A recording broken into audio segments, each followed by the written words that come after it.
Hello, good afternoon, and welcome back to the Virtual Motorsports Grid Finder Pro Series here on Le Mans Ultimate. And where else are we but Circuit de la Sarthe in the village of Le Mans in France for our third round of the championship in the Pro Series, our first endurance round of the season, and that means, of course, that the LMP2s have come to play. So it's not two classes, it's three that we've got to keep an eye on. My name is Edward Hunter. Joining me in the commentary box is Mr. Niklas Riedel, of course, and we've got James Hough on the broadcast, filling in for Nicolas Domino on this occasion, at very short notice as well, I might add, and doing a fine job as always. So here we are then. It looks like practice is just finished, so we are moments away then from the start of GT3 qualifying. Niklas, this is going to be a busy day. 2 hours, 20 minutes of racing, and a 40-minute qualifying session as well. We have got a grid full of, a good, nearly, that's going to be almost 30 cars, I think, maybe slightly more than 30 cars taking part on this circuit. It's a good thing. It's such a long, big circuit, isn't it, here? We have a Circuit de la Sarthe.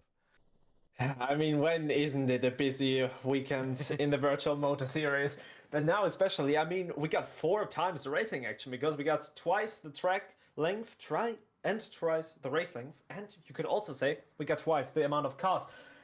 As we see our LMGT3s coming out onto the track, and beautiful information flight, Jakob Ostermann and Luis Rotas. Yeah, there we go. BS competition. Getting both of their runners out earlier in the BMW M3s. Of course, Ostermann, our championship leader, 51 points to his name. There is a three-way tie for second between Falcon Sim Racing's Sam Gaskell, ERE Esports' Marin Bessier, and Andrew McWilliam for Homo Racing. Now, used to be Homo Sedits, but he's now officially joined Homo Racing. Of course, McWilliam was our pole sitter back in the opening round at Barcelona. So that is why he got that extra point. So even though he's not been on the podium yet, crucially with that 4th place last time at Silverstone, McWilliam is equal with Gaskell and Bessier then. So every chance that could kick off. Just the rest of the top 10. Luke Whitehead, who was second last time out, is on 20 points in 5th. Lewis Werrell, we don't think is here today. He missed Silverstone as well due to being a real-life racing driver and trying to advance his single-seater career. Lewis Werrell is in 6th at the moment for Virtual Esports. Thomas Leiden is P7. He was second here in the endurance round at the end of last season, at the end of Season 4, of course. Axel Ramenet is 8th after finishing in the top 6 at Silverstone. Christian Malgera is 9th. And Rico Kotkampf in the Aston Martin for Virtual Esports, he rounds out the top 10, just ahead of our equal on points, actually, with our reigning champion in GD3, Alexis Herndt then. As now we look at Thomas Leiden slipstreaming. That is Gaskell slipstreaming Leiden, his teammate, of course. So we have 3 BMWs all in a row, and a Mercedes. You always recognize Gaskell because it's the Mercedes AMG GT3, and you can see on the front bonnet the big streak of red, which me and Chris Buxton have regularly joked looks like a big Sam Gaskell's been out with lipstick instead of red paint and has slotched the front of that radiator grille to beautify the Mercedes AMG GT3. And it's going to be interesting, of course, because Gaskell didn't do this race last season, but up until Silverstone, he was on a bit of a podium streak, of course, but he, unfortunately for him, defeated in the fight for 4th place to get by Andrew McWilliam last time out. So Gaskell is going to be trying to rebuild his... he got 3 podiums in a row, 2 at the end of last season and 1 at Barcelona at the start as well. As you can see in the background are 3 Mustangs, actually. One of them is, I believe, our Falcon Mustang, and then we have the 2 Tatum Esports cars. We have Luke Whitehead, who is number 0, and Clemens Keinzel, who is number 16, if I'm not mistaken. And Whitehead, of course, was the winner of this event last season, Niklas, by quite a margin. Meant he was just 2 points shy in the championship at the end. So certainly Whitehead will be keen to revisit those memories of dominating that race. We're on board with Keinzel, of course. So just shadowing Whitehead in front of him as they're all trying to warm up the tyres. You notice Whitehead quite early on the brakes and weaving as they approach the Porsche curves. Yeah, we're already experiencing something of a traffic jam. You see that a lot more often in those more competitive splits. The Pro Series, obviously, being the most competitive of them all, because, well, these drivers they obviously now need to utilize every single second of qualifying, because this track is just so much longer. You're gonna get a lot less laps in, therefore you're gonna need those laps. Jakob Ostermann is at the front of that training. You can see Luis Rotas already pulling a gap to his teammate to ensure that he's gonna have a clean run without any dirty air in that slipstream of his teammate. Of course, Sam Gaskell, he's a little bit closer to Luis Rotas, but Jakob Ostermann takes us now on towards turn 1. Let's go on board with him. You want to brake between 100 and 150, somewhere around the 125 meter mark, then take a lot of that inside curb and take a lot of the outside curb as well to just maximize the track usage in that first corner combination. Then through under the Dunlop Bridge you go into the significant S's in the first sector and on towards Tetra Rouge. Mm-hmm. Significant S's, that should be the official name for that little chicane just before Tetra Rouge. That is essentially what it is, and it's just one of the best sections of the track in my opinion, just after the Porsche curves of course. But yeah, what isn't there to like about this track? I mean, you've got everything. You got low speed, you got high speeds, mid speed, and you got very long straights, as we now approach the first of the two Mulsanne chicanes.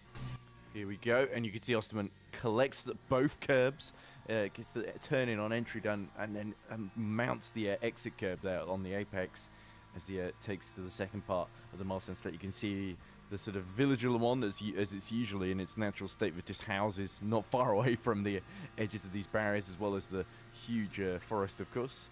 But yeah, you don't want to end up in the trees, that's for sure. And yeah, the BMW, of course, of Ostermann. We're expecting lap times of just under 4 minutes, 3 minutes 54, I believe, is roughly the ballpark, as he gets a little bit unstable on the curbs at the second Mulsanne chicane there. So yeah, the BMW, it's set up as a lot of these teams will, for it to be very quick in a straight line. But then that means Ostermann has got to really slow down for the corners then. It'll be interesting once we get to the middle and final sectors as well, whether Ostermann struggles a bit more through, say, the Porsche curves or something like that. And remember, of course, with the length of the lap, it's a 40-minute qualifying session. The GD3 checkered flag is when we get to 30 minutes remaining, so it's a 10-minute GD3 session. And that means you're probably only really going to get one lap in, potentially two. But of course, as we saw for Lewis Werrell in qualifying for this event last season, it's so easy to invalidate your lap, particularly some of the highest speed corners in the last sector.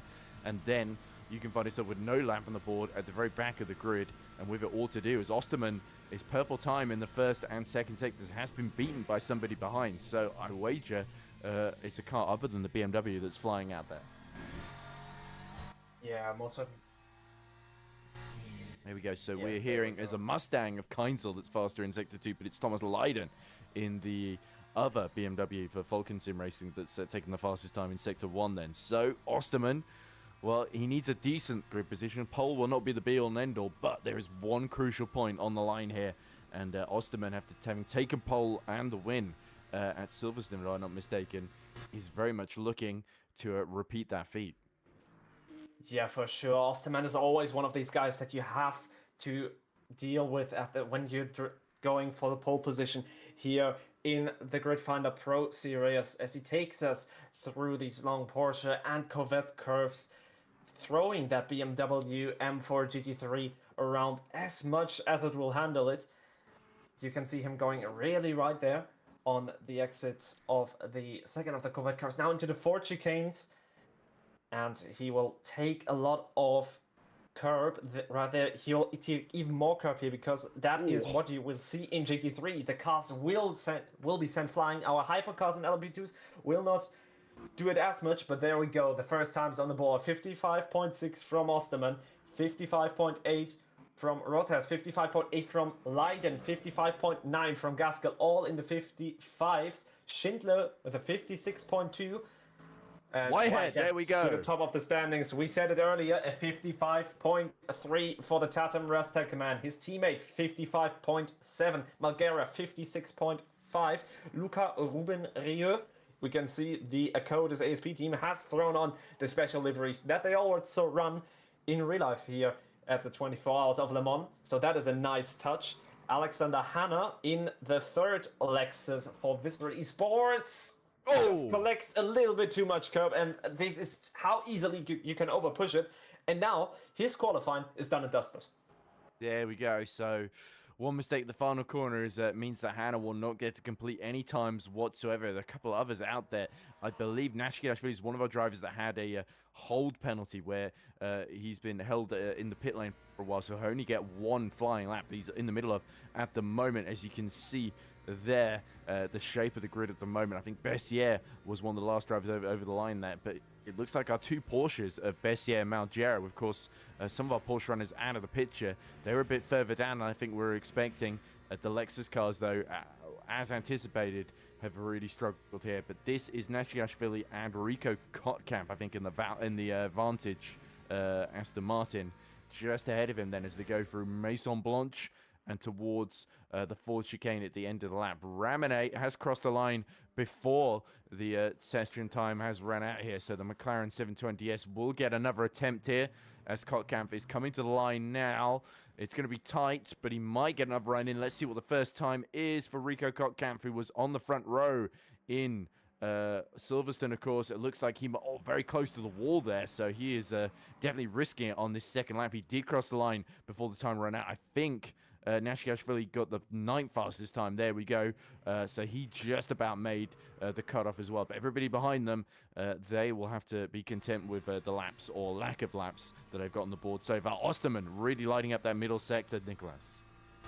Yeah, he was only 8 thousandths of a second down on the first sector, but someone else has gone quicker in sector 2 than Osterman. Nonetheless, this will be a very good sector, and he's only got 3 tenths to find. He already found one of those 3 tenths. Now he's going to have to find 2 more to challenge White on pole position. Clemens Keinsel into the pits. The same can be said for Luis Rotters, Marin Bessier, Kolosov, and Hanna. All of these guys will not be able to complete another lap, as obviously as soon as you reset to garage, also referred to as RTG, you are not allowed to leave the track anymore here in the Virtual Motor Series. But let's see how Osterman deals with this final sector, approaching the Porsche curves. This is just absolutely stunning to watch in whatever car class. Just a driver taking that machine to the absolute yellow in the final sector. Clears now. Sorry, I got distracted by that. I thought Osterman might have had to back out there, but yeah, you can see there Jakob Osterman really hustling through the Porsche cars. As you say, fantastic piece of track. Then the problem for him is that Whitehead really lit up the first and particularly the final sector as well. So the middle sector, it looks like the BMW is slightly stronger, at least in the hands of Osterman here, but into the Ford chicane for the last time then, and this has got to be a great lap. Remember, we've also got our LMP2s that are waiting to be let out with 26 minutes to go, so they're only going to come out in 2 minutes. Such is the length of the lap. Over the line comes Osterman. It's an improvement, but it's not close enough, and Whitehead's going even quicker. Look at that middle sector. Yeah, Luke Whitehead 1.8 tenths faster in the middle sector than he was previously.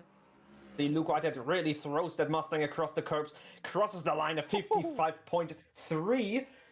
It's not that big of an improvement, but he still made the gap even bigger. Whitehead remains on pole position. Can anybody challenge him? Schindler has caused yellow flag. Only these two are still on track alongside Ramone and Rieu. That could theoretically improve. Ruben Roux, I think, is abandoned that lap then.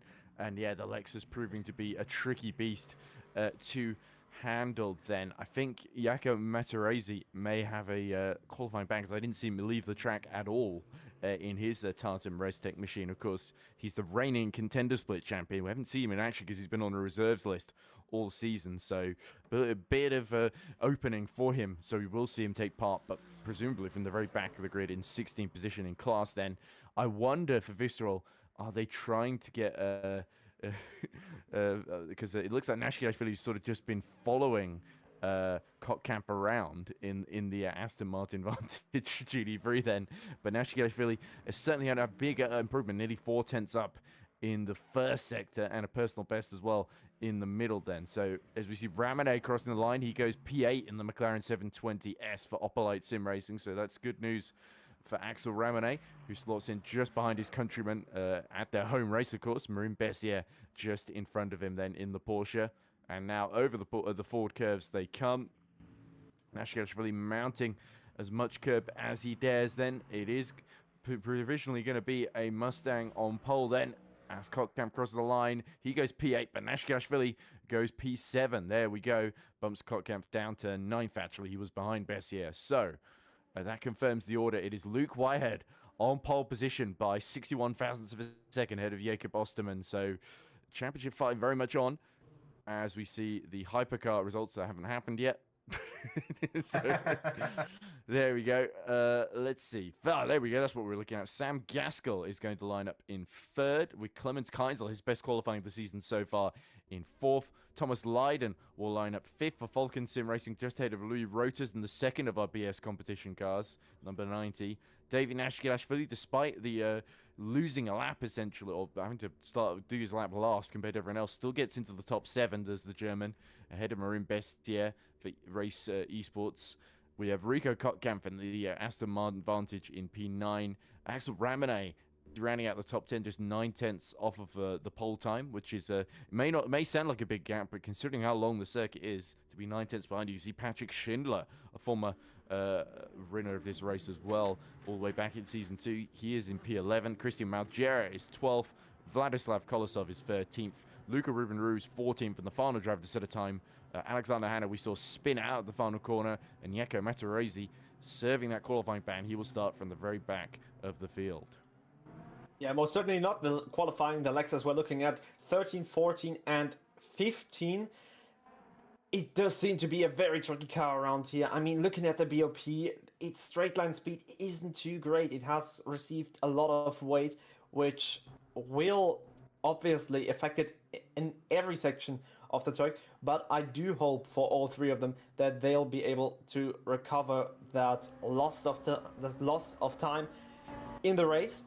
But now we're already in LMP2 qualifying, the second of our 2 prototype classes, and the middle class. Well, the LMP2s, well, they're kind of often referred to as the middle child, the kind of forgotten middle child here in LMP2 ever since the World Endurance Championship has abandoned them for the GT3 class and a bigger hypercar class, but it is just always nice to see the LMP2s here. Last time around at Spa, they did show that they can deliver some amazing racing. Obviously, it is a spec series, so therefore, every driver here is on entirely equal playing grounds, so the only thing making the difference are going to be the drivers and the setups. There we go. We seem to be on board with one of the exclusive esports drivers. This is either Fato Motubatse, who was on pole at Spa, of course, or it could be his teammate Gianluca Volzak. It is Motubatse. There we go. So that purple-pink machine, the 787, looking once again to get itself to the front of the grid. But hopefully, we saw Metis Crochet colliding with Motubatse that really destroyed the South Africans' race, essentially. Oh, yeah. It didn't do Crochet's race much good either. And eventually we saw Jeffrey Miguel Ricci taking victory from Jardier, Jaroslav Honzik, and David Koloksai. So that is our top 3 in the championship. Behind them, of course, Christian Benani was 4th. Simone Minio finished 5th. Thomas Duhamel 6th. Anthony Pelletier was 7th. Jordi Ferte was classified 8th, ahead of Gianluca Volzak in 9th.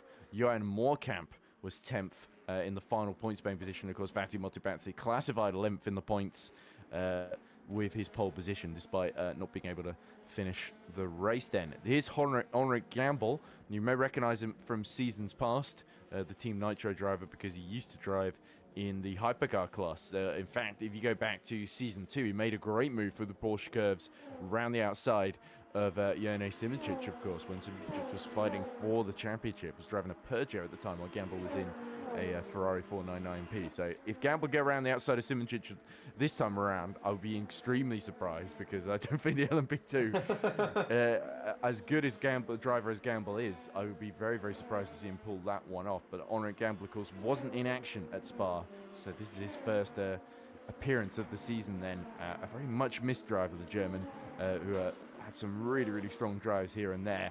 Never quite got all the results that I think he really deserved. Never finished on the podium in the top split in hypercar, as we see everybody slowing down into that final chicane before they gun the throttle. I think everyone just wants to make sure they have enough of a gap, but we got a bit of a traffic jam behind as everybody is trying to pick who goes first, I guess. Yeah, and you're always going to have those people that just tend to wait and wait their turn, and then you have a few people who just cannot wait to set their lap. Maybe because they fear they might not make another lap in time, that lap that they could have needed. As we now watch Minyo, currently set in 18th position, but obviously nobody has set a lap time yet, so, well, these current standings are not really saying anything right now. He's currently hunting down Jeffrey Miguel Mino Ricci. Damn, what a name. Yeah. Who is... We can call him JMRRR if that's easy to remember. I think Jeffrey Ricci will just do fine. Okay. I'm pretty sure he's pretty fine with people calling him this name. Have you asked him? I mean, I have talked to him here and there a bit whenever I need advice to drive the LMP2s, or just ask him for that time in general, because he's just one of these LMP2 drivers that he's one of the most experienced drivers in the game here. So he is really one of those people that we should be looking out for, but you cannot count on anyone in this grid. We have so many big names here today. Also, Christian Bonani, one of these drivers that could just make or break the difference. Ray's esports team, we know they have a lot of experience. They know how to win races here in the Virtual Motor Series. Let it be in the Grid Finder Pro Series or in any other tiers. We have seen them pull off crazy bunch of race results. So I think we should also need to look at Bonani, as he now takes us into the second of the two Mulsanne chicanes, the 4 corners that separates this 6.5 kilometer long straight. As Richie colors the first and second sections of this track in purple, or I think it was just the first section of this track actually. Yeah, well, he's only gone through the first sector. Yeah, he's in the No, middle I think that does look like the third already. Has he perhaps invalidated? He's going down Corbs the Gulf towards Indianapolis, yeah, so... bizarrely, it did also show blue flags on the monitor on the right-hand side there. It was just saying blue, and it's like, yes, the Jeffrey Miguel Ricci does drive a blue car. Yeah, but as Gamble has gone fastest of anybody in the middle sector, so I assume that's a consequence of Jeffrey Miguel Ricci maybe breaking track limits then. Very easy to do in these LMP2s. Yes, for sure, especially in the two Mulsanne chicanes. You just sometimes take a little bit more curb than you think you could right there, and boom, there's a track limit. And that is 4 minutes of your qualifying wasted, or almost 4 minutes. For these LMP2s, it would be around 3:34s, maybe even 33s that we are expecting in qualifying. The GT3s didn't quite get into the 54s as we were expecting, but I think those LMP2s can definitely hit those 34 lap times. As now Gamble is not going to be the first driver that is going to complete the lap time. That will be Jardier in his, well, this is also an LMP2. Instead of the place holding Porsche 911 that we see right here, Jardier is going to cross the line, and he's going to go to the top of the timing boards and get on his banker a 34.8. Here we go, the fastest Porsche 911 you've ever seen. But here we go, of course, I think that's just the consequence of when our broadcast director joined the server and when Dragoslav Honzik joined the service. Gamble goes a second quicker, and Thomas Duhamel has also slotted in between them. So 333.588 by Gamble is the current pole, 333, yeah, 0.5, yes. So that is pretty much bang on what we were expecting going in, as we see a couple more LMP2s crossing the line. Beckman goes P6 there. Bonani, interestingly, only slightly behind Thomas Duhamel in P3 there, and then a little bit of a gap to Jardier and the rest behind. Then as Pia gets a time on the board there. Pia, of course, for ERAP Esports, as we see Jordi Ferte and now Matthias Crochet crossing the line as well. Degerstein and I think his first appearance goes P9 as well. I think we might have seen David Eggestein in action. Oh no, he's one of our reserves. I don't think we did see him in action at Spa, come to think of it. So let's see. Luxak for Go Team Racing goes P7 with a 335. But yeah, it's our top 3 that seem to just have that little edge in the first runs. But of course, remember, checkered flag for LMP2s will come out with 10 minutes and 30 seconds exactly left to run in the session. Yeah, and what an amazing lap from Henrik Gamble that was. Obviously, we have to always think about this man when it comes to who could be the fastest driver out there. But at the second, he is. But you can't really count out any of these other guys that have not set a lap time yet. We have still a lot of people that are yet to set a lap time. Richie being one of them, Moto Batze being one of them, Radošovic being one of them, and then obviously we cannot forget Jardia, who has set a lap time but is currently only placed in 4th position as now Jeffrey Miguel Reno Richie. Now, personal best in the first sector, personal best in the second sector. It is looking like he is going to keep it on track this time around. He has to, if he doesn't want to start his race from the very back of the grid. Yeah, you can see he's following some of the other front runners as well, including, of course, Jardier in that sort of pack in front of him in the sort of not properly loaded in cars yet. Also, David Koloksai, 3rd in the championship. He was fighting Banani for 3rd and a triumph in that battle towards the end at Spa. Koloksai, also another driver with no time on the board. I think there might be a couple as well that do have sort of hold penalties that they're having to serve in the pit lane for one reason or another from the previous round.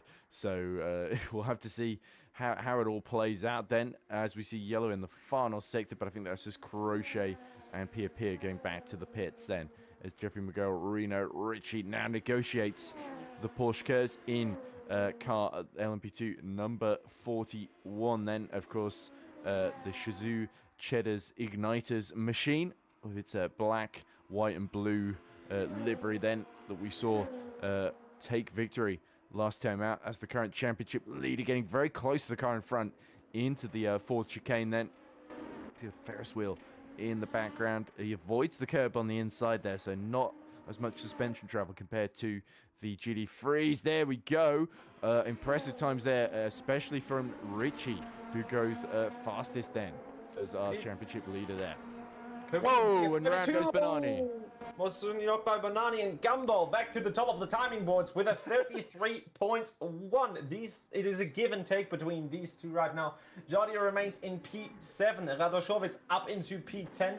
Where can Wolzak put this recognizable purple LMP2 that has been entered by Exclusive Esports? Wolzak up into P11, just ahead of Benjamin Huppert. Ibrahimi P3 with a very strong 33.8, but I do think, speaking of as of right now, we have 2 favorites for this race, and they're 8/10 ahead of everyone else.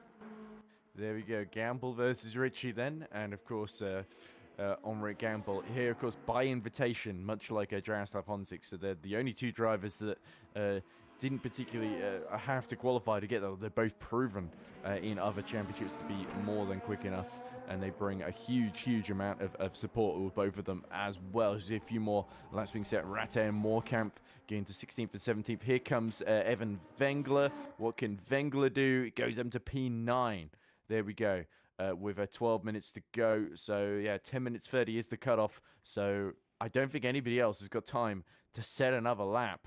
So, that brings a close to our LMP2 qualifying, and for the first time this season, it is Henrik Gamble in his first appearance who takes pole position, just 96 thousandths ahead of our championship leader, Jeffrey Miguel Reno Richie. Samir Ibrahimi, Ibrahimi, I think Ibrahimi was correct. Ibrahimi, there we go, Ibrahimi, qualifies, Samir qualifies in his privateer entry in P3.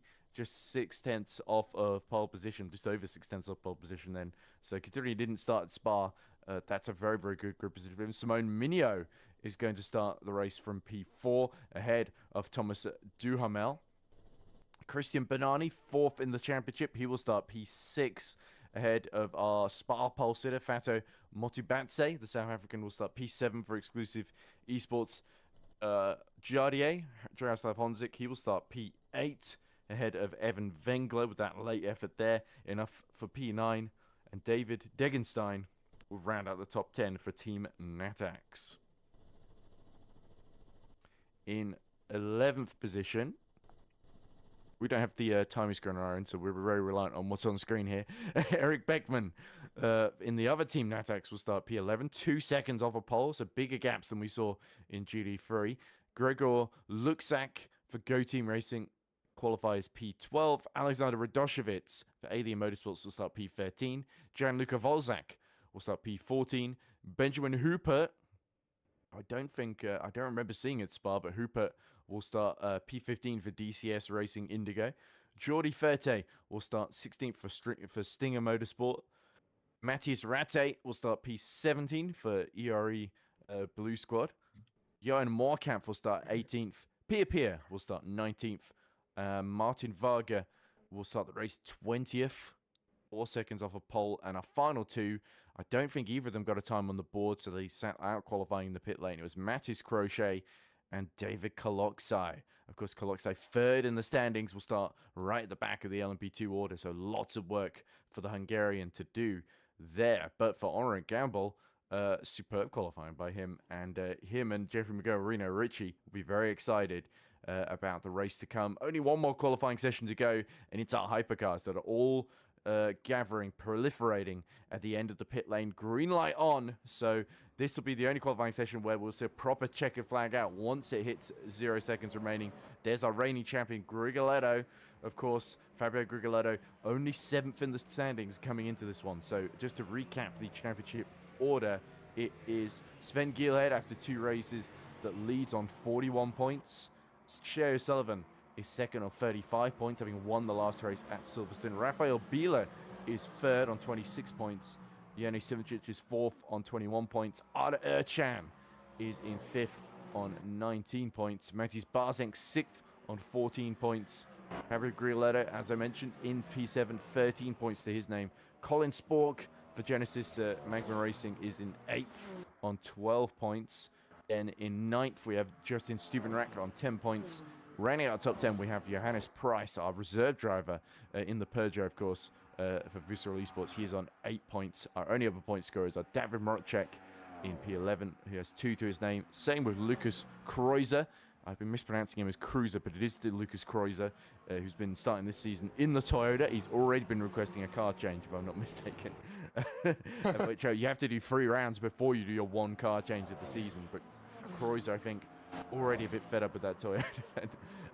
And then we have Paul Kosh, our final point scorer in P13. So very surprisingly, Dario Imulo for Ferrari Esports yet to get off the mark. He's had his fair share of bad luck and trouble. I think it's fair to say that Dario has found himself in. Also yet to score the likes of Brandon Geitz, Matteo Bassan, Etienne Bruns, Michi Hoyer, Season 1 champion. Marco De Buono's had a bit of a nightmare start to the season. Gyumin Kim from Genesis.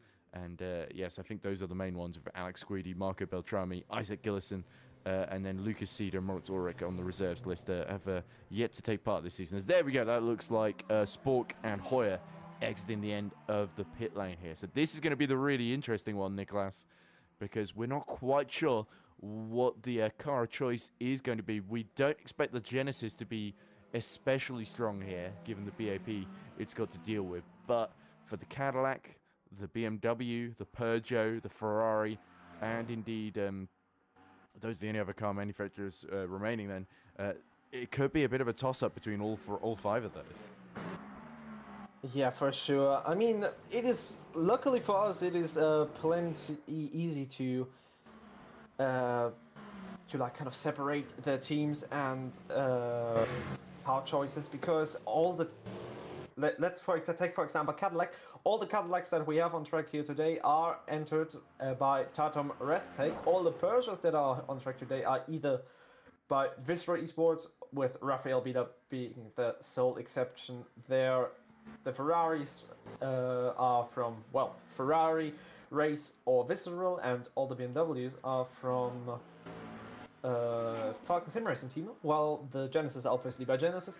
So the teams do seem to have their certain cars that all of the drivers prefer, and it just really shows that all of the people for this team, Falcon Sim Racing, do really love that BMW. As we already said, Shea O'Sullivan and Sven Gilhood have been so strong in those first 2 rounds, being at the absolute top of the standings. And O'Sullivan, when has he ever not been in contention for pole? This man is just an absolute unit, but so is this guy. Fabio Grigoletto, he's a 2-time world champion for a reason, and I think all of that experience... He's a 3-time champion, actually. He's 3-time, actually, so... You've missed the title. 2 seasons, 2, 3, and 4. He's collected them, and I'm sure he wants to add a 4th onto that, but he is most certainly gonna have a very strong field to deal with. But I think all of this experience will be of much use here today, because if there is a track that you need a lot of experience and talent at, it is Le Mans. There we go. So you did see Hough and Spork leaving the pit lane. They had 2-minute qualifying hold penalties to serve. I think Rafael Biela also had one that I believe he is served as well, as we run on board with Matteo Bassan. Of course, the runner-up, was definitely the top 3 at least in contender last season. And Matteo Bassan yet to score this season, missed the last round at Silverstone. By the way, I did misspeak. It's Lucas Kreuzer has always been in the Peugeot. He's not changed from the Toyota. It's Alex Guidi that started the season in the Toyota from the reserves list as well. And I think he's the only Toyota driver we had in the field. So you see 18 drivers out on track, and Shea O'Sullivan, as you predicted, Niklas, he has drawn a purple first sector to start things off with. But of course, we cannot discount his teammate Sven Gielhed or his other teammate Arda Erchan. Then of course there's the big unknown, the Ferraris, the Peugeots, and of course the Cadillacs with Grigoletto expected to be the front-running Cadillac of the 3 Tartan ones that they have here. I mean, we have seen a 22.7 in practice already, so what are we gonna be able to see here in qualifying when all drivers are going for the fastest laps? Etienne Bruns is most certainly gonna go fastest in the second sector in that no-wing Peugeot. Obviously, those straights on paper will help the car that doesn't have any rear wing, but this sector is immediately taken away by somebody else. Unfortunately, we can't see into who did it. Oh, it's O'Sullivan again. Who else but Shea O'Sullivan, as he colors, well, all the sectors purple. I think purple might be his favorite color. I don't know. Well, it seems to like him, that's for sure, as we see him rushing into Indianapolis then. Looks like somebody had some issue elsewhere on track in Sector 2 then. But O'Sullivan looking calm and composed, but don't let that fool you. Shea, after becoming a winner in the VMS Pro split, is absolutely hustling that Falcon BMW then, and you can see the sparks starting to shower out the back of it as he goes over the bumps, approaching the Porsche curves. You can see the bottom of that car just lighting up as well. Etienne Bruns, of course, will be one of the first over the line to set a competitive time here through Maison Blanche. He approaches, and the Frenchman, of course, who is another driver yet to get on the scoreboard. Certainly the Visceral Peugeots have had a bit of a mixed time of it. You can see he's just behind one of the Tartan cars. I believe that's Grigoletto then, as Bruns, there we go, first flying lap.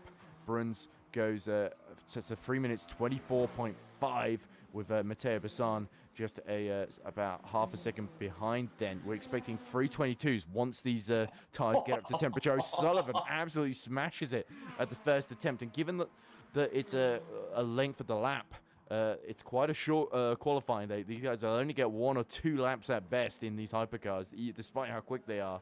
As there is Johannes Price. You see one of our reserves you may regularly see in action in Contender Split. We had a brilliant recovery to P4 in that race. He goes P3 here so far, just behind his teammate Bruns. And there's Matthias Barzank just qualifying that Ferrari. What's it going to be? P2, there we go, just ahead of Etienne Bruns. 23.6, another Ferrari, Paul Koch crossing the line. The number 44 Visceral Ferrari is gonna put himself into fourth position with a 24.6. Lucas Kreuzer Now across the line, the Peugeot driver. Another Visceral Peugeot. They really seem to like this car over at Visceral, and he slots just ahead of his teammate, of Johannes Preis, into P5.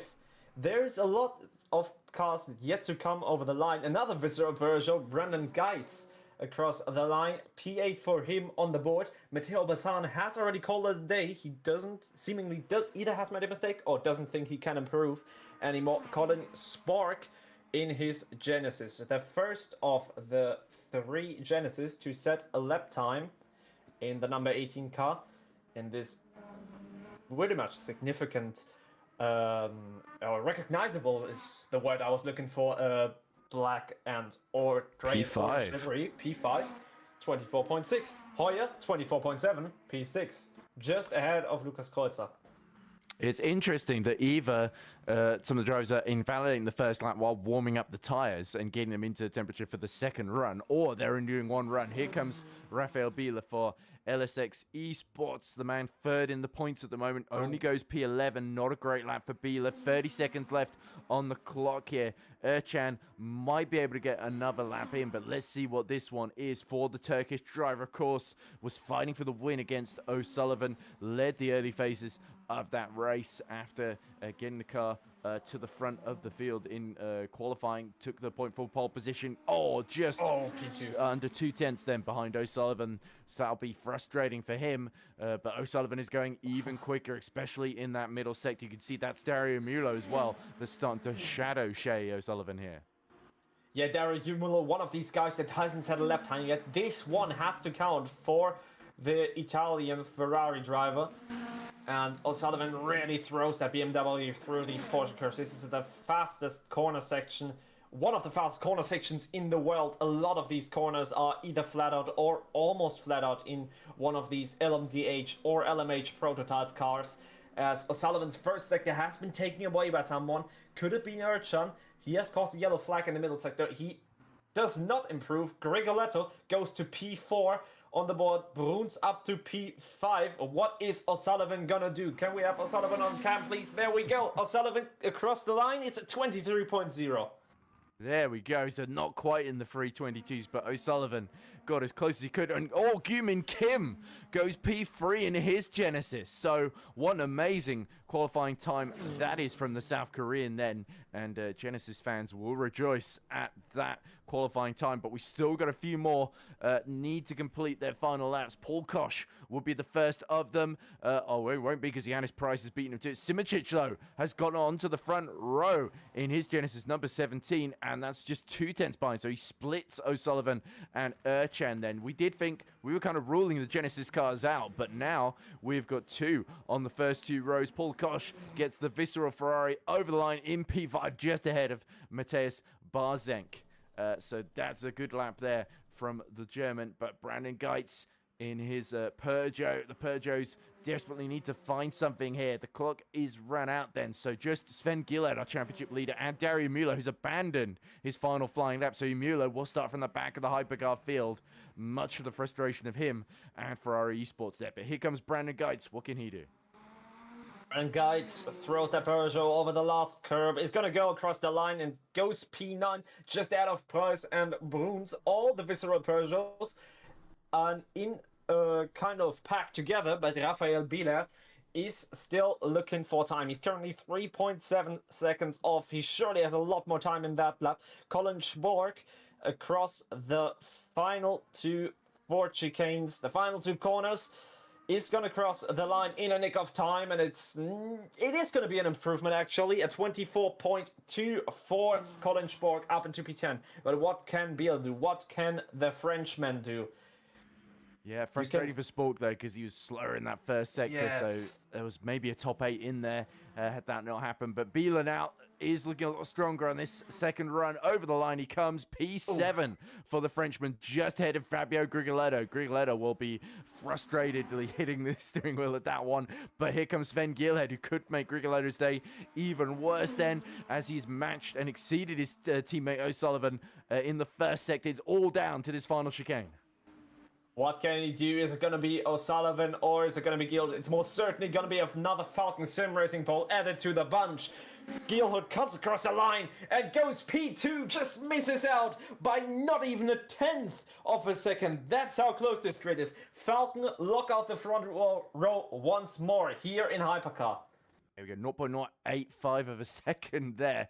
It could not have been a whole lot closer than that, especially around such a long circuit. So that really shows you O'Sullivan and Gielhood both at the top of their game, and that's drivers 1 and 2 in the championship. It's O'Sullivan now taking his first pole position of the season. Incredible to say that, given Shea O'Sullivan's very obvious speed.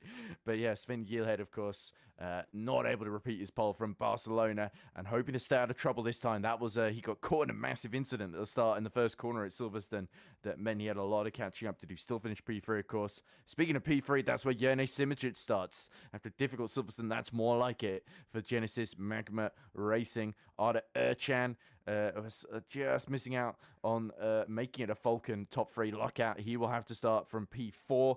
Gumin Kim, in only his second appearance, gets it 5th on the grid at one of the toughest circuits on the calendar. So Gumin putting in a fantastic performance there. Let's see how the race goes for him. Paul Koch and Matis Barzenk in their Ferraris take 6th and 7th on the grid. Rafael Bila will start from P8. Grigoletto down in 9th, just ahead of his teammate, the reigning contender split champion, Marco Beltrami, who rounds out the top 10. Just a second separates pole from P10.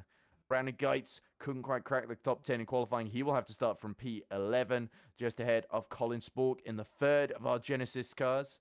Johannes Price will line up P13, just ahead of Etienne Bruns. Then it will be Michi Hoyer starting P15, a long way off his teammates. Let's hope Michi can have a clean race and recover up the field. Lucas Kreuzer will get the final Visceral Peugeot into P16 on the grid. Matteo Bassan is our final driver to set a time in P17. Dario Mulo, sadly, a lot of pace shown in practice and at previous races, but he will have to start right from the back. And Dario Mulo is a man looking for redemption, yet to score, despite being right at the center of the action. Not always for the right reasons, but he's definitely been at the center of it. And Emulo then will be keen to sieve through the field like a knife through butter. But that concludes qualifying. Next up, Niklas, our race. 2 hours, 20 minutes of all-out action and strategic action. Let's not forget, they will have to refuel at least 3 or 4 times to get to the end of this race, and including that might include a couple of tire changes as well. For sure. This is really going to be a test of who can save the most time in the pits and who can keep the lap times consistent out on track and stay out of trouble. We're going to see a lot of slipstreaming in the early laps down the Mulsanne. But yes, when it comes down to lapping the GT3s for the hypercars and lapping the LMP2s as well, things could get very, very interesting the further on we get into this race. No sign of rain on the horizon, though, so that's at least one less thing to worry about. Yeah, most certainly. 1 or 2 drivers here are most certainly going to be happy about that. I think it is the vast majority of drivers that would rather want a dry race than a wet race, because the dry races are a lot more predictable, and as a driver you would like a predictable race in 90% of the cases. Obviously, we as the viewers, we would love absolute chaos, but I'm sure that's not what everybody is planning on here tonight. But because for some of these teams, especially for Falcon Sim Racing, once again, it has been a clean sweep in qualifying, and I'm sure that the German team just absolutely would love to bring it home like this. Maybe getting Erchan ahead of Simic and getting a podium lockout as we now head into the Porsche curves. It is a very long formation that I will say. Well, it's only half a formation lap. They only do the final sector. They'll get going when they get to the start-finish line. It does feel like it takes an age, though, Nicholas. I know exactly what you may mean. But it'll be very interesting to see, what tyres, especially our hypercars, choose to start on. Whether something to go for a mixed set of mediums and hards. That's what Paul Koch and Matej Barzenk have done. But everybody else in the top 8 has gone for mediums, and unsurprisingly, only mediums available in LMP2 and GT3. And there you see, it's only Koch and Barzenk that are sort of taking the gamble here, so they could be double stinting that first set of tyres. Their progress could be interesting to watch, especially if they can have a shorter pit stop, get into the mix here. But O'Sullivan. We did have unfortunately, the stream crashed at the end of Silverstone, but we did actually interview Shea O'Sullivan. And of course, a big flashpoint in that race was the collision with Arda Ercan for the lead, which Shea was extremely apologetic over. But we're going to see another inter-team battle. Falcon are going for 3 wins in a row, and they've got the front row all to themselves. Can Jene Simoncic or Gyumin Kim, Paul Kosh, Mateusz Barzik, Rafael Biela, can any of them hold a candle and challenge them? We're going to find out in a few seconds' time who is going to nail the start. Don't forget about Ulrich Gamble and Jeffrey Miguel Reno Ritchie on the front row in LMP2, and then Luke Whitehead and Jakob Osterman, our championship leader, on the front row in LMGT3. Whitehead looking for 2 Le Mans wins in a row, of course, from pole position then. So as we go through the final corner, the tension building to a climax, then the green flag will wave in a few moments' time, and we will be underway here at Circuit de la Sarthe. The 2 hours and 25 minutes of Le Mans begins now as O'Sullivan and Gill head side by side. Ercan has made a great start. He's trying to go up the inside of all of them as he goes side by side with Jene Simoncic into the first corner, the Dunlop / Goodyear chicane, and the 244s are Gillhead, and O'Sullivan is Gillhead who's got the inside and has stolen away the lead before they get to the Mulsanne straight then as they rush through under the Goodyear bridge then, repainted for the first time this season then, and now towards Tetra Rouge they approach. It's our 3 Falcons now lying in first, second and third as Simoncic is overcome. There are LMP2s right behind the back of the hypercar. Then you can see Gamble being held up a little bit by, I think that's Matteo Bassan, and Jeffrey Miguel Reno Ritchie is now trying to slipstream to the outside here. They're going side by side already for the lead in LMP2. Gamble just has half a car maybe ahead of his rival. Look how they are avoiding that middle section of the track. It is a little bit higher than on those outside lines, so you're going to lose some time there. Gamble breaks himself ahead of the number 41 car of Jeffrey Miguel Reno Ritchie. Christian Bonani is looking at this, the number 45 car. He will want to get a good run out of here. We see some yellow flags that immediately turns back into green flags. Alexander Radoshevitz was involved. Radoshevitz and Luxak, I think, coming together, and there's Luke Whitehead coming alongside an LMP2. Well, Whitehead made a great start. We didn't think he was going to overtake an LMP2 down the straights here, but he'll be grateful for that little bit of extra slipstream. But you can see how much taller the GT3 roof is than the low-slung LMP2 in front of him, and Jakob Osterman can see this is the job he's got to do this afternoon. He's got to beat Luke Whitehead somehow. As you see, Cummins Keinzel has been overtaken by Sam Gaskell. So Gaskell back on the podium. Well, he's only been off the podium once. As you can see there, Radoshevitz, I think, trying to, just make sure he doesn't get boxed in here by the GT3s. This will be the situation when the LMP2s and Hypercars have to lap the GT3s. But you see now Keinzel using the straight line speed of the Mustang to catch back up to the AMG Mercedes GT3 then. As we cut back to the lead fight, you can see not just Ritchie challenging Gamble, but also Christian Bonani.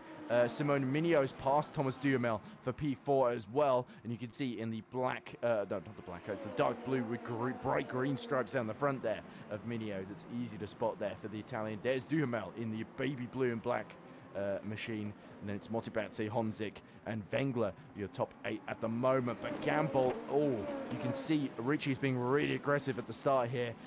Not that he really needs to be, but you can tell he wants to press home the advantage early so that he can build a gap behind him. But he's got Gamble in the way at the moment. Yeah, but he has so much time to get ahead of the German. We have over 2 hours still remaining in this race. 2 hours and 21 minutes as we speak, as we now cut back to the hypercar field at the front of our 3 clustering. Yeah, that is Dario Jumala, who's currently bringing that Ferrari esports car through the traffic. Keep in mind that car started all the way in the back, and now he's pressuring the Peugeot in front.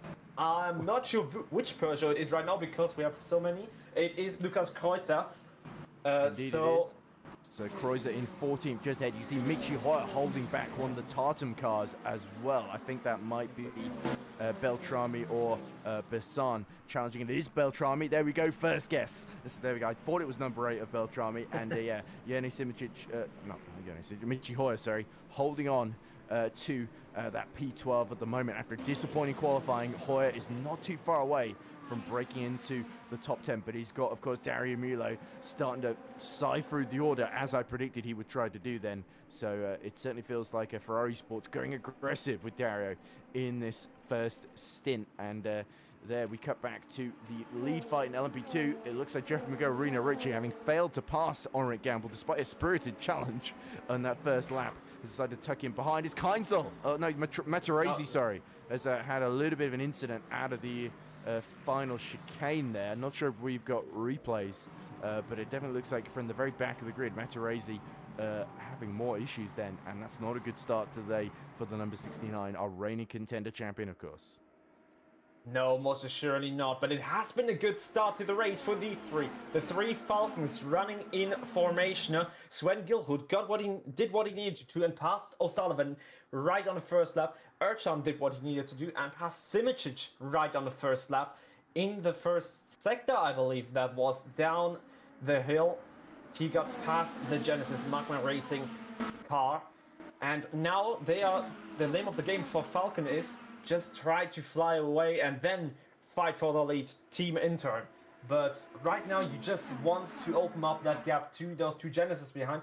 Also, Paul Koch and Matthias Bartzink, they started on the hard tires. They haven't really lost a lot of time. They are still running in P6 and 7 right there with these two Ferraris. I am very much surprised by how good this Ferrari is working here. I've heard a lot of complaints about this car being not very quick in a straight line, but they're still holding off Rafael Biela as it stands. Yeah, keep an eye as well on Biela in that LSX Peugeot, the highest of the Peugeots. As we see, this is Clemens Keinzel going back up the inside into second Mulsanne and relieving Sam Gaskell of third position. So Gaskell was so excited to be back on the podium, but now he's got to fight to get his own back on Clemens Keinzel. So we got one Mustang leading for Tartan Restec Esports and the second Tartan Mustang in a battle for P3, but you can tell now Keinzel really wants not to be fighting with Gaskell, but to be fighting Osterman for P2, because that could really help Luke Whitehead catch up in the championship then. And meanwhile, let's cut back to this fight for P16 in LMP2. This is Varga and Beckman, as somebody's gone in the gravel very briefly at Indianapolis. Into Arnage, there you go, that tight right-hander where mistakes can be so easily made at low revs then, but the LMP2 field getting through quickly. You can see Luxak at the back of his early collision at the first small century on the first lap, recovering, and these are the two Viscerals. This is Kotkampf and Nashkidashvili working together. We saw them trailing each other in qualifying. They're both going around the outside of Marin Bessier in the approach to Indianapolis there. So Bessier and the Porsche almost looked like he didn't have the top speed to live with either the Vantage Aston Martin or the Mustang, and that's quite worrying for Race Esports here. It is indeed, as we see Nashkidashvili still trailing his teammate. He looks like the quicker of the two Visceral cars at the moment, but I'm not sure if Kotkami is feeling the same way about that, as we see a big confuffle going on right here in LMP2. This is further down in the pack for P10. Pierre under pressure. Yeah, so Crochet's just got through, and I think Pierre is under attack from 12th position as well. Here we go. That's Koloksai from the back of the grid. Oh, a bit of contact with Pierre. And there we go. The French driver in number 13 has to take to the runoff. So that lets both Koloksai and Jordi Ferte through there. Yeah, that's going to hurt, losing 2 positions instead of 1. But now Ferte is looking at the back of Koloskai's Proton Competition LMP2. Krylov and Koloskai, keep in mind, they have started from the very back of the grid and they're already in P10 and 11, so they have made some good progress. Who's also making good progress right now is Luke Whitehead, as he sets the fastest lap in LMGT3. But let's have a look at this. Ferte into the slipstream. He tries to creep ever so closer to the back of that Proton Competition car. We see Beckman also creeping ever so closer to Walchuk's exclusive esports LMP2, and Walchuk just gets overtaken by Beckman just before the corner, as now Duhamel and Bonani are fighting for 3rd position. We can't really focus on one fight because we've got so much going on, and that is Blue Squad Race Esports attacking the big sister team, and I think Duhamel is really delighted about getting past one of the main team drivers right there. There we go. Duhamel certainly didn't make a great start, but he's got back past Mignot. Now he's cleared Banani to get onto the LMP2 podium there, as we still see the fights further down continuing. So you can see the gap to Richie has extended to 2 seconds there. So Duhamel had to get a move on. Yellow flag in sector 2 now. As, oh dear, it's Volsak, I think, that has dropped it. Maybe some sort of collision. It looks like the rear suspension may be a bit damaged there, as he may have hit the wall at the exit of the graveler. So he's trying to avoid the pack in front and just lost it. Oh! Yeah, oh, and there we see it. Oh, that is a very big incident for Volsak in that number 7874. He's not going to be able to get that back to the pits. Yeah. It's going to steer even worse, if anything, now. But yeah, certainly giving us a dramatic second crash as well. But now we've seen inter-team fighting in hypercar amongst the Falcons. Now we are seeing them fighting each other for fourth position. Thomas Lydon in the BMW is a little bit fed up, I think, of playing second fiddle to Gaskell.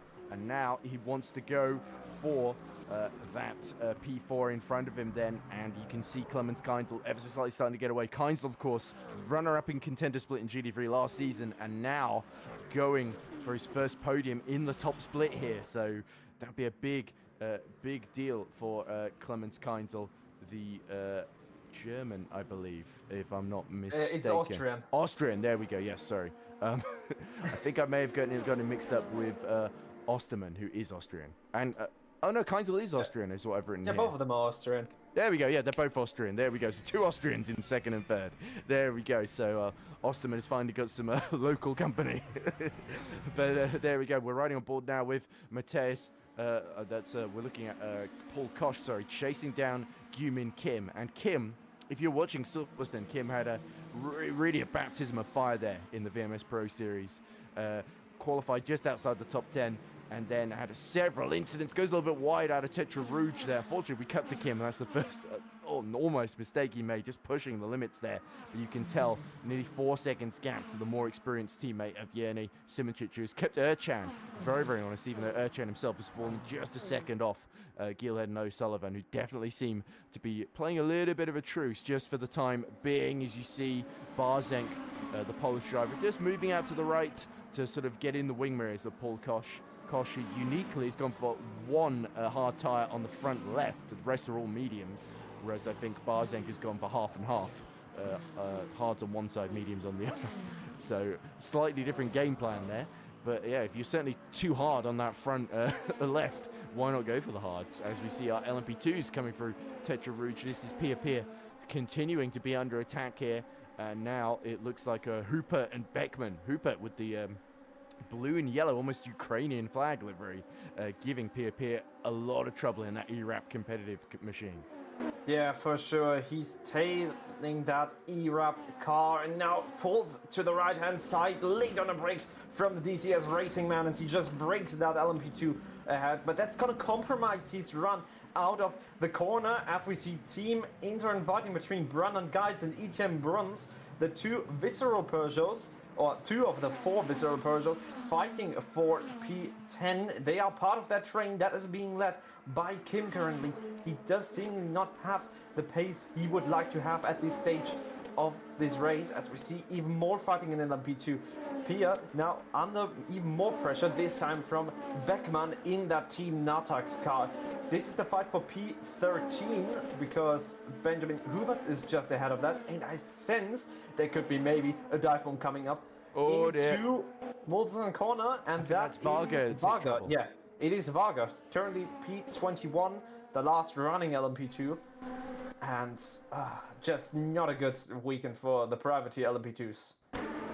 Yeah, here we go. So is that Duhamel won the blue squad 91? He's just ahead, and he's just on his own, just sort of goes a bit wide, loses grip, and round number 41 goes there. So Varga will be frustrated with that, and you can tell his problems are continuing because the tires are just overheating, I think.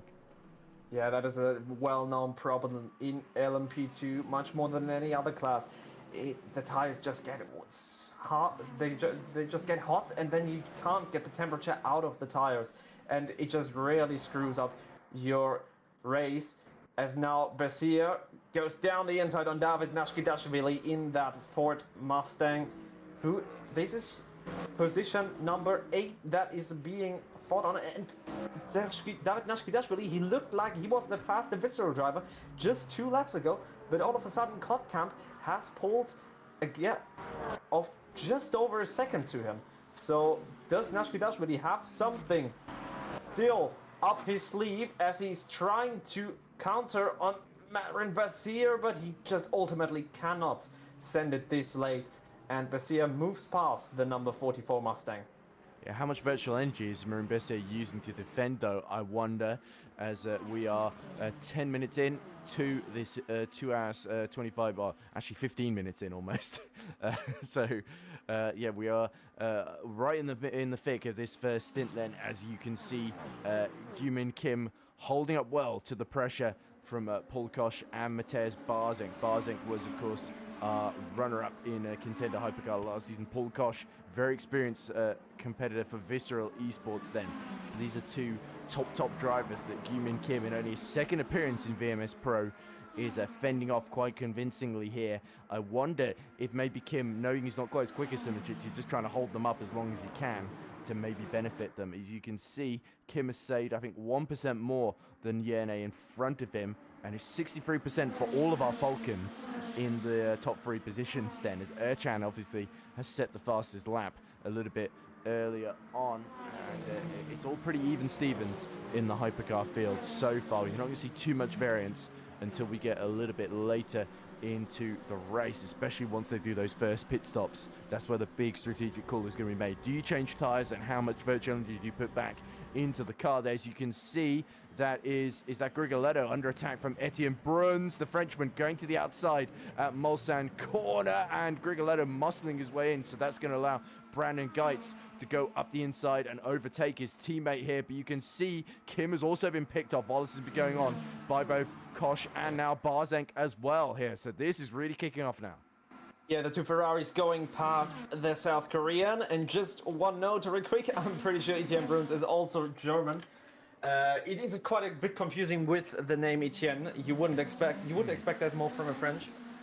But at the front of the pack, Shea O'Sullivan, he has saved actually just half a percentage more than his teammates. It is not going to be significant on a lap this long, but it also looks like he is currently the fastest of the 3 Falcons, who have now slowly dropped Journey Simicic's. Arda Erchan picks up the fastest lap. That was already on the last lap. Let's see how much faster he can be than his 2 teammates out in front on this lap. But Gilhood is just keeping O'Sullivan at bay. But I sense there might be something coming up in the nick of time here in this hypercar class. What is coming up, however, is the fight for P8 right now. Evan Bengler ahead of Degenstein in that Team Natax LMP2. That black, white, and, well, neon yellow livery. Behind them and is that Beckman catching in the other Natax? I'm not sure if it's Beckman or Crochet. It's definitely one of those 2. It's a Crochet. It is Crochet, indeed. So there are 2 Team Natax cars behind that Delta V Racing. They all put the same number, don't they? It's annoying. It's yeah, it is very annoying. Especially we don't have any timing screens available apart from what you see on screen, so we know as much as you do. Well, actually, Niklas does know a fair bit more than me. As we see Marin Bessier pulling to the inside on Nashkidashvili again, so the Porsche making good use of the slipstream there, and also it looks like Marin Bessier's turned on the headlights to try and put off Nashkidashvili just a little bit there. As you can see, the fighting going on. Kotkamp, interestingly, is right behind Louis Roters, fighting away for P6 there. As you see, this is the 3rd place fight. Clemens Kindle using the grunt of the Mustang to challenge our championship lead. He's going to try and get up the inside. Is it a Tatum Restek 1-2? It is for now. Osterman beaten back to 3rd position, and Clemens Kindle, who was so strong in this race in the contender split last season, won it to keep his title hopes alive. Doing a great job. There's Kim, pulls across to fend off Rafael Bieler, and Bieler is now pulling away from Grigoletto behind and looking very, very confident against Gyu-Min Kim there. As you can see, the 2 Ferraris of Kosh and Barzink are ever so slightly starting to escape from the South Korean and the Frenchman behind them. Yeah, the Frenchman really wanting to make this race count. Yeah. it is, after all, not only his home race, but also an endurance round, as David Nashkidashvili goes back ahead of Marin Bessier, so that Mustang seems to be a little bit faster regarding top speed. The Porsche is notoriously not the fastest car in a straight line, and Nashkidashvili is really using that to his advantage, trying to get ahead of the race esports car, as now Eric Beckman and Benjamin Hubert are going at it. LMP2 fighting once again. We've seen that so often. And now one car on the left side of the road, one car on the right side of the road, and right back into the tow he goes. And nothing really has happened here. Yet, I think they did switch positions. So I think that's why the camera just showed us that very quick. But well, here comes Biela to the outside of Yumin Kim as they go through the Corps de Golf. Sparks flying out of bottom of both cars in every direction. Biela is able to just get a slingshot around the outside and through into P7 there. A couple of comments in the chat, by the way, worth addressing. Well, I guess that we can do it because we've got such a long race. But Balzar-JZ8IP says, what do you mean Ukrainian flag? I just mean the DCS guy's got the same colors as the Ukrainian flag, light blue and yellow. It just reminded me of that for some reason. I don't think it's any political statement either way. Although, yeah, Ukraine's a great country. Anyway, Chad.D8 says Biela will most likely have a kill streak by the end. So clearly he does not rate him, as we see. Oh, we go Crochet side by side with Wengler. Late move up the inside into Marsan corner. There's a little bit of bumping and barging, and Wengler put onto the gravel and then hit as well by Degenstein. Oh dear, not Degenstein, it was one of the other Anatex cars. It was Degenstein, I believe, and that is most certainly not what you want now, because, I mean, it did. I'm very, very sure it was not intentional. It just happens in the heat of battle. But when this happens to you as a driver and you see two cars profiting from your from your bad luck, that's what I wanted to say, and they carry the same livery, you might get you sometimes just get angry. It's just, I don't know, when you're in the car you have so much adrenaline going on, and it's so hard to really hold on to your calmness. Composure, yes. Composure, yes, that was what I was looking for. Thank you very much. As we see Grigoletto, he's managing that pressure quite well, as he's got not one, not two, but three identical looking cars behind. They're all carrying the number 44, the Visceral guys, as Mateusz Basenk is currently still cruising. Oh, he's been caught a little bit by Biela, you can see. Yeah. And now Biela's released now that he's cleared Yumin Kim. Kim has still saved the most virtual energy of the top 8 here. And interestingly as well, Whitehead has used 2% more than Keinzel and 3% more, almost 3% more than Jakob Osterman as well. So that's going to be really interesting in terms of strategically. Whitehead is trying to disappear into distance and build a gap. But could that backfire if he's too aggressive? With the resources at his disposal, then could he have to have a longer stop than some of his rivals, or is there a big Tardem Restec Esports master plan that Whitehead is putting into effect here? Either way, they've got the first two positions. They've got track position, and Keinzel is nearly 3 seconds behind Whitehead, and that puts Osterman about at least 4 seconds off the lead. But yeah, Keinzel, if anything, could be a bit of a threat to Luke Whitehead rather than an aid in the championship here. Yeah, I was thinking the same thing. Luke Whitehead has burned a lot more VE, but Keinzel does look like the faster driver right now. So Keinzel maybe just has made a change to the setup, or just likes the track that much that he is closing in on Luke Whitehead, who is notoriously a very good driver here at Circuit de la Sarthe. Nonetheless, we still have plenty of battles going on in our LMP2 category. So the LMP2 is putting on a very, very good show, as Ibrahimi, one of our privateers, is making a move on the baby blue and black car of Race Esports Blue Squad. That would be Mathis Ratte, and he gets ahead of him and sets his eyes right upon the ERAP competition car of Pia Pia. Yeah, there we go. Pia has been on the defensive since lap 1. But yeah, Ibrahimi, I think, had a difficult start because he was third on the grid, wasn't he? As what have you noticed? That Grigoletto has seemingly lost not one, but 2 positions to the 2 Visceral Peugeots of Brendan. Are we seeing the Cadillac starting to struggle then? Yeah, the Cadillac seemingly not being as great of a car over the long run. Maybe they can sort out the tires, but maybe it's also just the issues they're is being facing. lapped by the leaders now. This is going to be tense. There we go. Maybe this is where Gilhead can build a gap to O'Sullivan. If he threads through the traffic just that little bit quicker, he can run on board with Erchan. You can see O'Sullivan stuck just a little bit behind Nashkidashvili then, as one of the other cars dealt with by Erchan in tow then. And you can see what the gap's gone from about 3 tenths to nearly just over a second then. They've already almost cleared the whole of the GT3 field. These are your... this is the fight for 5, 6, and 7. That would be Leiden, Rotters, and Kottkamp that are now being led by the three... my bad. My apologies there. By the 3 Falcon Sim Racing cars, as Matthias Basing is still under pressure by Raphael Bieler. And Patrick Schindler will not have helped him there at all. And I think Bieler is having a look at this, and I think he is going full on hunt mode right now. Yeah, Bieler actually made a bit of a mistake.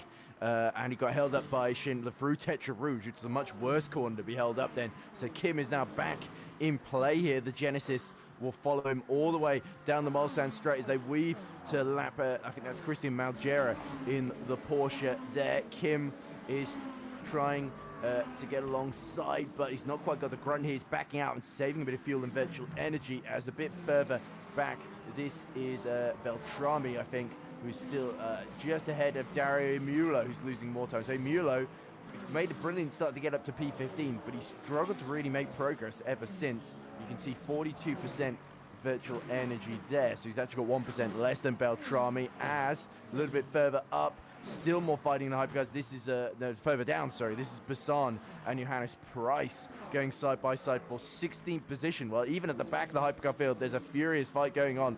Price just holds Beltrami at bay, late on the brakes, all over the curb, but the GT3s are making it a real mobile chicane down the Mulsanne, and Bieler still, he's actually caught, he's passed, he's held off Kim, and now he's right behind Barzenk once again, getting alongside. Oh, big hit there as they go either side of Jakob Osterman there, and Bieler is forced to back out.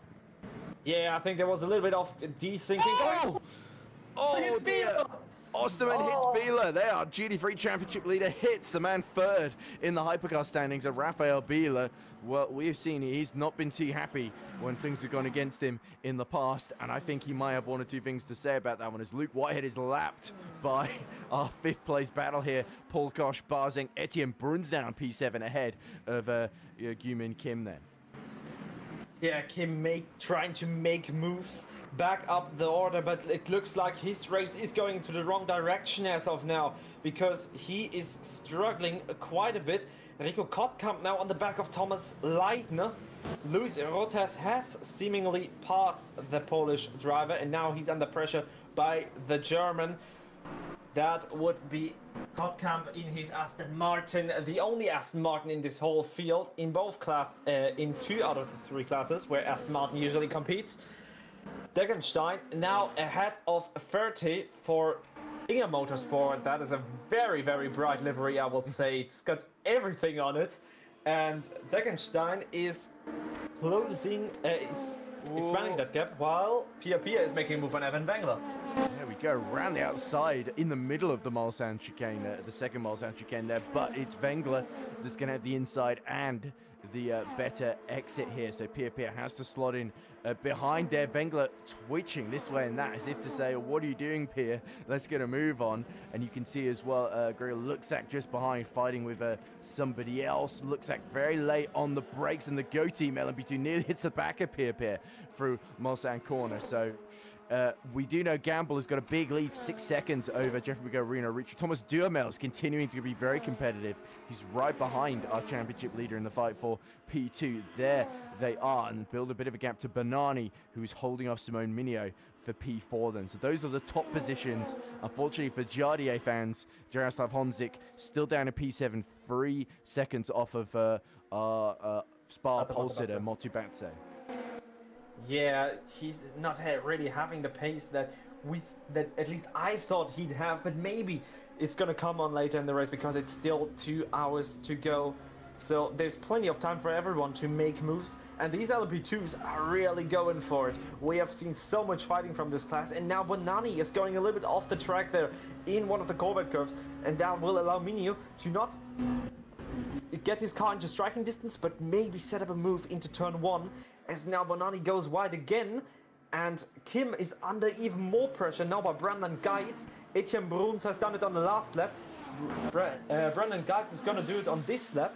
And for Kim, this race is currently going in the wrong direction. So maybe the Genesis isn't as good over the long stint as the Peugeot. Yeah, Kim is still doing a lot better than the third Genesis of Colin Sport that we've not seen anything of in this race so far. There is Colin down in P17. He did, of course, get past Biela because of Biela making contact, or being made contact with by Jakob Osterman then. So yeah, that was the sole piece of good news in this race for Spork, who of course is just a bit of a nightmare in the back then. But yeah, Kim still in the top 9. And you saw, even as Brandon Geitz making the move, Kim made sure that he was getting slipstream from Johannes Price. One of the other Visceral Peugeots. In front of him is Radoshevitz trying to make the move on Luxak for P19. Nobody wants to be at the back in P20. You see 2 retirements so far, Volzak and Varga, both of whom we saw having big incidents at the second Mulsanne chicane.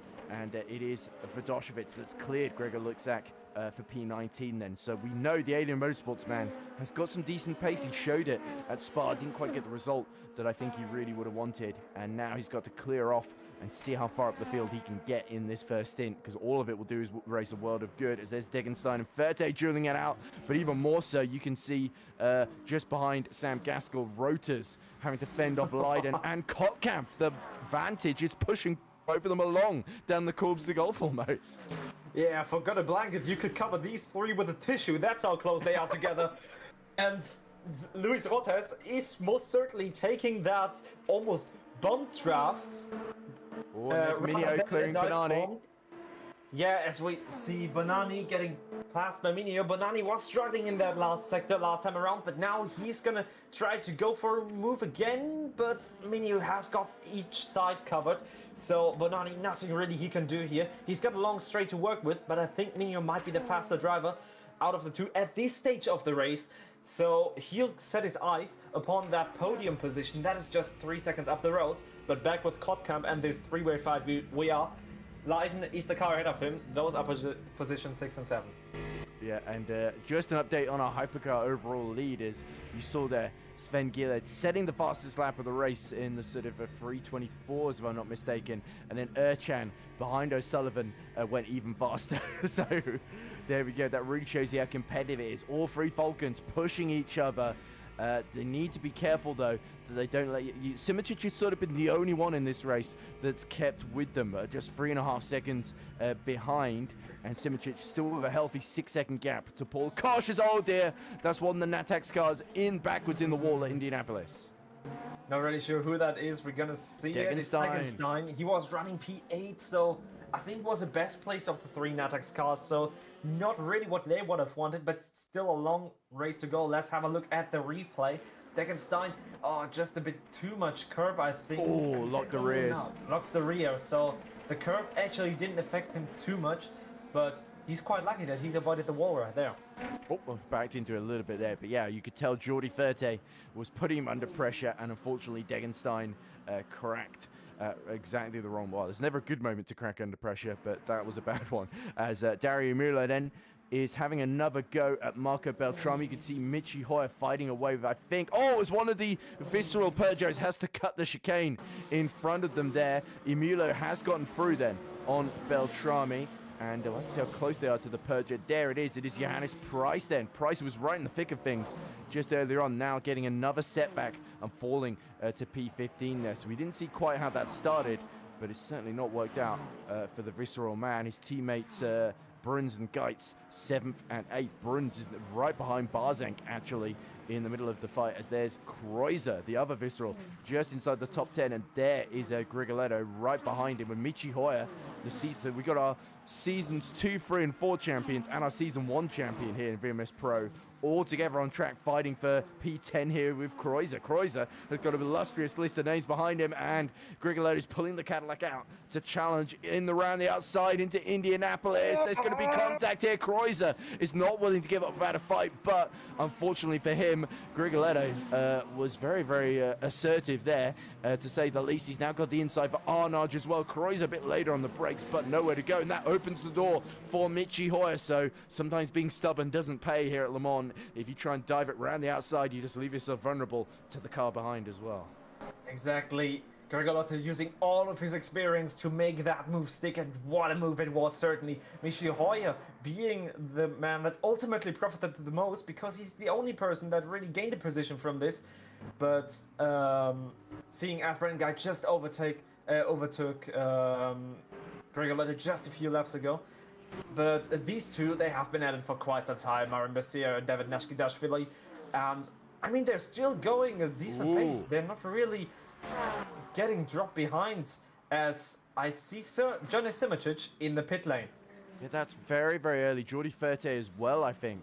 No, it's not Jordi Ferte. It might be one of the other brightly coloured LMP2s. But this is incredibly early from Simoncic. He's gone into the pit lane. Is he going to go into the box? Yes, this is not a penalty being served. I think it's Ferte's teammate with that brightly coloured livery. I've not quite figured out who that is yet. Don't know the... sorry, who's that? Oh, it's Johan Moorkamp there. So he was sort of mired in the midfield then. So Moorkamp is taking a gamble. But interestingly, Simoncic deciding to pick quite early, at least a lap or two early in this stint then. So that is aggressive move for Simoncic, going for the undercut here. Be fascinating to see where he comes out in the order. As you see here, this is Thomas Leiden. He's kept Kotkamp at bay, and he's still right behind Luis Roters. These three having a fantastic fight over 5th position. BS competition versus Falcon Sim Racing versus Visceral competition. Then you can see 20% virtual energy left in the fuel tank of the GD3 of Leiden.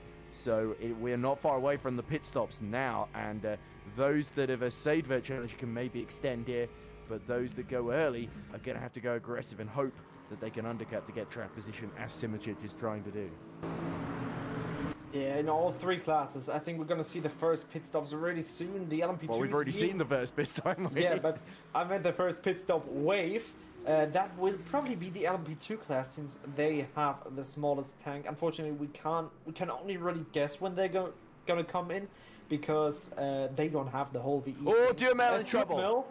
Yeah, I was about to say that. Oh, in the last corner, that has there maybe been contact between him and I think it was Richie he was fighting with.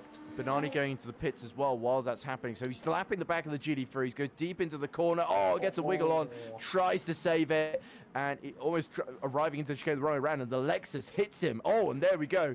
It is Minio that has to cut the chicane completely to get past the spun car there. So hopefully the game won't penalise Simone Minio for that one. Oh dear! Oh, that's a big one. Degenstein is off. No rear left tyre, no rear wing. So that's Degenstein's day over, and he's dropped it on the exit of the Porsche Cars through Maison Blanchard. Oh. Very, very big impact, and I am pretty sure that with 3 tires in the gravel trap, that will be the end to Degenstein's race pretty early. Very unfortunate. It's just super hard, and I think those old worn-out tires didn't help him, but we still got even more fighting going on, coming now into this third sector where Degenstein is standing, and we have all BMS champions fighting in one fight. Well, it's just these two. Yeah, there we go. So Michi Hoyer, 2 wins to his name. Fabio Grigolotto, I think, got 7, 8, or 9 wins, the most to his name, and he's got the most titles. And then we've got just behind, catching them in the Ferrari Esports machine, it is Dario Milo, also with 1 win to his name. So 3 race winners. There's a big yellow in the final sector, I think because of that stranded car of Degenstein, potentially. As surely, are we going to see anybody going into the pits here? It looks like they're all flying through. I'd love to see where Simoncic is filtered. He should have a clean piece of track all to himself, 10% for our race leader, Sven Gielhed. So surely it's either this lap or the next one that the Falcons will all rush into the pits then, and they'll hope that they're not hogging the same spot in the pit lane. There is Simoncic, clean air. You can see that his last lap was a 3 minutes 31.7 then, but that was as he exited the pit lane there. You can see, I think he's kept the same tyres on So he does look to be double stinting and trying to gain track position here. Yeah, Rico Kottkamp on the back of Thomas Leiden once again. Now the GT3s are being passed by the LMP2 field.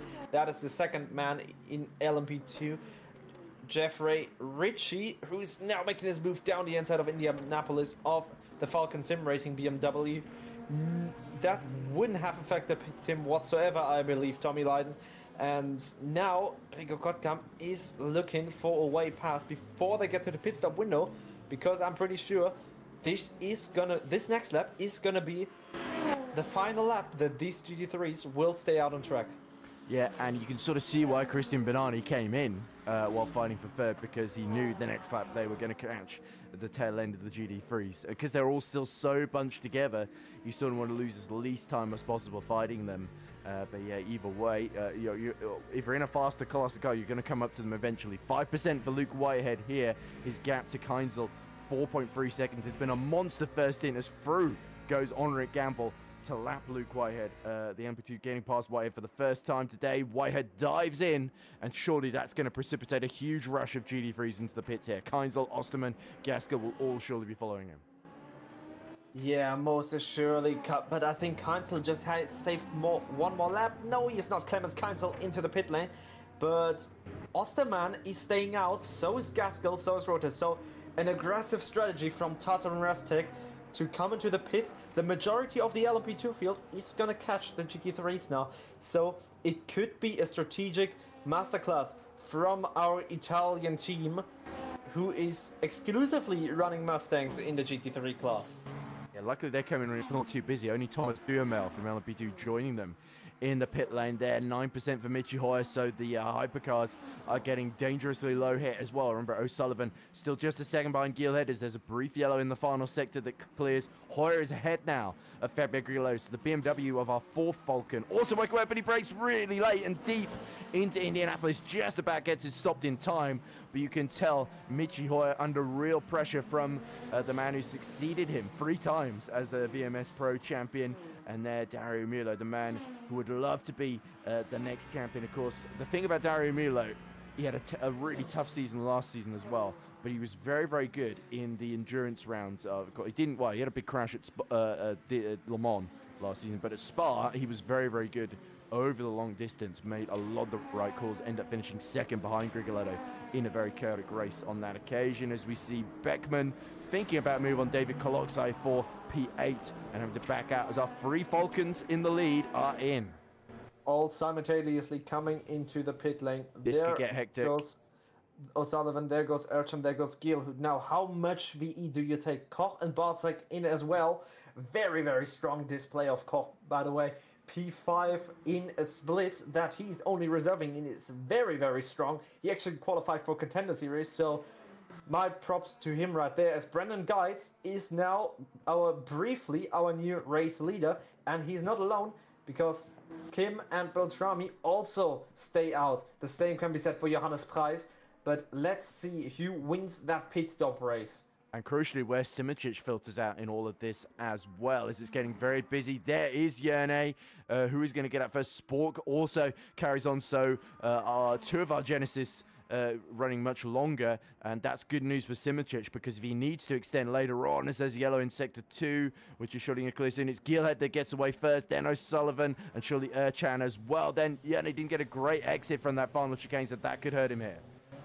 Yeah, out they go. Sven Gilhood puts his pedal to the floor, and he's ahead. But has he taken new tires? There goes O'Sullivan. He has got Johnny Simičić on his inside. There's contact. O'Sullivan has to cut the chicane, and I'm surely he's not going to be too thrilled about that. But now he has to keep Simičić at bay, and he does succeed in keeping the Genesis behind for the time being. Otto Archon is looking at this and trying to get this 3rd place position back. He started in P4, now he's back into it. Yeah, if they are on cold tires, they need to warm them up quickly. But yeah, this is aggressive strategy from Simičić. And if only he had not used so much curb at the final chicane, I think he might have gotten out ahead of O'Sullivan. He wouldn't be needing to slipstream right now. Ercan will try and capitalize, but the man really laughing at all this is Gilhead. I think maybe underfueled slightly on Virtual Energy, but he's got a huge gap to the three contenders behind him. You can see Müller has carried on behind as well and is almost within sight of this battle. Gamble now pits from the lead in LMP2, and it's Miguel Reno Ritchie following him. So bizarrely, despite the smaller fuel tank, it's the LMP2s in sequence that are effectively the last to pit, one of the last ones to pit here. Yeah, I do think it's mainly because most of the LMP2s have fuel saved, while our leaders in Hypercar In comes Osterman not from so the much. GD3 lead. I will apologize real quick if I am lagging. My internet is struggling a That's tiny okay, bit I can right see now. things fine. I'll take over then. So Jacob Osterman following our LMP2 field. Nearly everybody in LMP2 that hasn't pit is coming in. And there's a couple of guys even in the middle of the GD3s here as we cut to big aerial shots of the track to see not a whole lot going on as we see the last few cars coming in to the pits there. So the big question now is surely Luke White and Clemens Keinsel are going to be able to come out where they were, depending on what Osterman does here in the pits. By the way, Brandon Geitz still leading in Hypercar, but him, Kim, Beltrami, Price, and Spork all yet to pit. Gilhead and O'Sullivan still first and second with Simičić in tow with Ercan right behind as well. There is Luke Whitehead then, so this is crucial. Needs to make sure that he doesn't give up crucial tenths of a second here. I think Osterman is still stationary in the pit lane here, so Luke Whitehead should get out comfortably ahead. Wengler looks at Radošević, have all done another lap here, so Gamble emerges in P4 with Ritchie still behind him. Whitehead does reassume the lead now. Gaskell has actually had a very short stop and got going in P2 with Nashkidashvili now behind him. Then it's Thomas Lydon and then Marin Bessier, or Ramone, sorry. Keinsel has lost a lot of time in that pit stop. I don't see him anywhere. It looked very chaotic though. So chaotic that the director didn't know what to watch, apparently. So Clemens Keinsel He's coming in back in the pit he's lane. back and he's making a second stop. Okay, because he pit with Whitehead. Has he perhaps made a mistake, Clemens Keinsel? Has he perhaps made contact with somebody that resulted in damage for That could be the only explanation. He had full 96? virtual energy, unless he underfueled or put the wrong tires on or something. As now Either way. Jardia under a lot of pressure by one of the Team Natax and the DCS car in LMP2 coming out of the pit lane. P14 not usually where we used to seeing Jardia, as now Benjamin Hubert is making some moves down the inside on the Natax car he goes, and after Jardia he'll go next. Yeah, that was very, very wide from Jaroslav Honzak, but Jardier survives in what is currently P14, but before the pit stops he was inside the top 10, fighting for I think 7th or 8th, wasn't he? So let's see if Honzik can recover ground here. They've got GD3s to lap as well. As you can see, the DCS car, number 17, trying to dive up the inside, but not quite close enough there to make the move, is our DCS man then. So the positions will stay the same as they were. Yeah, and you were talking about him earlier. Colin Spork, we didn't see a lot of him right now. As of right now, he's leading the race. So Colin Spork has saved an awful lot of virtual energy, going 3 laps more. Oh, he's only got longer. 4% now, so he'll have to pit this lap. And there's a whole gaggle in front of him as well. Oh, that he yeah. somehow got to lap 2. As this is Minio, who's emerged, I think, right next to Benani. So Benani has undercut his way back ahead of Simone Minio then. Yeah, so much is happening right now here in all stages of the race. Evan Wengler, now the provisional race leader, also having to come into the pit, our last track, and Radošević. Henrik Gamble, still our provisional race leader, and now we're going side by side again. Beckman, Honzik, Hubert. We have seen that battle before, and now they're going for round 2 into Mulsanne corner, and Hubert stays behind Honzik, and he does get ahead of Beckman. So now we'll see GT3 traffic, and we'll see Hypercar Colin traffic Sport coming flashing them. through. The race leader wants to be let through, and he's given a tiny gap at the inside. There's Osterman, who's emerged just in front of Patrick Schindler. So Osterman has had a horrible stop. He's dropped from 3rd in the order to outside, I think, even the top 10 here, as we see Jardy makes a little bit of contact with Hubert there. So Honzik under real pressure. Hubert, the DCS Racing, has got a monster run. Round the outside he goes, and that is P14 then for Benjamin Hubert. In come Yeah. Oh, big spin. Indianapolis. Two of our LMP2s have come together. Oh, it's Ibrahimi. Yeah, Krylov and Ibrahimi get together here in the gravel trap. Let's have a look at this. Krylov down the inside, and yeah, just was no space whatsoever. And that could have gone really, really bad for Benjamin Huppert. It could have gone bad for everybody if they'd gone sideways on the exit of Indianapolis there. But Ibrahimi, a bit unlucky there. I think that was not the first time this season we've seen a bit of a dive there from Mathis Crochet that's not worked out, to put it mildly. But either way then, they've got to recover and continue as best they can. Radoshevich, Wengler, looks like all being serviced in the pits. Ornament Gamble retakes the lead then. And these three will drop down the order, presumably just outside the top 8. Then Ritchie goes back into second, Banani into third, and Minio into fourth. But interestingly, in LMGT3, Gaskell has made a British 1-2 here in France. Luke Whitehead leading Sam Gaskell. Nashikashvili is now third. He's the Mustang that's really somehow gained ground. He's got a lot less virtual energy. Gaskell's fueled up a lot more, though. Then Thomas Lydon is fourth. Ramade with a little bit less virtual energy is in fifth, but ahead of Bessier, who's really put in 73%. Bessier's putting the most of anybody, and that could serve the Porsche driver well, as he's ahead of Malgera, Kottkampf, and there's Osterman, P9, 91%. So Osterman's really been caught out by how little virtual energy they've all put in. So he's lost track position now, but he could potentially have a very quick car in this phase of the race. Yeah, they all really put that short stint. They pulled it a lot forwards, probably because you don't want to have the new tires when it is deep in the night, when, well, there's basically no tire warm-up phase whatsoever, as now Beltrami and Geitz are going at it. Both of them have fueled until the 100% mark, and now Geitz is smelling an opportunity right here. Beltrami was on the gravel there. Brendan Geitz does he go to the left? Does he go to the right? No, he stays behind and maybe makes his move on the Mulsanne straight. He's got 3 parts of the Mulsanne straight to work with, and I'm sure he's going to do something like Eric Beckman. He finally gets past Honsing. There we go. So Jardier going a little bit backwards at the beginning of this stint. So it's interesting. I wonder if maybe Jardier's changed tyres here, and that might be why these drivers who haven't changed tyres are going to be quicker than him at the moment, and why he's lost the ground that he has beginning of this stint. But Crochet and Wengler going side by side. So Mathis Crochet going for another move in his attempt to recover, and he's already got to dive the inside because there's Axel Ramone. He's going side by side with him as well, as we cut back to Hooper, who's just cleared a load of GD3s. You can see that's Nashikashvili, he's just cleared, and then there's Sam Gaskell in front of him, and there's Honzik now, who has somehow been able to get back past Beckman, who's been boxed in behind the GD3s then. So Jardier using his experience to regain a position there. He saw what was happening and reacted accordingly. Yeah, Jardier is just one of these people that knows how this LMP2 does behave, and he's had so much experience in these LMP2s.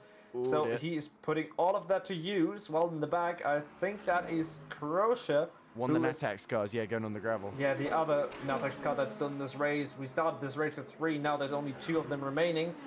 As now we have a lot of stuff going on, fights in all 3 classes. Up at the front, you have the fight for the podium in GT3. You have the fight for LP2, and now O'Sullivan has caught up on Sven Gielhut. Just a note from the sidelines: there won't be any night stints tonight.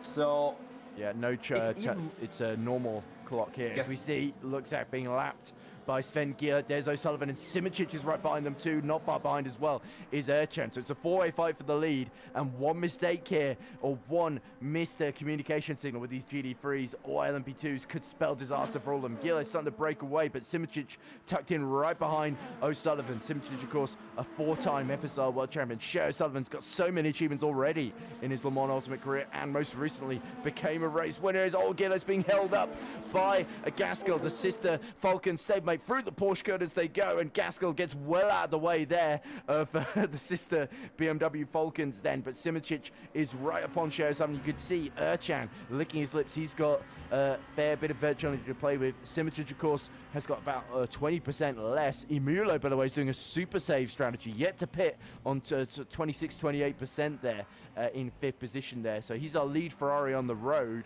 but this is a sort of very unusual strategy for Dario Emulo. I wonder if he could be trying to go for a sort of massive tire offset maybe at this first pit stop. Yeah, it does look like Imola did visit the pit lane, but he just fueled up just over 50%, that is, to maybe get away from that little train of Hough, Rigoletto, and the whole Visser purchase that he was stuck in. Now we see Paul Koch making his moves ahead of Alexander Radoshevitz and Matthias Ratte, who are currently fighting for P16 and LMP2. Radoshevitz obviously had that big moment in the very first stage of the race, as now two Cadillacs from Datum Restic are going side by side. There's the champion on the inside and Beltrami on the outside. Rigoletto goes through on Marco Beltrami, and that was a rather easy move. Yeah, I think Fabio flashing his lights there. Beltrami didn't get out of the way immediately, because he doesn't have to, of course, because despite the fact their teammates, they are fighting for position, even if they're not on the same strategy there. But Beltrami went a little bit wide, and that was all the invitation Grigolado needed to get through. He's got slightly less virtual energy than Marco Beltrami, interestingly, does the reigning triple champion. But crucial for the Cadillac man's race. All three of them sort of in 11th, 12th and 13th, struggling to get past the Peugeots to get back into the top 10. As here we go, Jardier is having another go at Benjamin Hooper in the battle for P9 as our race leaders are going through in Hypercar alongside, side by side into the second Mulsanne chicane. Jardier's got the inside, but he's got the Hypercars swarming behind.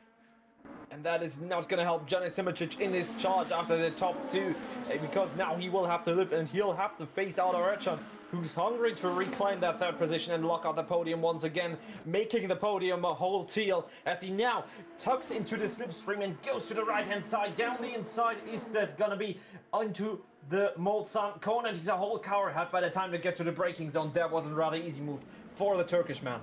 Yeah, I think Simoncic, knowing he's got less virtual energy and knowing Ercan had the run, decides he can tuck in behind Arda and try and catch up that way as Bassan side by side with, that looks like, is that Patrick Schindler there, just behind Luis Roters there, and Bassan losing a lot of time in that battle with Lucas Kreuzer there.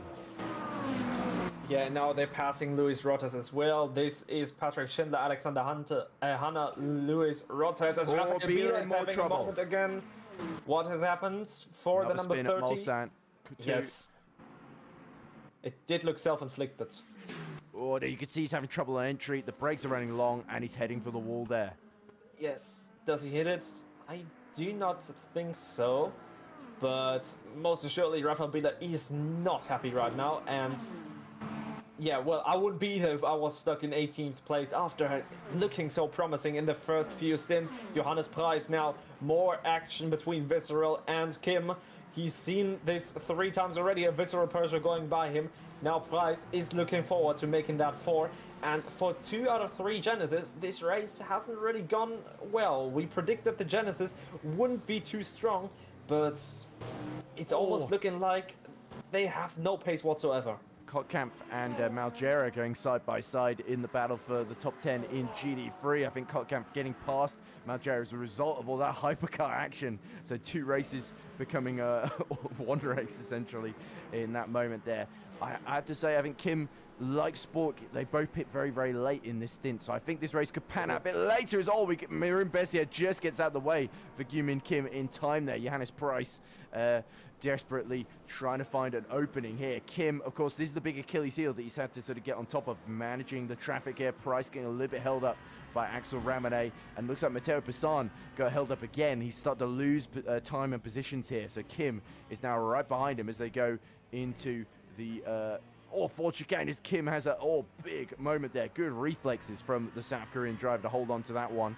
But you can see the virtual energy in Mulo is down to about 16% then. Simoncic on 42. So is he going to try and save energy behind Ercan now? That could be part of the strategy to get back on terms with Falcon here. On raw pace, the Genesis is not really a match for the BMW of the Falcon Sim Racing team here. But Simoncic can maybe not be able to pass his way through, but he can think his way through, as we see Preiss getting held up again, this time by Leiden, who has zipped his way past Nashidashvili here. Yeah, just it, like when you're sitting in a hypercar, you're this low, and then you just see, it's like seeing 2 mountains move closer to each other when you drive between the BMW and the Mustang. 2 big beefy cars, 2 other big beefy cars fighting. Alexander Hanna and Patrick Schindler, this is for 11th position. The Lexus getting ahead of the Falcon Sim Racing BMW. So this time around, the German is, well, triumphing over the German, as now Johannes Preiss has made the move on Kim. Yeah, there we go. Well, he was sizing that one up for a while, wasn't he? And Kim, unfortunately, not able to counterattack just yet then, as we see Nashikashvili in the Mustang trying to fight back against Leiden. Unfortunately, we can only see the hypercar battery percentages on the left there. Emilio surely is going to be pit lane bound in the next couple of laps or so. Here are the GD3s. You see Nashikashvili with a lot. Him and Ramone certainly had very short stops compared to Leiden, so that's how Leiden's been able to get through. But the Mustang, we know, is competitive around here. So even Cummins Keinzel's got the fastest lap, despite being at the back of the field, having all sorts of issues, having to come in for that second stop. With the still just under 90 minutes left to go in the race, it's not over for Clemens Keinzel here. And yes, certainly still quite a way to go in this one, as that looks like one of the LMP2s getting well out of the way there. I think it was that I can't remember who that is sorry, from the liveries, but yeah, all three of our BMWs dispensing him easily on the exit of Arnage. I think Simičić will still stuck behind, but now getting through, and still within touching distance of Ercan. Ercan will hope to just drop Simičić at this point, but of course he's stuck behind O'Sullivan as well, so they're kind of limited by each other's pace, is the problem with all three of them being so close together. Yeah, and now Schindler and Hanna are going at it again here in GT3. P11, it is the position to fight for. Good to see Hanna and the Lexus having a better race there, making a move, because Hanna's not had a whole lot to shout about, and he's a great driver. No, as we usually see not. Osterman getting past, that's Christian Malgera for P8 here.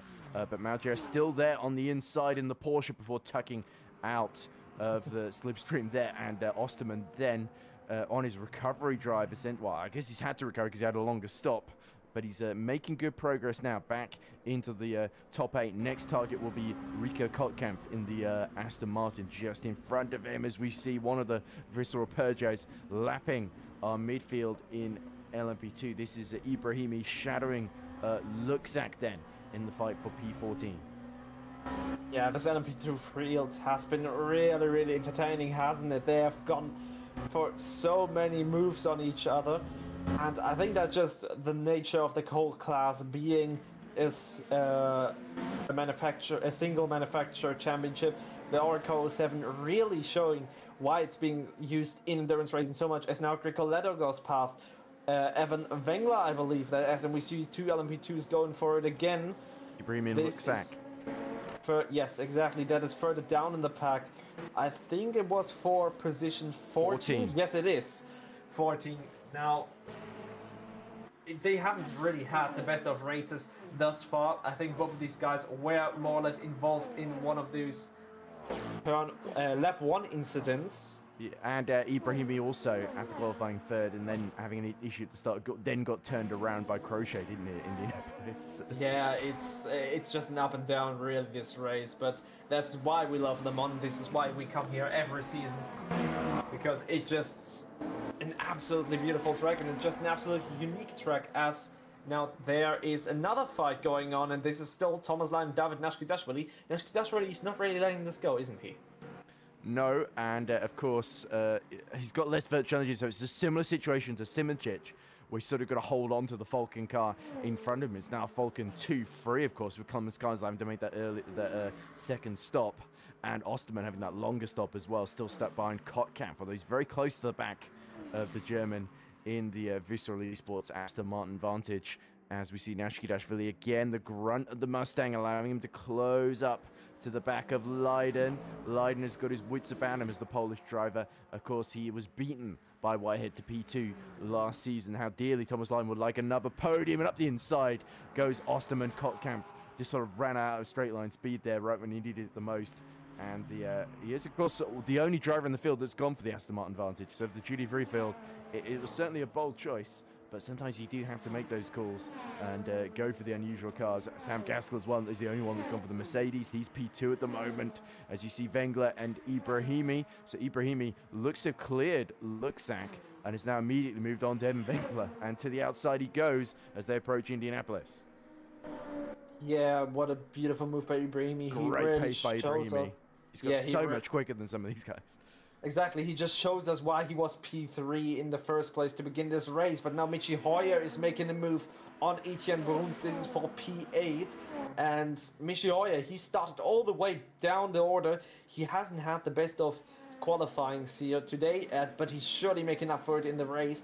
And at the current pace he's having right now, he might be looking at a juicy amount of points if he can catch maybe seventh. The Ferrari is running in fifth, sixth, or seventh place. Talking about the Ferrari running in fifth, Yumalo, he's in the pits. Well, finally, there is the second stop. So it was a splash and dash first time around. What does Dario do this time? Surely he owes us a slightly longer pit stop this time around. Yeah, most surely. Oh, I thought I saw an LMP2 going slightly off the road there, but let's have a look at Nashkidashvili, who's still all over the back of Thomas Leiden. And Nashkidashvili, he's just really putting the pressure on the Polish driver in front of him. And I sense maybe something might be coming up before they get to the pit stops again, because Nashkidashvili will have to get in one lap earlier than Thomas Leiden, maybe even two. The other thing this is doing as well is Leiden and Nashkashvili dueling with each other is allowing Gaskell to escape up the road, and now Nashkashvili bumper drafting the back of the BMW here as they approach the Porsche curves. I wonder if David Nashkashvili can see the way this is going and say, look, I should work to get rid of Leiden so we can close that 2-second gap to Gaskell here. Yeah, Tata Matebatse now under pressure by Duhamel, and I don't think these two are working together in LMP2. No. We haven't really seen any working together, everyone just on their own. Every truce seems to be very fragile. Even the three Falcons up front have had their moments as well. Exactly, only in GT3 we really have seen that thus far, and now Duhamel is getting ever so big in those rearing mirrors of Matebatse. We don't really see the side draft coming into play with these cars, mainly because there just isn't enough space to go side by side without going over the middle of the road, which you do not want to be doing in a prototype, because you will be bottoming out and you will lose a lot of straight line speed. So it is faster to just use the overspeed harvested from the slipstream, and Tata Motobatse is not going to be able to counter this one out. That's actually a very good point, as we see Motobatse breaking late into Mulsanne, but there was no way through on that occasion for the exclusive esports driver. But yeah, he'll get a little bit of slipstream now down the course to Gulf, but it's easy to forget that a lot of the roads here in Le Mans and down Mulsanne especially are crowned sort of in the middle, like you say, because they're just so old, and naturally that's the shape they've always been. So they obviously do a lot of work, as they do to all racing tracks that we visit in LMU in real life, to sort of make sure the tarmac's in racing shape there as they go downhill into the sort of banked Indianapolis and now towards Arnage. You can see Motobatse now tucking in behind.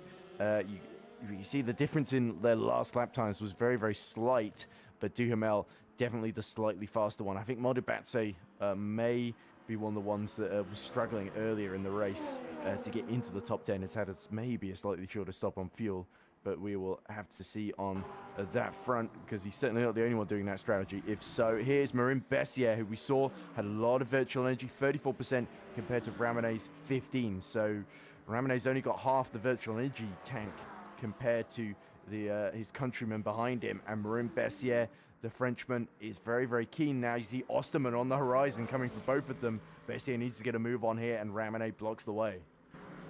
Yeah, Ramonet just using every inch of the track, and I don't think he's really looking for a fight with Marin Bessier right now. But the number 777 is running in the strong 5th position, so he will have to come in at the end of next lap.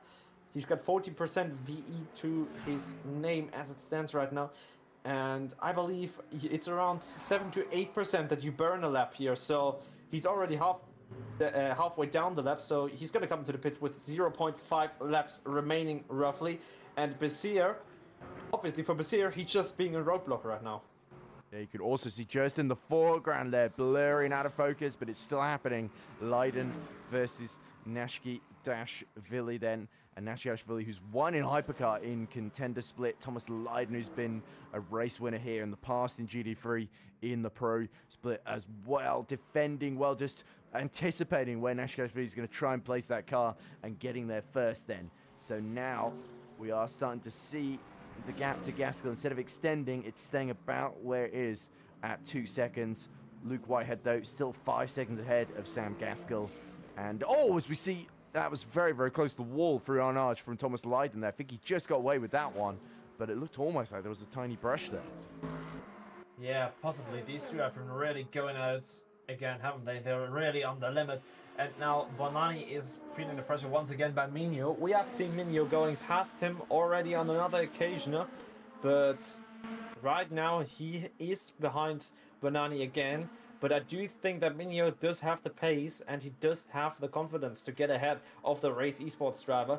He still has a few seconds to Richie and a few more seconds to Gamble, who's currently still running 1 and 2, remaining that gap being around 5 seconds. As we now see a replay of Lucas Kreuzer and Marco Beltrame. Kreuzer getting ahead of the Cadillac. That was a rather easy move, I believe, if I do say so myself. Oh, lucky the brakes. Not easy at all, as Kreuzer has to let the Cadillac eventually go again. There we go. Well, you thought it was done and dusted, Niklas, but and so too did Kreuzer. But yeah, luckily for Marco Beltrami, he gets the position back without too much of a contest there. As we cut to our 3 leaders, O'Sullivan ever so slightly starting to put the pressure back on Sven Gielhed there as they lap Henrik Gamble, I believe. And Erchan just coming up to him now. Then Simičić has fallen about 2.5 seconds behind Erchan. So he's now really starting to struggle to save a Virtual Energy. But look at the gap behind Simičić to Paul Kosh. It is 19 seconds now. So that's a beautiful gap for all 4 of our leaders essentially to pit into if they need to.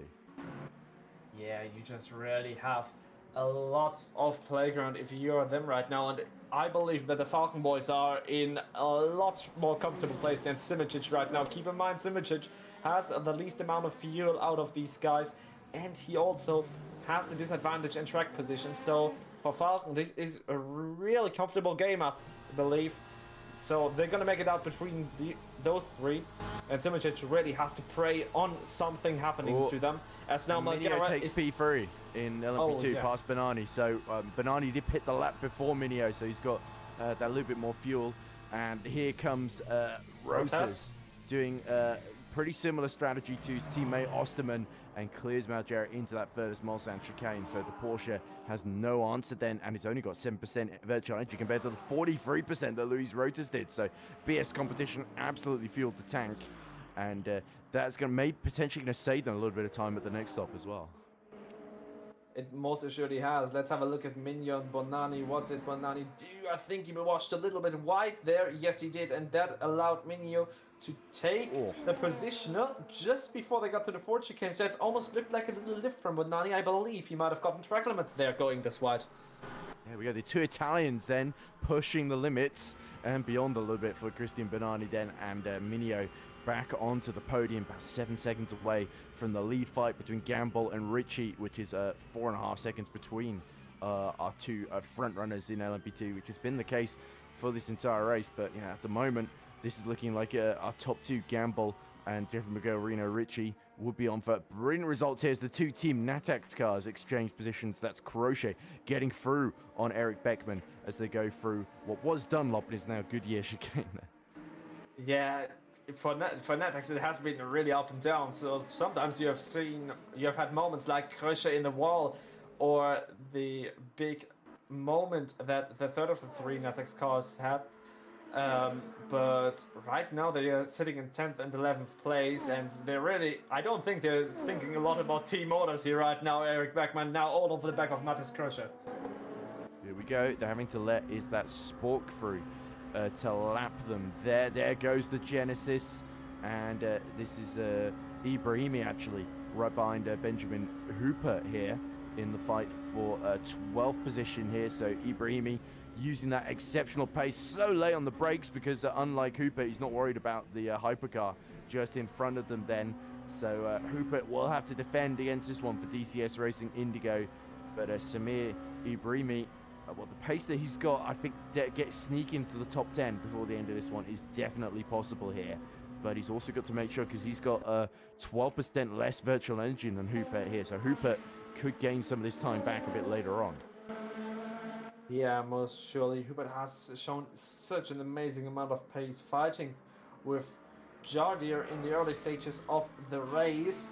He's now a few positions behind him, but most assuredly, he's not really gonna think about letting anybody pass at this stage. Neither is Michi Hoyer, but Brennan Guides wrestles his way past the BMW. But I think Michi Hoyer, he's not really planning on just letting Brennan Guides go. Yeah, meanwhile, Nashikashvili and Ramane, having had the very short stop at the first stint, they are deciding to come in early this time around. It looks like Christian Malgera doing the same thing in the Falcon Porsche too. So let's see if that strategy is going to pan out, if they get the undercut again, because Nashikashvili in that fight for the podium against Thomas Leiden, who's actually dropped another 6/10 behind. Gaskell, Simičić in again. Well, we knew that was coming, didn't we? So he's not really been able to save a huge amount. 1 hour, 11 minutes left to go in the race as Whitehead is lapped by Ibrahimi and Hooper. That's not Whitehead, it's the other Tatum. That must be Keinzel then. Yeah, it was cancelled. Well, look, Whitehead has gone for another lap. Still 5.1 seconds ahead of Sam Gaskell. A very comfortable gap for the Brits in the Italian team, racing for the Italian team in the American car. So a very diverse mix of nationalities going on a Tatum race take. Etienne Bruns goes past Brendan Guides and Michi Hoyer. Never mind, he was ahead of them already. It's Simičić pitting that they're getting past. So yes, and he's having to do a longer stop because he short-fueled it essentially in the first one. He's having to kind of pay the price for that now, I think. Just like we saw with Dario Mulo. And look at the gap between Koch and Ercan. That is 3 and 4, and it's 21.9 seconds. So that is a humongous gap between third and fourth. And we should see Simičić get back into fourth once these drivers pit ahead of him, though, in the next couple of laps. But as of right now, Falcon Racing, they have a lot of room to play with. Let's just put it this way. So there we go. Simičić still in the pits. Through goes Colin Spork. And he was about 3 seconds quicker than Simičić, but that's, of course, including Jene stationary in the pits at the end of that level, coming into the pit lane, I guess. So out he comes. Definitely, yes. So into 15th position then. So luckily, Simičić again has got clear air here as we look at Bernani, who is now taking advantage of the tow he's getting from Simone Minio to try and get into play. Duhamel is about 12 seconds behind these two, so there's not too big a threat from behind. But if they really start to fight, there is enough time for Duhamel to become part of this equation then. And yeah, of course, Bernani, we know, has got less fuel than Simone Minio too, so he could be trying to save it in behind it by lifting and coasting into some of the braking zones. Yeah, most assuredly, Bernani still not really letting this one go, and I do feel like Minio is the little bit faster driver at this stage of the race. Don't mind those 49% that show up at the bottom right now. These cars do not have a battery VE system, so it's a fault. They just wanted to be get attention and be part of it. They don't want to be left out. As we see, an almighty gaggle led briefly by Lexus. Through goes the Visceral Porsche. Through goes another, but that must be, is that Bruns and Geitz, I think. No, that must be, yeah, there's Hoyer, and there is Grigoletto in P9, trying to shadow Michi Hoyer, as he has been this entire stint, having to go wide past Henrik Gamble, one of the Team Nitro cars. I think that might not actually be Gamble, because that is Bernani. Bernani, yes, it is Bernani, and it's not Team Nitro, it's ERE Racing Sports. It's a similar livery, black and red. But yeah, Bernani then having to let Grigoletto through. Grigoletto not able to get ahead of Minio into Arnage, and that will allow Michi Hoyer to just escape. So we are looking at, just like we saw in Barcelona, we are seeing Fabio Grigoletto only in the bottom end of the points here. And this is not good news. In comes the lead car in GT3. There goes Luke Whitehead. Sam Gaskell joins him in the pit. The same goes for Thomas Leiden. Jakob Ostermann is able to stretch his stint by one more lap. The same goes for Rico Kottkamp. Those were the guys that pitted relatively long and kind of moved that long stint forward just to take a shorter stint at the end of the race, as we see in LMP2 on the gravel. Oh dear, didn't quite see who that was. They seem to have got going again though. But yeah, the thing about is Moorkamp again, okay, who of course is a bit out of sequence with the other LMP2s in his pit strategy, as we see the GT3s being serviced. So the interesting thing now for Ostermann, Kottkamp and Roters is by running as long as they are in each stint, can they maybe do one pit stop less, or at least do a shorter splash and dash at the end compared to the competition? So I think Ostermann, maybe he's been playing a very long game, and it could be very close between him and Whitehead at the end here, depending on which strategy is the one to go for. Yeah, most assuredly. Christian Bonani was certainly still having his eyes on that blue and green rear wing of Minio. We've already lost 5 LMP2s, as we can see. That leaves us with 17 more. I would still say that is plenty of LMP2 racing action ahead of us as we approach the halfway mark of this race. I think we just passed it. I believe so, yeah. 2 hours 20, 1 hour 6 to go. As we see, actually, is that Hooper has repassed Ibrahimi, because Ibrahimi is coming to the pits, of course. As we look at Gaskell, who is now right behind Luke Whitehead. Whitehead maybe has changed tyres or had a longer stop because he... I think Gaskell, you can see, he's only on 81%. There we go, he's underfield the virtual energies. He's done the Luke Whitehead trick. Whitehead has now had to put more virtual energy. I presume that's enough virtual energy to get to the end now. Depending on what the pit strategy is, as it's getting free wide in the background there. But yeah, Gaskell, of course, will get the benefit of a bit of a tow here. You can see Leiden just behind. And there, where is Nashikashvili in all of this? As side by side go Jardier, we've not seen in a while, and Matthias Crochet. So Crochet is ahead on the outside, and Jardier has to tuck in. Yeah, Jardier losing a position to a Natex's car, and Beckman and Hooper, Beckman at least isn't too far behind us. We've got yellows lighting up sector 2 and 3, so something big has happened there. It's Matthias Basing.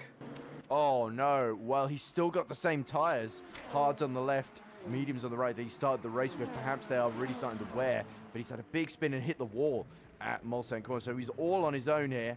Look, he was in... Oh, he's just the rear left wheel got to the outside, and he was into the gravel. And I think in his haste to rejoin, has he had a second incident here? Let's see, he's waiting, and I don't think he did, but maybe he's found... No, he's... When we cut to him, he'd hit the wall, and there was a bit of damage to the front there. But either way, Barzenk has lost a load of positions there, and he was looking at P6 up to that point. So that's a huge, huge blow for the Polish driver. Yeah, Jardier in the meantime hunting down P9 and Bonani hunting down Minio, and the gap has gone down again. So Bonani, he's not really just gonna let him pull away Minio, isn't he? I'm also keeping an eye on the gap between first and second, Henrik Gumbel and Jeffrey Migorino Ricci. It's only 2.8 seconds. Now it's 3.0, but it used to be twice the size of that. Yeah, there we go. Gamble gaining just a little bit here. Could be that having to let some of the hypercars through or lapping the GT3 traffic has hurt Henrik Gamble here. As you can see, that is the Michi Hoyer, Fabio Grigoletto, and one of the Visceral Peugeots. I think it might be Brandon Geitz that they're just fighting with there. Through goes Henrik Gamble on Jakob Osterman then, who of course has re-inherited the lead, having stayed out as long as he has. And then through also now on Henrik Gamble go Brandon Geitz and Michi Hoyer. So this is the fight for P6 at the moment, with Barzenk spinning out of the way essentially. Minio and Bonani now pit on the same lap. So Bonani has either saved a bit more, or Minio's pit a lap early to avoid being undercut here. Yeah, as now Michi Hoyer he has made a lot of progress, and he's currently running in P7, but I think he will face, he will have to face Fabio Grigoletto in the nick of time, because the Italian is getting ever so faster in that Cadillac, carrying the infamous number 1, as now Sam Gaskell has caught up to Luke Whitehead. Obviously, his car is a bit lighter right now. There goes a Genesis down the inside of the 2 GT3 machines, and I think Sam Gaskell might be on for a move here. Oh, this could be bad news for Whitehead then, for his strategy, if he loses track position. Because Gaskell has got every incentive to fight him. They are fighting essentially for that runners-up spot in the championship with each other as things stand. Remember, of course, 38 points for the win of an endurance race, so much more on offer than the usual 25 for the win. As we see Ramone diving up the inside of Kottkamp. That was really late on the brakes. Big confidence for the Frenchman there.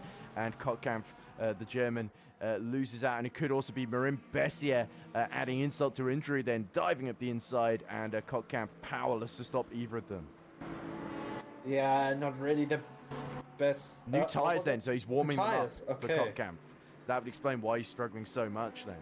Yes, he also hasn't fueled that fuel tank to the maximum capacity, so he will have Neither to is come to the Bessier, pit though, but again. Bessier has kept, I think, the same set of tyres. Yes, so they will have to come into the pits again, that is for sure. So they do believe that it is not worth to go for the full fuel load and then just pit with 1 or 2 laps to go. As now Tata Motobatse is looking at a podium position ahead of him. Duhamel in P3, 26 seconds behind Ritchie and Gumbel.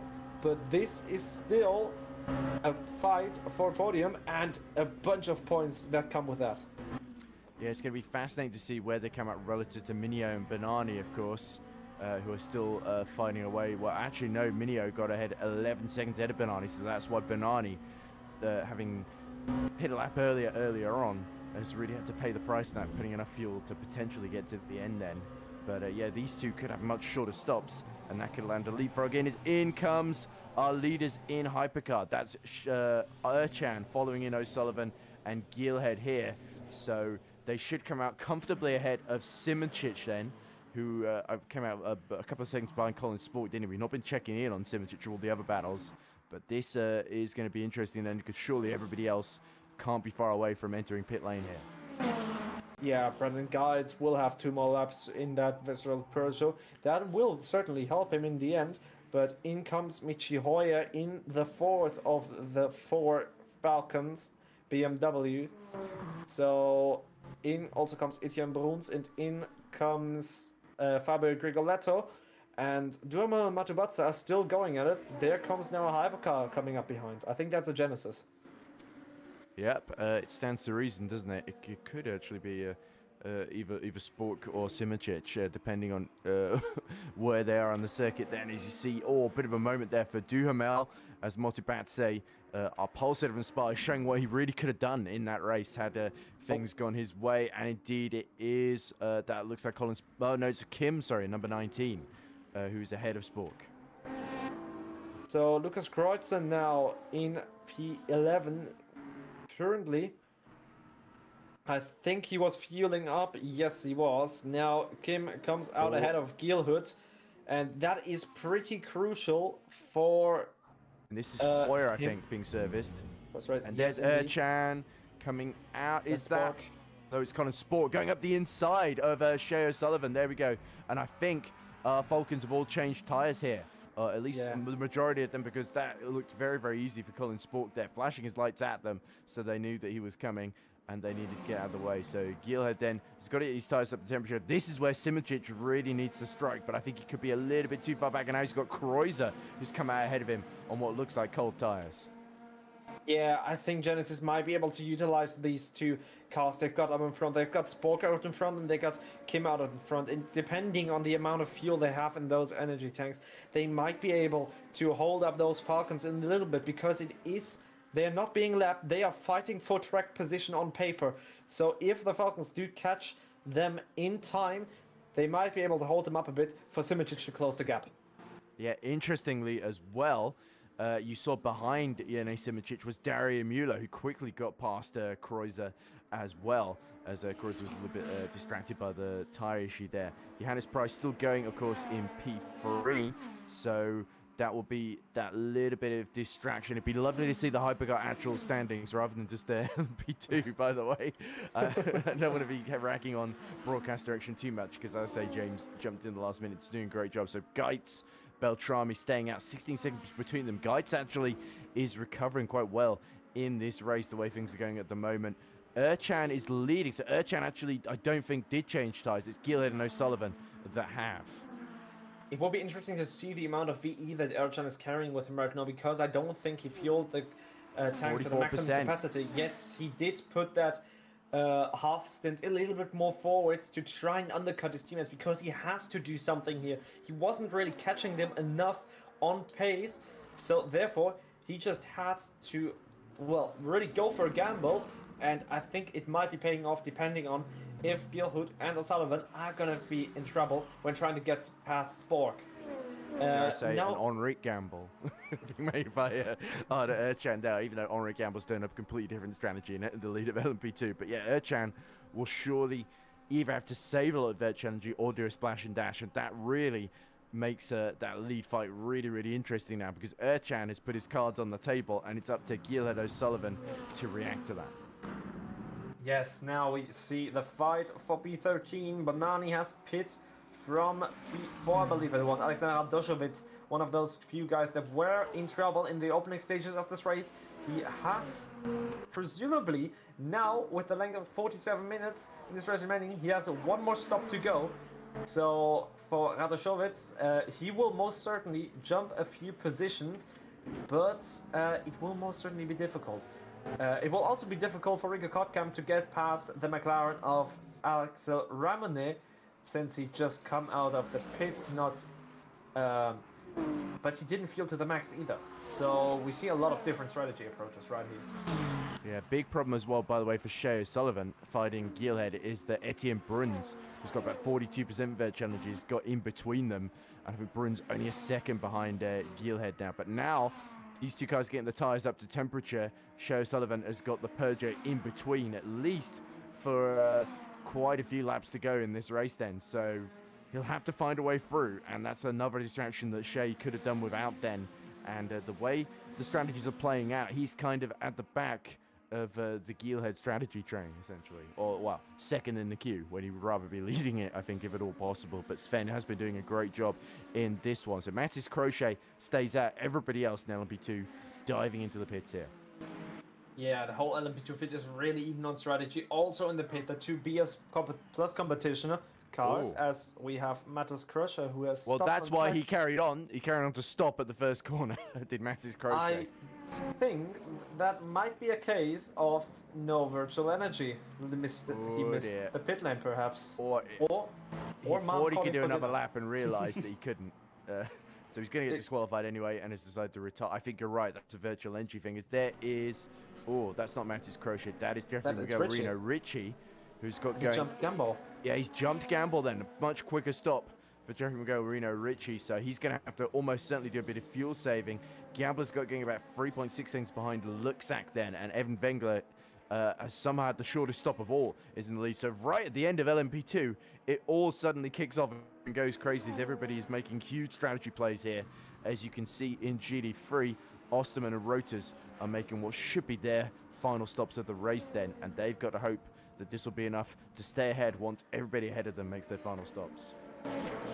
Yeah, we have so many different paths, but all of them ultimately come to the same conclusion. All of these guys will meet each other at the end of this race again, and Luke White has got to worry about not only Sam Gaskell, but also Thomas Lydon, who's getting ever so bigger in the rear mirror of that Mustang. So he's going to have to worry about two Falcon sim racing entries that are in pursuit of that Whitehead's Mustang. got a lot more virtual energy is the one thing that he's got in his favour. So I think he might be trying to save, as we see that is Jeff Migo, Reno Ritchie, and Luxac fighting away. Luxac gets actually ahead, so that indicates to me that Ritchie has changed tyres here. It does look like... Actually, I don't know. It doesn't look like he has changed... Whoa! And it's that Ferte having a big spin. Yes. That looks like... is that Tetra Rouge? Or yeah, the that is exit Tetra on Rouge. the Mulsanne. Yeah, it is Tetra Rouge. Okay. So, as we see now, this is how that happened. So Ferte was fighting one of the Natax cars, tried to keep it up the inside, and had a big spin into the Armco barrier there. Yeah, very unfortunate. But as I was saying, I think that we are gonna have something coming up for Jeffrey Migarino Rich, because I don't think that he changed tires. I do think that his tires are still gonna be a little bit cold, but it didn't look like he was losing too much time to Luxac. There we go. So that could be Ritchie deciding to tuck in behind and save a bit of fuel to get to the end then. No virtual energy, of course, for the LMP2s. It's all down to a fuel-saving race. So Gamble now has got to hope he can press on and close that 5 seconds in himself and Jeffrey Reno Ritchie, because that's probably what he's got to do to win. Wengler, though, Evan Wengler's got the track position in the lead ahead of Luxac by 2.5 seconds then. So while everyone behind is sorting themselves out, Evan Wengler is going to try and make hay for Delta V Racing and steal this win if at all possible. I think it might be a tall order for the 780 here. I think Gamble, with the fuel and tyres that he's got to play with, has surely got the most pace to use in this final stint then.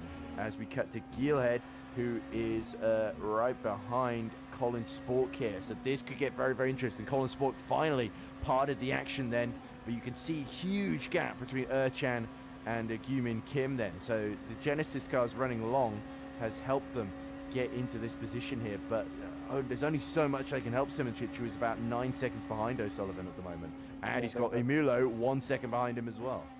Yeah, but you can see Spork going really defensive here, but I'm afraid if O'Sullivan, not O'Sullivan, Gilhood gets this exit right, he might have Colin Spork on his toes, but I do not think that he is close enough, and Spork will perchance go defensive here into the second of the Mulsanne chicane. So we saw him sweeping out in the first of the two, and he might be doing the same thing. Yes, there we go. He positions himself in the middle of the roads. And yes, he's exactly doing what he needs to be doing right now. This is brilliant for Erchan. This is playing right into his hands here. Skillhead cannot get through, and that means Erchan is going to build that gap even bigger over him here to nearly 30 seconds now. And almost we're getting into the territory where Erchan could probably get a quick pit stop in and still come in either ahead or right between. There we go. Finally, a bit of Erchan energy used by Sven Gillhead towards Mulsanne corner, and Scott Sport left in the dust there. So that was exactly what Gillhead needed to do in response. A valiant defense, but Sport knows he's only got less than 12% virtual energy now, so he'll probably only be able to stay out for this lap and one more. And I think Kim, 2 seconds up the road, is in a similar position here. So Gillhead will have to do it again against the South Korean. Yeah, and another party that's really spoiling the fun for Shea O'Sullivan right now is Etienne Bruns, who is currently all over the back of Colin Spork and will have to get past him. And you will lose time in Shea O'Sullivan's position because you've got 2 cars ahead of you that are also fighting for position. I think Etienne Bruns will make quick work of that Genesis if he gets the run right, as we now see Fabio Rigoletto and Michi Hoyer going, but again, around the outside of Indianapolis goes the Italian. He shows why he's a champion over and over again. There we go. Well, that was very, very brave and bold to get one over on Michi Hoyer there. Michi's got more virtuality to play with here, so Rigoletto in theory in a weaker position, but you wouldn't know it, so having watched that. Meanwhile, this battle for what on the road at the moment is P4. It's currently held by Colin Spork, but Spork is running dangerously on virtual energy. Same for Gumin Kim, his teammate in second position, who's got Gillhead all over him like a cheap suit. Kim is coming in, so that clears the way for Gillhead, and not a moment too soon, thinks Sven Gillhead. But yeah, the Genesis cars, it looks like Spork has decided to stay out, which is bad news for both Bruns and Shea O'Sullivan then. The fastest lap of the race is to Shea O'Sullivan's name, but it's not going to do him much good if he can't overtake these two and at least keep in touch with Sven Gillhead here. Yeah, as we now see Jeffrey Miguelina Ricci setting his eyes upon, looks like he has finally grooved himself into the car a little bit more and has closed down on that gap. Henrik Gumbel has ever since found a second and a half on the Shazoo driver, and I do not think that Lasak is going to be able to hold onto this position for a very long time. He is a very fast driver, but looking at the fastest lap difference, Richie has 2 seconds over him. So I do think that Richie wants to make quick work of this. Yeah, I think Luxak and Wengler have both gambled on the fuel here, Niklas, because like in GD3, there's always a bit of a gamble. You don't know when the hypercar is going to finish the race. As Bruns to the outside of Sport. That is bold. That becomes the inside. Monster Chicane, he takes lots of curb. This is costing Shea O'Sullivan lots of time. He needs to clear them quickly. He's got the inside on Bruns. This could be really risky here. Wengler has to pit from the lead in LMP2. That sacrifices it. Richie will go through because Luxak is also visiting the pit lane, but it's side by side between Shea O'Sullivan, the man second in the championship, against Etienne Bruns. Bruns almost hits the back of the Genesis of Colin Spork. Spork is surely running on fumes of virtual energy. Shea O'Sullivan goes around the outside of both of them, and so too does Bruns. Colin Spork knew he had to take it easy on the fuel and virtual energy there, but wow, he certainly put up a fight and a show of it, despite running at the back for quite a chunk of this race. This extended stint, 4% left, so Sport is surely pit lane bound. But yeah, but at least he's put up, the Dutchman has put up a great defensive show. Now Shea O'Sullivan 3.5 seconds behind Gillard. That's how much this has cost him here. Yeah, what an amazing move by O'Sullivan it was, though. Super late on the brakes, around the outside of not 1 but 2 cars. He was a whole car and a half behind them at the start of the braking zone and then just broke his way bravely around the outside. Amazing move, as we see Tato Motubatse in his exclusive esports car, and he has lost a lot of ground between himself and Duhamel. Maybe there was a tire change inbound for one of these, because you lose 5 seconds when you change one side of tires. Yeah, difficult to keep track of all the cars in the race, who's changed tyres and who hasn't, as there is Minio now, who's pulled a 12-second lead on Christian Banani then. So Simone Minio is actually not that far out of touch of Henri Gamble then. So if Richie has gambled on fuel, and is having to save a bit of fuel while Gamble is closing the gap behind, Minio may be able to run the coattail. So if Gamble gets through before too long, Minio could become a factor in what could become the fight for second place then. So keep an eye. All three of them, I think, are very much in play here and could have some sort of contest before the end. Certainly, I think Gamble is going to fancy his chances again against Jeffrey Miguel Reno Ricci, who, let's not forget, is our championship leader, going for 2 wins in a row. Erchan going for his first win of the season, 30 seconds ahead of Sven Gielhed, but he's got much less virtual energy. He will either have to super save or make a splash and dash pit stop. It's really hanging in the balance at the moment. Gielhed O'Sullivan crossed the line and set, I think O'Sullivan was a 0.2 at least quicker there. Spork does finally reach the pit entry, so now Bruns in 4th, Simic now up to 5th, and Emulo within 7/10 of him. Dario Emulo has really put in the mother of all comebacks, started right at the back of the grid, and is now fighting Simic for P5 here. So the Italian has put in his cleanest race to date, that's for sure, and now he's really threatening Jene Simic, who may not even finish in P4 here, such as the gap to Etienne Bruns, who the German, not the Frenchman, as you rightly say, who's worked his way into contention. He's still only half a second behind Shea O'Sullivan here, so the Purger out of nowhere is right in the mix, but again, he's quite low on virtual energy as well. So as we see side by side, Ibrahimi, both of them pass Evan Vengler, who's just gone into the pit lane, and that is Bootus, isn't it, who's just gotten through there with the DCS car. Things could get really ugly for Simonjic now, as Jumolo has closed up on the Genesis. We have a yellow flag in the 3rd sector. Oh, that's a Kim. big one. Kim, just after exiting the pits on the at the start of this lap, is out of this race. What has happened? Oh dear, some sort of crash then. So there's Kim just ahead of Minio actually. Oh, loses the back end, so easy to do, and into the wall. Big crash there, and has lost the front right tire and the rear wing. So Kim, the lack of experience, I mean, brilliant performance in qualifying, defended as well as he could in the first stint, was on for at least maybe a point or two there, and sadly it's all ended in tragedy there. So the wait for points continues for Gyumin Kim, but there is Simic. He could be on for some decent points here if he can keep Dario Mulo behind. You can see Emulo on 13% virtual energy, so Dario will surely have to pit again. Simic, I think, will have to pit again at some point as well, though. He's only got 38%. Yeah, 2 factory-based efforts really going for it, and Jumolo is looking ever so fast. You know, when you have Dario Jumolo behind you, you cannot afford a single mistake, or you will have that Ferrari sports car on your inside making the move. And I think Dario knows that Simocic will not be bothered by the fact that he's behind him and will remain as calm as always. But keep in mind, these two are on very different strategies, as we now see Benjamin Hubert on a big confuffle right there, as Modibatse flag in sector 1.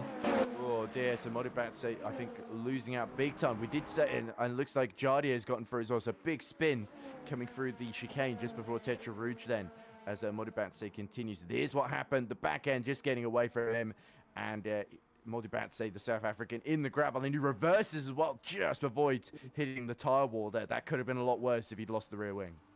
That was a pretty sleek drift at the start of the race. I think Matubatse would have wished to not do that, because that will not have helped his tires. And he's lost the position to Jardier, as you already said. But Etienne Bruns, he's not really letting Shea O'Sullivan just fly off in the way. As you can see, his car is at the stage where it is going to be very light. And for Shea O'Sullivan, the name of the game is just to keep this car behind for one more lap, because then he'll have to back off into the pit lane.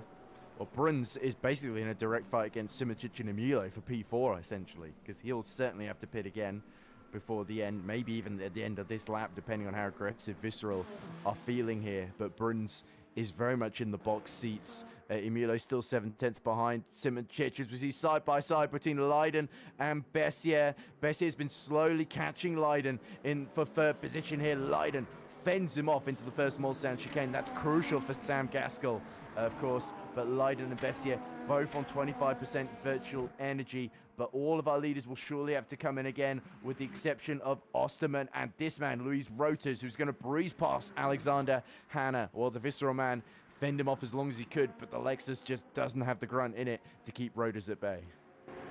Yeah, Roters currently moving up to 9th position. That is 1 position behind Jakob Ostermann. And now Bessier and Leiden are going at it again. The Frenchman down the inside of the Polish Falcon Sim Racing driver, who is now going to have to deal with Benjamin Huppert coming around the outside of the two.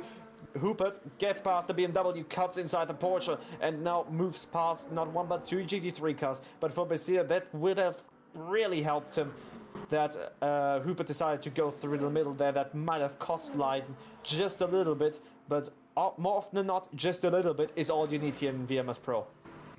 Well, sometimes it's not enough though.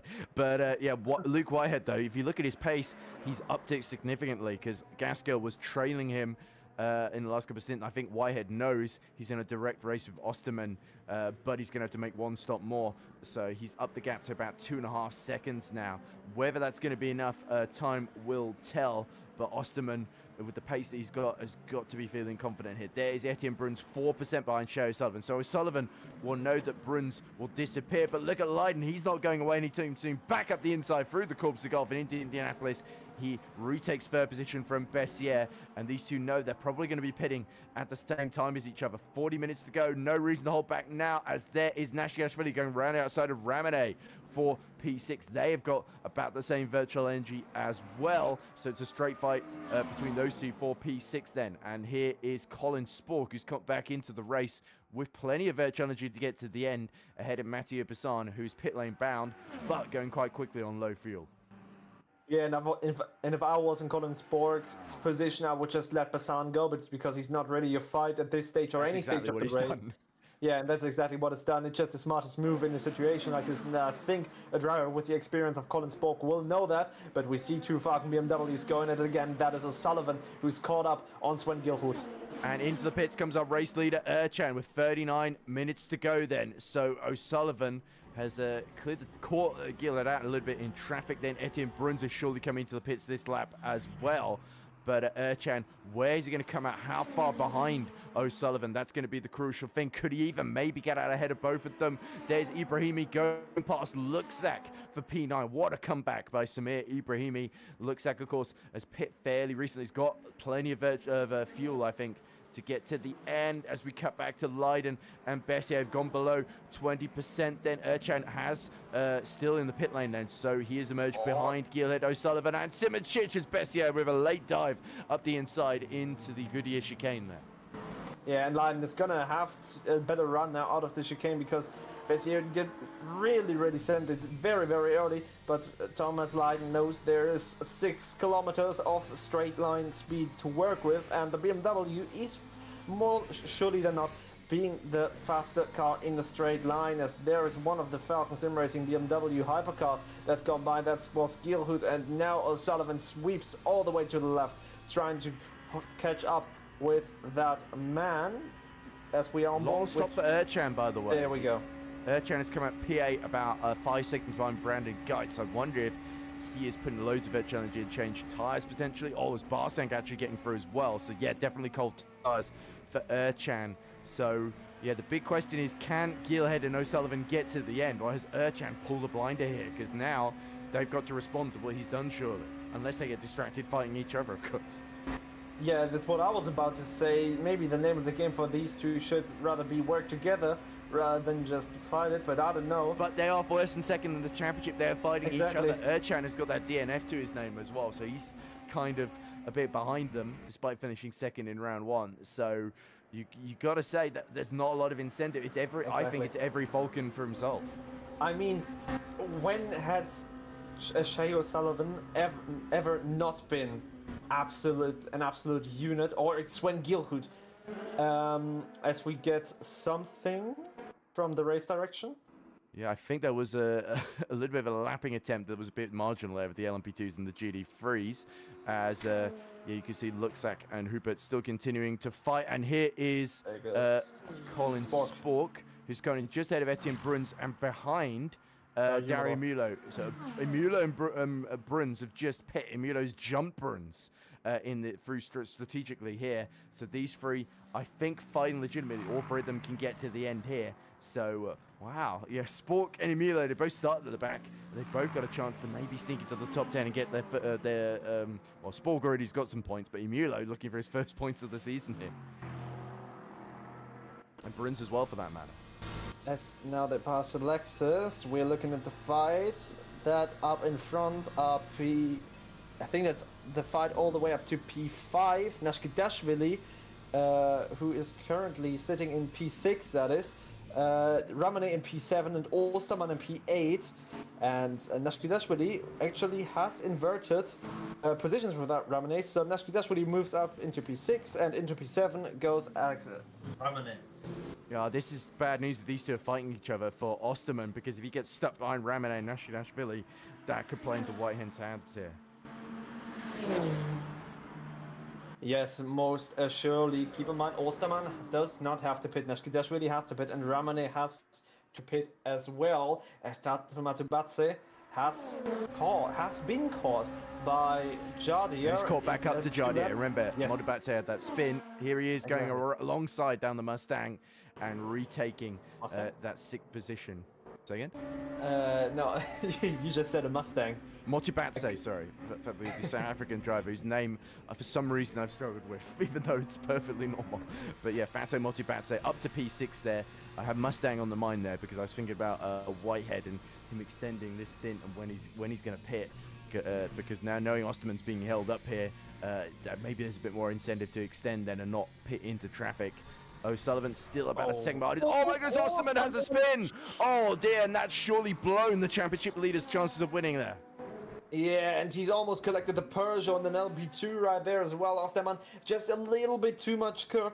I get what he was trying to do there. He was trying to get the better run on Axel Ramane, but ultimately, you just overpush this car and it just starts to go completely against what you were planning to do. Destabilized by the curbs there. They are lethal. We have seen it catch out Hannah in qualifying as well earlier.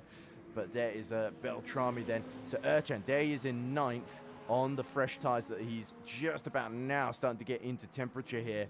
But Erchan knows he's really got to push to make sure he's got the undercut. That's the sole advantage he's got over Gil and O'Sullivan. He did have to try and do something different, and this has put him into this strategy where he's committed to the early stop, but he cannot afford to lose track position to Beltrami and fall further behind here.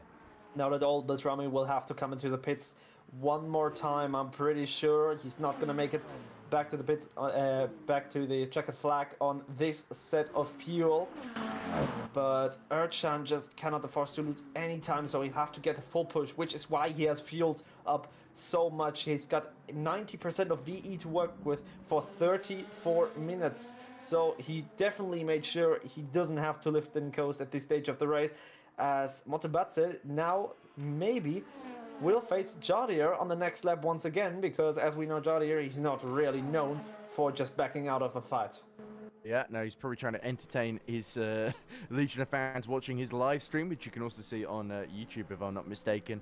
But speaking of LMP2, Gamble has been setting fastest laps of the race. His charge is ever so slightly started to halt. I think maybe him and Richie are starting to go in a similar position in terms of tyre life now. And Ulrich Gamble is sitting at just a second behind Jeffrey Miguel Reno Richie. So Gamble has still got 33 minutes in which to make this move for the lead, but it's going to come down to fuel strategy. Has Jeffrey Miguel Reno Richie saved enough here that he can now push and keep Gamble at bay, or is he running dangerously low in these final 30 minutes then? It's so tense in all three of our classes. You cannot call a winner then, even with, it's been 2 hours of racing almost at this point. Yeah, all three of our class leaders being no further than 3 seconds ahead of second place. And Colin Spork is having a look at Etienne Bruns. Both of these cars will not have to pit anymore, so this is for position indeed. But who has got the better tires? I think Bruns might be in a better situation right now here than Colin Spork. Yeah, he's got past Spork, I believe, but crucially, Dario Mulo in the Ferrari Esports 499P has cleared them both and built a crucial gap then. So I think Spork would be wise to try and stay in the slipstream of Bruns as long as possible. But again, he's got that disadvantage of virtual energy. He'll have to sort of save to get to the end. And it really depends now what everybody ahead of them does. Who is running low and running aggressive here. But yeah, Erchan, of course, his progress against Barzenk will be interesting to watch as we cut to Michi Hough, who's also been another driver that's been on a comeback in this race. Running P5 ahead of Paul Kosh then. And he's sort of gotten ahead of Paul, I think quite legitimately, as well as using some clever strategy here. But you can see Paul Kosh was nearly 2 seconds lap faster that previous lap than Michi Hough. So Hough is starting to struggle here, and the 499P of Kosh in a prime position to steal that 5th position away. And Grigoletto is about 8 seconds up the road from both of them then. So all of these drivers in a direct fight with each other. But Simoncic, interestingly, less than 8 seconds behind Gillard and O'Sullivan. So he's lost a bit of time, but not a huge amount, as in come Gaskell, Bessier, Leiden, Koltkamp, and surely Nashikashvili and Ramone as well. But Whitehead, interestingly, he's eked out another lap here. So maybe that could be the difference here. With Osterman having that half spin, surely Luke Whitehead has got to be feeling more confident now. Yeah, keep in mind that Whitehead stood in the pit for a little bit longer last time around, so he's going to have the advantage now as Paul Koch moves to the inside of the BMW of Michi Hough, late on the brakes for the German as he moves ahead of our season 1 world champion. And Paul Koch, beautifully executed dive bomb. Yeah, the two countrymen, of course, both from Germany, and Michi Hough having to... Sorry? So many Germans as was I know. I know, right? Plenty of Germans, a few French, a couple of Brits in there as well. But and of course, we can't forget our Dutchman that's leading in Hypercar at the moment, Sven Gielhed, who may well be doing enough to win. But we have to see if Turkey's Arda Ercan can put a spanner in the works. Really, he's got quite a lot of ground to make up, but he has been lapping very competitively at the moment. Whether it's going to be enough, time will tell. He's still yet to pass Mateusz Barzenk, who of course had a big spin earlier on, which is why he's fallen away from that 5th place fight essentially, as Minio is pitting again and quite early too. So Bonani, will he follow him into the pit lane? No, it looks like Bonani, I think, is carrying on.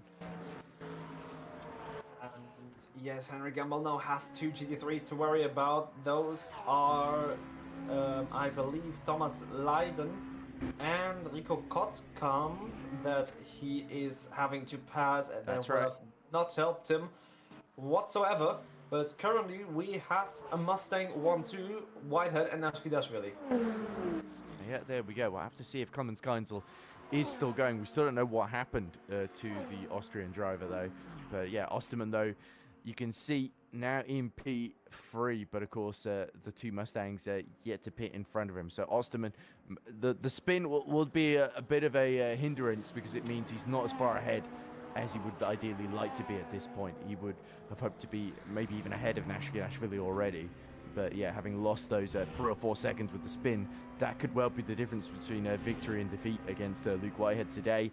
Sven Gielhed has pumped in another fastest lap, 3/10 quicker than Shea O'Sullivan. So definitely knowing what's at stake here, they know they could well have to pit and hope that they come out ahead of Arda Ercan. We don't know as well which of them is going to try and double stint or maybe even triple stint their tyres in the final stint. There's so many unknowns as we see Evan Wengler all at the back of Luxak, but not able to make the move into the forward chicane. It's very risky there, and that could potentially hold up Paul Koch, which is good news for Michi Hough, of course. Simoncic and Grigoletto are in the pits at the same time.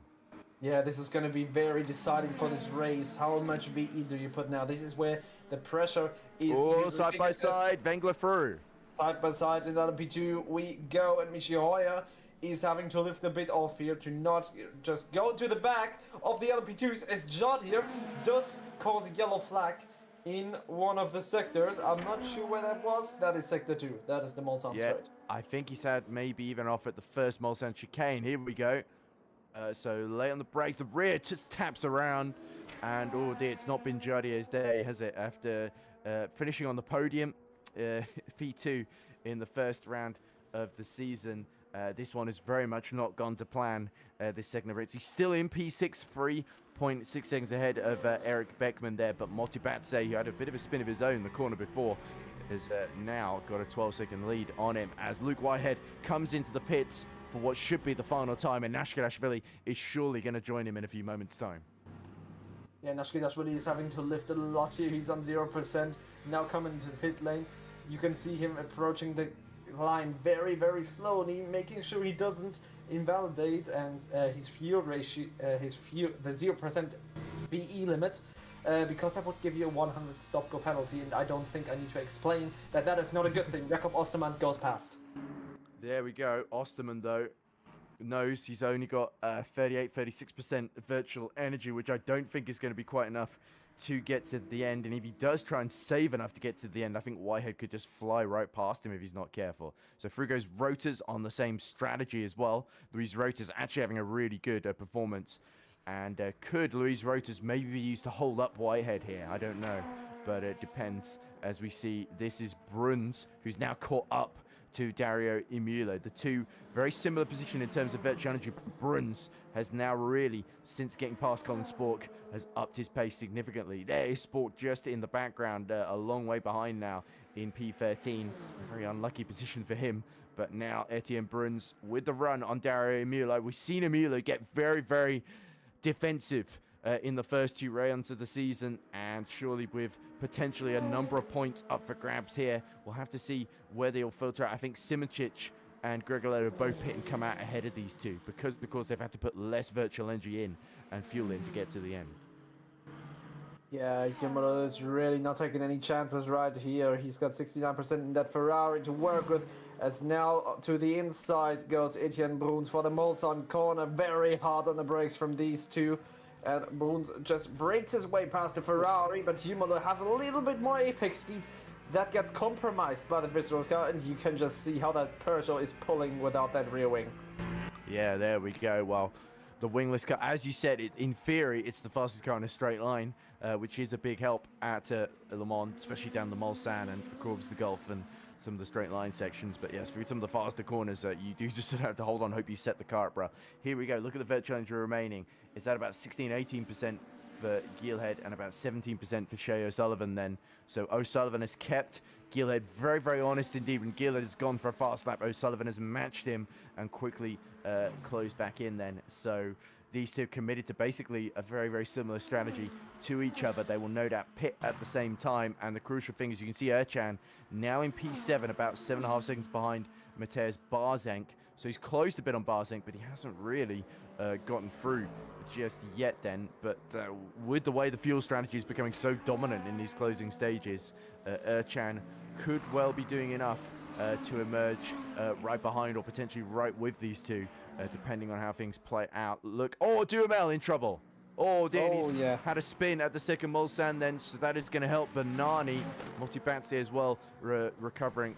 He's about 15 seconds behind him though, so really I think the main battle to watch in LMP2 is whether Gamble can get the upper hand, or if Jeffrey Miguel Reno Ritchie has done an incredible job saving fuel, and if in these final 24 minutes of our 2.4 hours of Le Mans, whether this is going to be enough for Ritchie to hold on here, or if Gamble can retake the lead that he held for so much of this race before the sort of penultimate stops here. Oh, and a move. Big dive there. That is Fabio Grigoletto duking it out with Colin Spork. So Grigoletto did actually come out behind and is now all over the back of Colin Spork.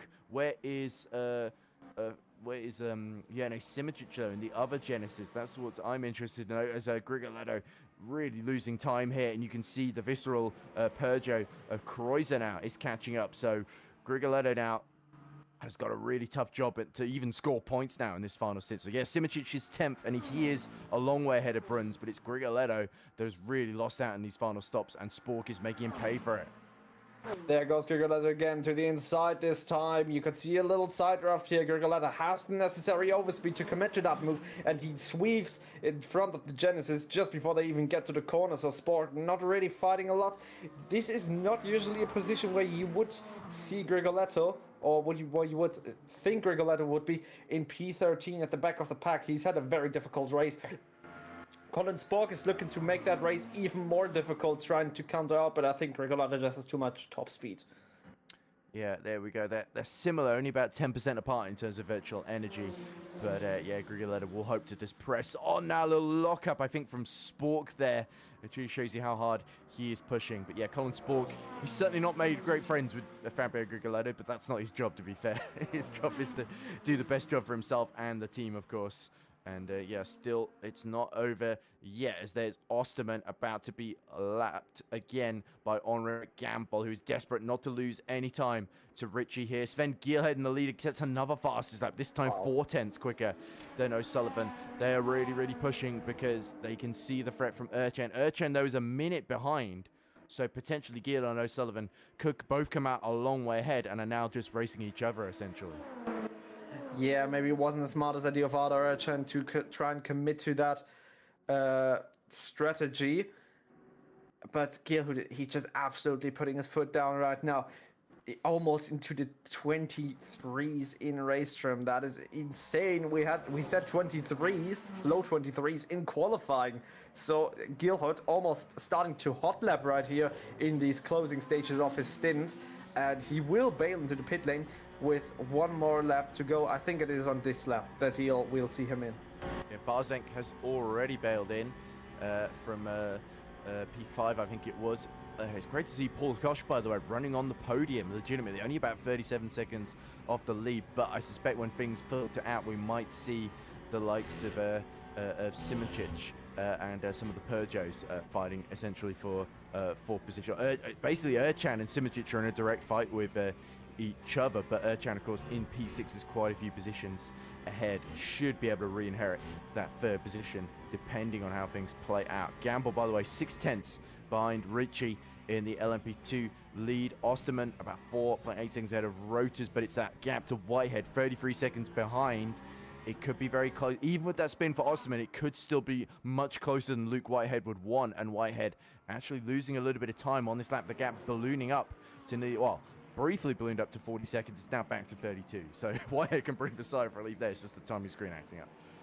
And Spork's starting to check those rear wing mirrors a lot more often because he sees the red of the visceral purge of Lukas Kreuzer approaching slowly but surely. I think on this straight, Kreuzer might be able to get a move done if he can get the run right here out of this very corner that carries the beautiful name Tetra Rouge, as Lukas Kreuzer now into the slipstream of Colin Spork.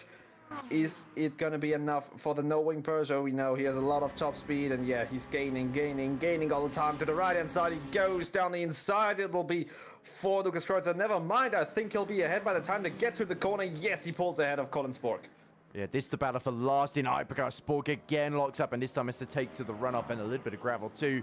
But look at Gamble and Ritchie. That battle is intensifying then. So let's focus on this for the time being. Both of these drivers hoping just to get to the end here. Henrik Gamble with more fuel to play with than Jeffrey McGill. Reno Rich, who's been saving as much as he can. Banani is making another stop with less than 20 minutes to go.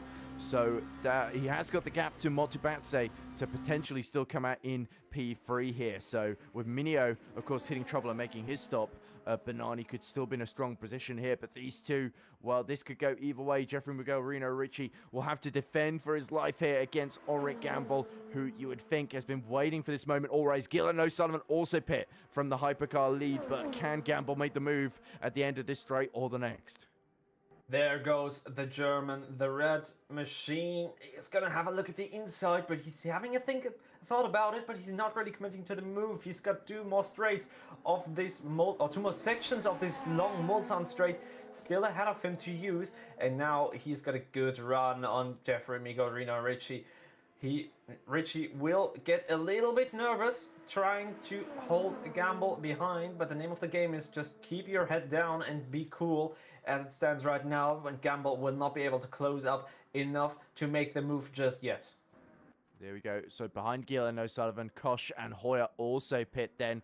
Brandon Geitz too. So Erchan should comfortably get past then the three cars in front of him that separate him from the podium then.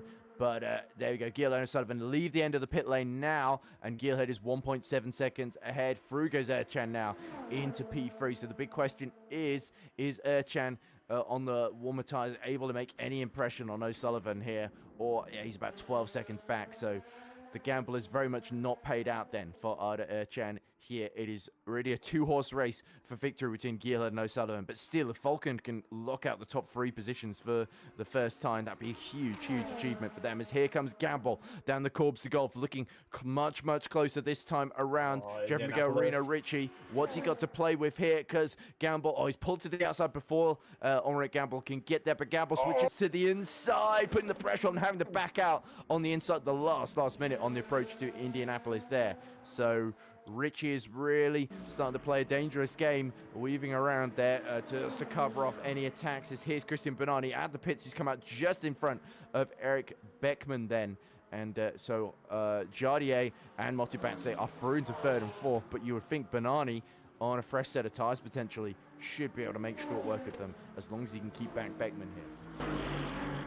Yeah, Beckman's really having a look at this, and Gamble's having an even bigger look at that leading position right now. Ritchie just praying those 16 minutes pass by as we see Kolosov and Ramone fighting for 10th position in LMGT3. Ramone on a full fuel load. Kolosov and Rumrieux, those two Kodas ASP Lexus, Kolosov being the green one, Rumrieux the yellow one, they will have to visit the pits for one more time. So Ramone I'd be is interested to see the virtual energy of Osterman and Rotors at this point as well, because Whitehead we know can get to the end here, but he's not been closing on Osterman and Rotors like I think he'd hoped. The gap's still 33 seconds then. 11%, it's surely way too risky to set out, so they both got to pit then. I don't think we're quite going to see a BS competition 1-2 here unless they have a really short stopping to still get out ahead, but it very much still hangs in the balance here. Yeah, I'm almost pretty sure, it's almost pretty safe to say that Luke Whitehead is the favorite to bring this home, but I didn't want to say guaranteed, because when is ever anything guaranteed in sim racing? Well, there's one thing guaranteed, and that is that Gamble is going to try something here to get past Ritchie on this occasion, because Ritchie hasn't had the best of runs out of Tete Rouge, and now he will be under pressure by the German. You can see usually you drive on the left-hand side of the road, and Ritchie's really covering up that right-hand side, forcing Gamble to take the outside line. Can Gamble pull ahead by a whole car before they get to the braking zone? Ritchie is still alongside, and they go side by side into the corner, and they spin! Oh no, dear. and this is the worst case scenario for Jeffrey Miguelino Ritchie. He just wanted to hold on to that position, and I'm sure that he's not happy about it, and I'm sure that this will be something that the stewards will have to look at.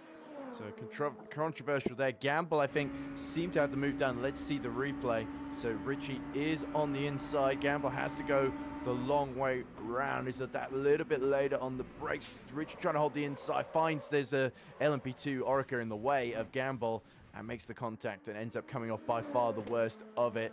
But luckily, still able to continue in 2nd position. Then Beltrami, who's on very low on virtual energy, 1% in the tank, makes it to the pit lane, as does Johannes Price behind. So Simičić will now re-inherit 4th position. But I think Simičić had a decent gap to Paul Kosh as well, who is surely going to emerge in P5 now with Brandon Geitz behind him. Yeah, and what really saved Ritchie right here was that he had a 1-minute gap to P3. Tato Motabatse, who will be pretty happy to be in this podium position right now after everything that happened this and last race. And now Rumrieux and Kolosov, the two teammates at Kodas ASP, they have gotten rid of Axel Ramone for the time being, but we will see those two Lexus. We haven't seen a lot of them all race long. We will see them in the pits once more in next lap, I believe. So they will have to fuel up for 2, maybe 3 more laps to be sure. And I think other than our 2 race leaders in LMGT3, that is everyone that everyone else has pit. Well, yeah, well, there's still a little bit of danger getting to the end as well for some of them that are running just that little bit more risky. Duhamel in trouble again in P8 as the yellow flags fly.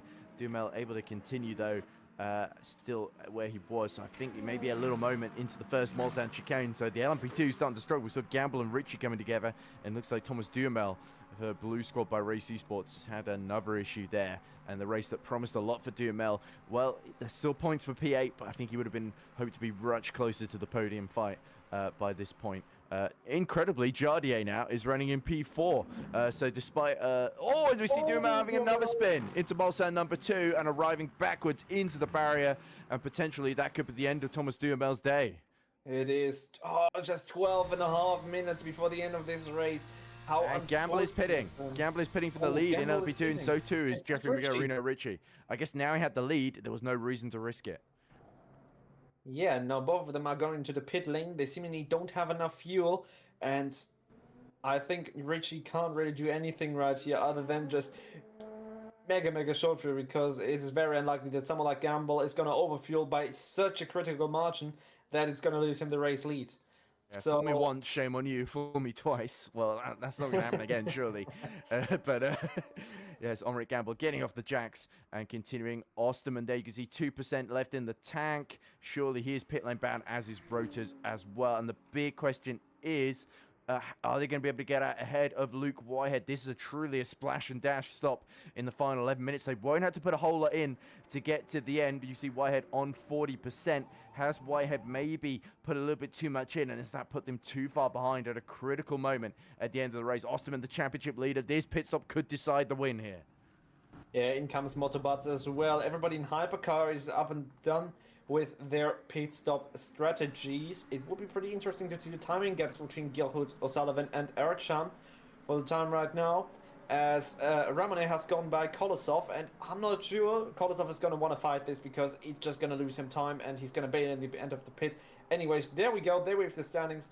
Thank you very much. And it is a 2.7 gap between Gilhood and O'Sullivan, and I think Gilhood is managing that quite well. Yeah, Whitehead 5 seconds behind. Here we go then. I think we're on board with the British driver now coming into the first couple of corners. He retakes the lead then, so the gamble did not pay off for BS competition. If only the race was 10 minutes shorter, then Osterman may well have won it there.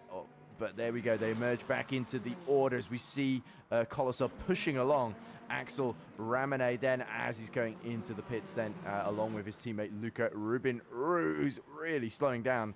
Must have had a moment at the chicane there, as there's a little bit of dust kicked up behind. There's that looks like a Beckman. It looks like Jardier's pit and come out in to P7 just behind Evan Wengler now. So there we go. We think LMP2, these should be the positions through to the end, unless Jardier can maybe make a move on Wengler here. But Whitehead then 4.8 seconds ahead of Osterman. You've got to think if Osterman hadn't had that moment, he'd be right with Luke Whitehead right now. So Luke Whitehead will probably breathe a sigh of relief, knows exactly what he needs to do in these final 9.5 minutes or so. But Marin Bessier has not given up on a podium at his home event.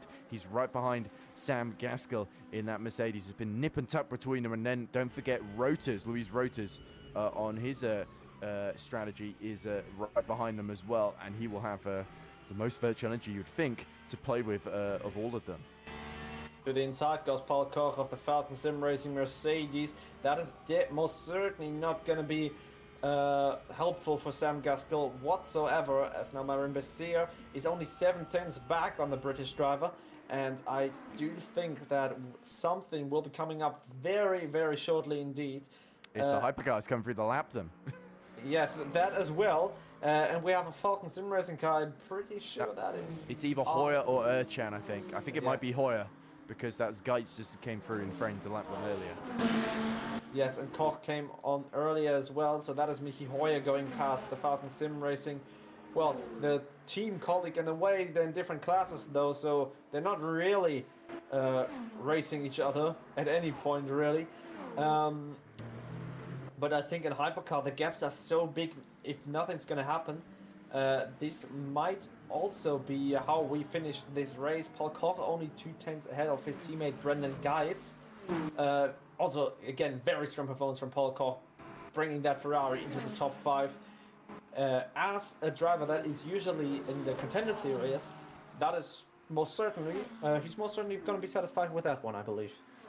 Yeah, as we see all three classes congregating together. That's Gaskell, Emulo, and one of the exclusive esports drivers. I think that might be Motibatse there. Just trying to let Emulo through there. But now's a good moment just to mention in the Grid Finder Pro Series, we of course have the Driver of the Race award that we give to. Usually we go for all three classes, go for who we think we pick out of all of them, and then go for an overall driver of the race that gets announced on social media, Niklas. And with 7.5 minutes left to go, we've seen the vast majority of the race. There could be a sting in the tail, but any candidates that come to mind, I tend to go for the slightly less obvious ones now and again. I think Paul Kosh, who we've just been talking about, has actually done brilliantly. Hough from near the very back, getting up to P7 at the minute. And yeah, all three of the Falcons in Hypercar, I think, are very, very good candidates as well. And anybody else that comes to mind from your, or who's your preference for? Yeah, most assuredly all of these guys, but also why did he's managed this race so well in LMGT3 out in front? His lead has never really been challenged. The only time someone got close to him, it was because of strategy, and now he's 5.3 seconds ahead of Osterman again. And despite the Ford being struggling a tiny bit in LMP2, another driver that would come to mind for me is Motobatse. He's been super unlucky with how things have played out for him. He's been into multiple contacts and he's still running comfortably in 5th place. So these would be my two underdogs. But other than that, everybody that you have said already is also who would come to my mind. Yeah, I think Honor Gamble. Oh, as we see big moment from Motobatse, and that was Whitehead. There we go in the lead. Just had to get away, so he's lost just a couple attempts to Osterman in that exchange there. So he's just got to hope that Osterman doesn't put on a huge late charge in his final 6 minutes. But as I said, Whitehead knows exactly what he's got to do. He's just got to keep it together here, and this could be his first win of the season and his second endurance victory at Le Mans in the VMS Pro Grid Finder top split, as well as Marin Bessier is right behind Sam Gaskell here. Mercedes versus Porsche. Marin Bessier desperate for that home podium, then feints to the outside before pulling back almost to the inside again, and a little bit of contact between Bessier and Gaskell there. Gaskell is not giving this up without a serious fight with so little time left in the race. Surely this is going to go down to the wire between those two. Yeah, also here Jardia and Wengler fight between 6 and 7, going for it all again. Wengler has had a crucial race lead, but he has to lift off because he is very much low on virtual energy, I believe, and just decides to let Jardia go. Oh yeah, fuel. Yeah, my bad. Those LMP2s do not have virtual energy, obviously, as I've said. Fuel is a kind of energy, and this is virtual competition. Yeah. So I guess it's technically correct, which is the best kind of correct. But anyway, either way, Jardier gets through, and Jaroslav Honzik continues on his charge, and 9 seconds to Motobatse, who's a bit too far up the road. Wengler contemplates to move up the inside, but that was going to be a collision if he went for that one. And with 4.5 minutes to go, O'Sullivan, by the way, just starting to close the gap to just under 2 seconds again to Gilhead, but I think it's going to take an almighty charge as we see Bessier dipping a wheel on the gravel as the lipsticked Mercedes AMG of Gaskell is now got LMP2 that he's got to let through as well, but that gives him a crucial amount of just 6/10 of breathing space as they go down the Courbes de Golf. And don't forget, rotors you can see in the background could punish any mistake from either of these two, as Richie sets the fastest lap, but is it too little too late against Henri Gamble here? Yeah, I highly think so. It's still over a 15-second gap, and yeah, there's not really anything he can do at this stage of the race. He just has to hope that Henry Gamble makes a mistake or gets taken out in traffic, which obviously we do not hope, because that would be a really unfortunate end to the man who has dominated this LMP2 race for the vast majority of time. But now we see Bessier behind Gaskell, still looking for it, but Gaskell obviously wants to keep that that lipstick Mercedes in a podium position. I really like that name. That is not the name of the car. There we go. Yes, still Mercedes AMG will love that. As there's Rico Kottkamp, the two viscerals, This was the case in qualifying, it was the case in the early laps, and it's the case now. You can see them low on virtual energy, but they've only got 3 minutes to go, so they should be okay to get to the end. Nashikidashvili craving that 7th position that Rico Kottkamp, his teammate, has, as that is one of the... Oh, is that Omric Gamble? This has been a little bit held up here, but Gamble has got plenty... Radoshovitz, I think. Oh, it's Radoshovitz. Sorry, I keep getting them mixed up. These dark red and black LMP2s then. But yeah, it's Radoshovitz in the top 10 now with the loss of our 8th place man a little bit earlier, wasn't it? Who we saw getting into difficulties. I forget his name now. The LMP2s, they sort of, because I don't usually commentate on them, the names sort of fade into the background. Yeah, it's so many names to remember. I mean, we've got almost 60 people here on today's grid. I think we do actually have 62 people on today's grid, if I'm not mistaken. But 56, there we go. Almost 60.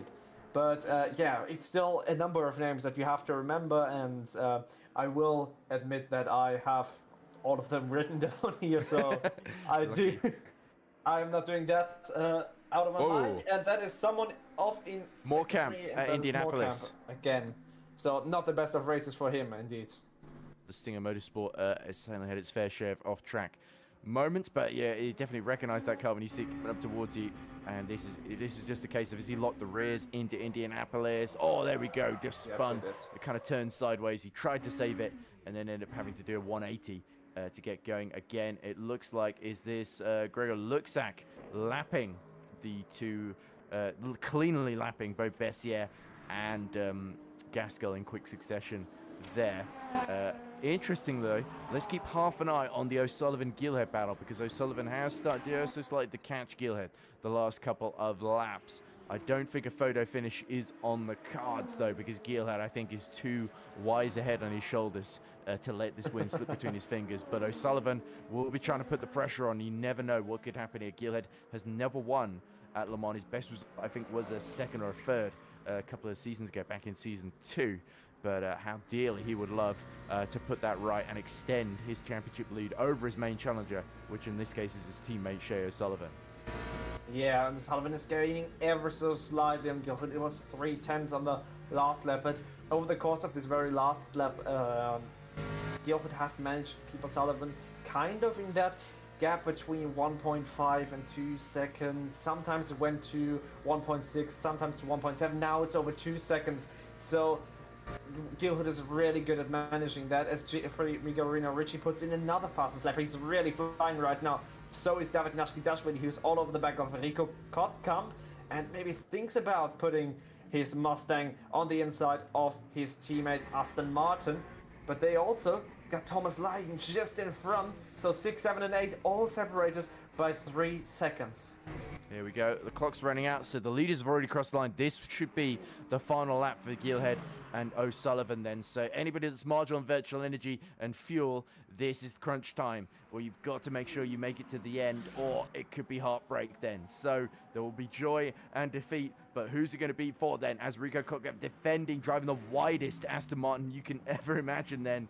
They may be teammates, but all is fair in love and war here at Circuit de la Sarthe then. There is Benjamin Hooper trying to get back into the top 10. Is that, no, he's in 11th. He's trying to hold back Ibrahimi, I think, who's going alongside him is Samir Ibrahimi as they go towards the Porsche curves. This is just outside the points paying positions. Ibrahimi goes through, and Hooper, I think, maybe a bit low on fuel, had no option but to let him through. There are Marin Bessier and Gaskell there. Yeah, Hooper. As Wengler has had to pit right at the end, so Wengler not able to finish. Worst case scenario for Evan Wengler. Yeah, right as the clock ran out, I think he had hoped the race would be a lap shorter, essentially. So that's really backfired for Evan Wengler, and that allows Beckman and maybe somebody else through, as well as we see Nashikidashvili running out of time to make the move on Kottkamp. My goodness, I'm getting epilepsy here as there is.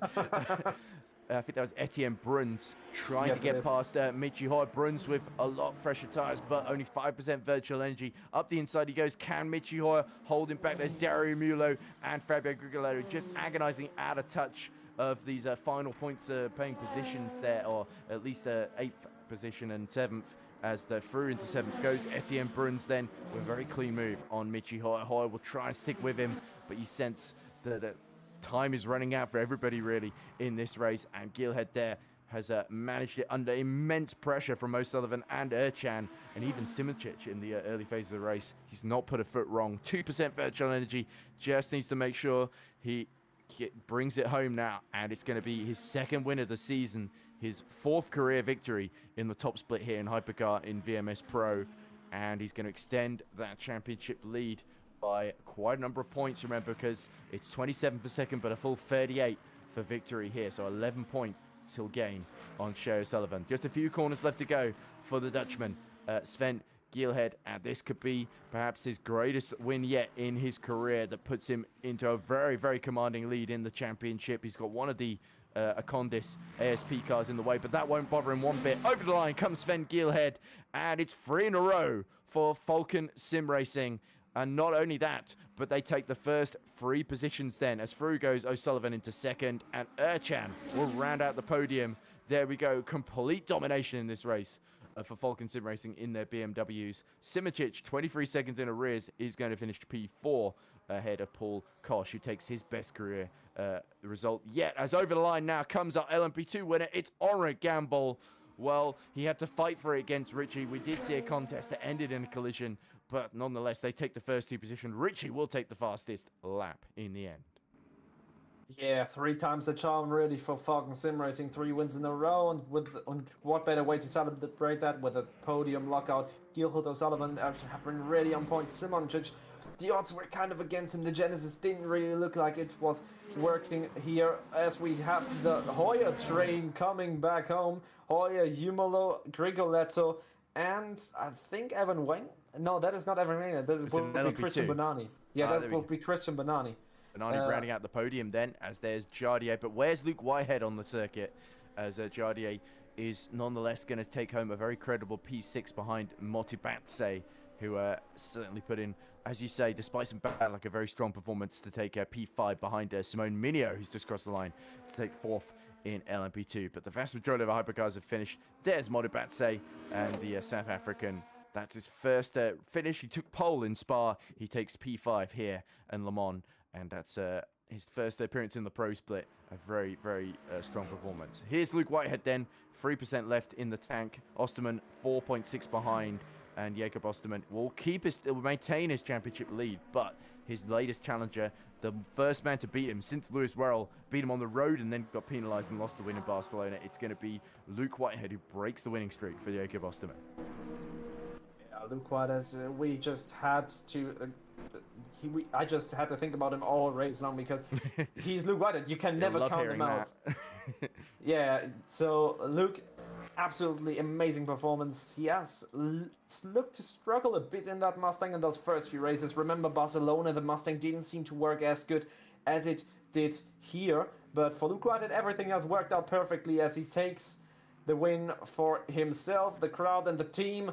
Luke Whitehead across the line, and he wins for Tatum Restek, the number 0 in P1. Jakob Osterman, what an amazing result. Despite the spin, I think he will be biting his into his steering wheel. He lost 5 seconds in that spin, and well, now he is 2.3 seconds back only. Thomas Leiden, P6, just behind Rothes, Bessier and Gaskell. So Kotkamp comes home in P7 and Nashki Dashwali in P8. Ramone in P9 and Margera in that Falcon Porsche will round out our top 10 in LMGT3 as I think. Oh, Ramone hits 0%. Oh, this is going to be close. Margera might have just a small chance, but Ramone ekes it over, running on fumes. The McLaren is going to take 9th position and a couple of points to come with it. And Schindler and Hanna 11 and 12, and I do believe that is almost all of our cars back home in the pits. No, the 2 Codus ASP Lexus, Rumri are very low on fuel, so maybe we see a move from Kolosov here in those last few corners. There we go. So Kolosov, of course, yet to make an appearance so far this season. So you'll be desperate to pull a giant killing feat as Luca Rubin Rue hits 0%, but that just means he's below 1%. Look, you can see Kolosov almost pushing him along through the final corner, and Luca Rubin Rue's round. Was there contact? Oh my goodness, the Akodis ASP teammates maybe hit each other there, and Rubin Rue, oh no, he stopped. He's going to try and let him back through, but has Rubin Rue got the fuel left in the tank to do that? There we go. They are going to cross the line almost side by side, so very sporting between the two. But it was not for a points-paying position, so a bit of drama to end the day. But wow, what an incredible 2 hours and 20 minutes of Circuit de la Zarve there. Your winners, Geelhead, Gamble, and Whiteheads. That's the first win, by the way, for Tatum Restec Esports in the pro split. Given that Grigaloto is the reigning champion, that is extraordinary. It's taken them 3 rounds to take a win. Yeah, really, but that just shows how competitive the split is. If even the best of the best, the champions, struggle to do it this season, it just shows how far the Gridfinder Pro Series has really come, how far VMS has come overall, and what an amazing race it was today. It was really, really fun to commentate, I will say. Oh, thanks, Niklas. Thanks for joining me in. I'd say it's fun working with you as well. And after doing real life go-karting commentary pretty much all day yesterday and getting sunburnt and horribly rained on at different points of the day, it's nice, A, to commentate indoors, and B, to have a much better view of what's going on most of the time. But yeah, just as chaotic and strategic as well. But anyway, let's go through the provisional results then at the end of a thrilling Le Mans 2 hours 20 minutes, 42 laps completed. Douglas Adams would be proud. The answer to life, the universe, and everything. And it's Sven Geelhead that had all the answers today to beat Shea O'Sullivan by 2 seconds there. Falcon lock out the podium in the top 3. Geelhead, O'Sullivan, and Erchan all putting in strong performances today. Simoncic was best of the rest for Genesis Magma Racing, a track that didn't seem to suit the Genesis, but Simoncic beat the odds and was able to hold on to P4 there ahead of the quick visceral of Paul Kosh, who takes his first ever top 5 in the pro split. Brandon Geitz and Etienne Bruns get the visceral Peugeots home in 6th and 7th. Michi Hoy from near the back takes a wonderful P8 despite losing out to Bruns right at the end there. Dario Mulo also from the very back of the field takes a couple of points for P9, and Fabio Grigoletto, the reigning champion, well, only a couple of points for P10. So he is really going to have to work very hard to get the Cadillac maybe a bit further up. Perhaps Fabio Grigoletto might be tempted to change cars after this event. Lucas Kreuzer just misses out on the points in P11 ahead of Johannes Price. Marco Beltrami will take P13 ahead of the luckless Colin Spork, who is our final hypercar finisher. Then it's on to the LMP2s, complete only 2 laps down, of course. Henrik Gamble taking victory, but there was that collision with Jeffrey McGarino. Richie tried to do a short fuel stop at the penultimate stop to try and take track position. Gamble caught him, made the move. There was contact into that first Mulsanne chicane, but Gamble, I think nobody can argue that he didn't deserve victory there after a stellar performance. Richie takes a nonetheless strong P2. Christian Bernardi triumphs in the podium fight against Simone Minio. Then it is Fato Motubatse recovering up to P5 despite everything Le Mans had to throw at him. Jardier, Jaroslav Honzik will take a credible P6. In P7 was Eric Beckman ahead of Gregor Luxak for Go Team Racing. In P9, Evan Wengler, and rounding out the top 10.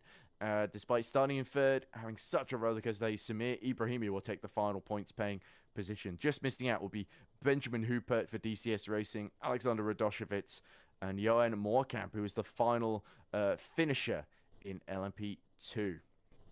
On to the GD3s. Luke Whitehead, after 37 laps, takes his first win at the season, his second at Le Mans. The podium rounded out by our championship leader, Jakob Osterman, and Sam Gaskell back on the podium once again. The Mercedes man will be delighted with that, triumphing in that close battle against Marin Bessier, who finishes P4 in GD3. Behind Marin Bessier was Louise Roters in 5th. In 6th was Thomas Lydon, faded a bit with the strategy at the end. In 7th was Rico Kotkamp, triumphing in the visceral war for P7, with David Nashvili finishing P8. Axel Ramone takes P9 for Opelite Sim Racing, another crucial points for him. And Christian Malgero takes the final points-paying position just ahead of Patrick Schindler in P10. Also missing out along with Schindler was Alexander Hanna in the visceral Lexus, along with Luca Rubin Rue after that very late drama with Vladislav Kolosov. Bit of contact at the end, but Kolosov backed off to let his teammate back through. Clemens Keinzel, sadly, was running the podium early doors, but we don't know quite what happened. Had to make an emergency stop, never really recovered. So he will be our final GD3 finisher.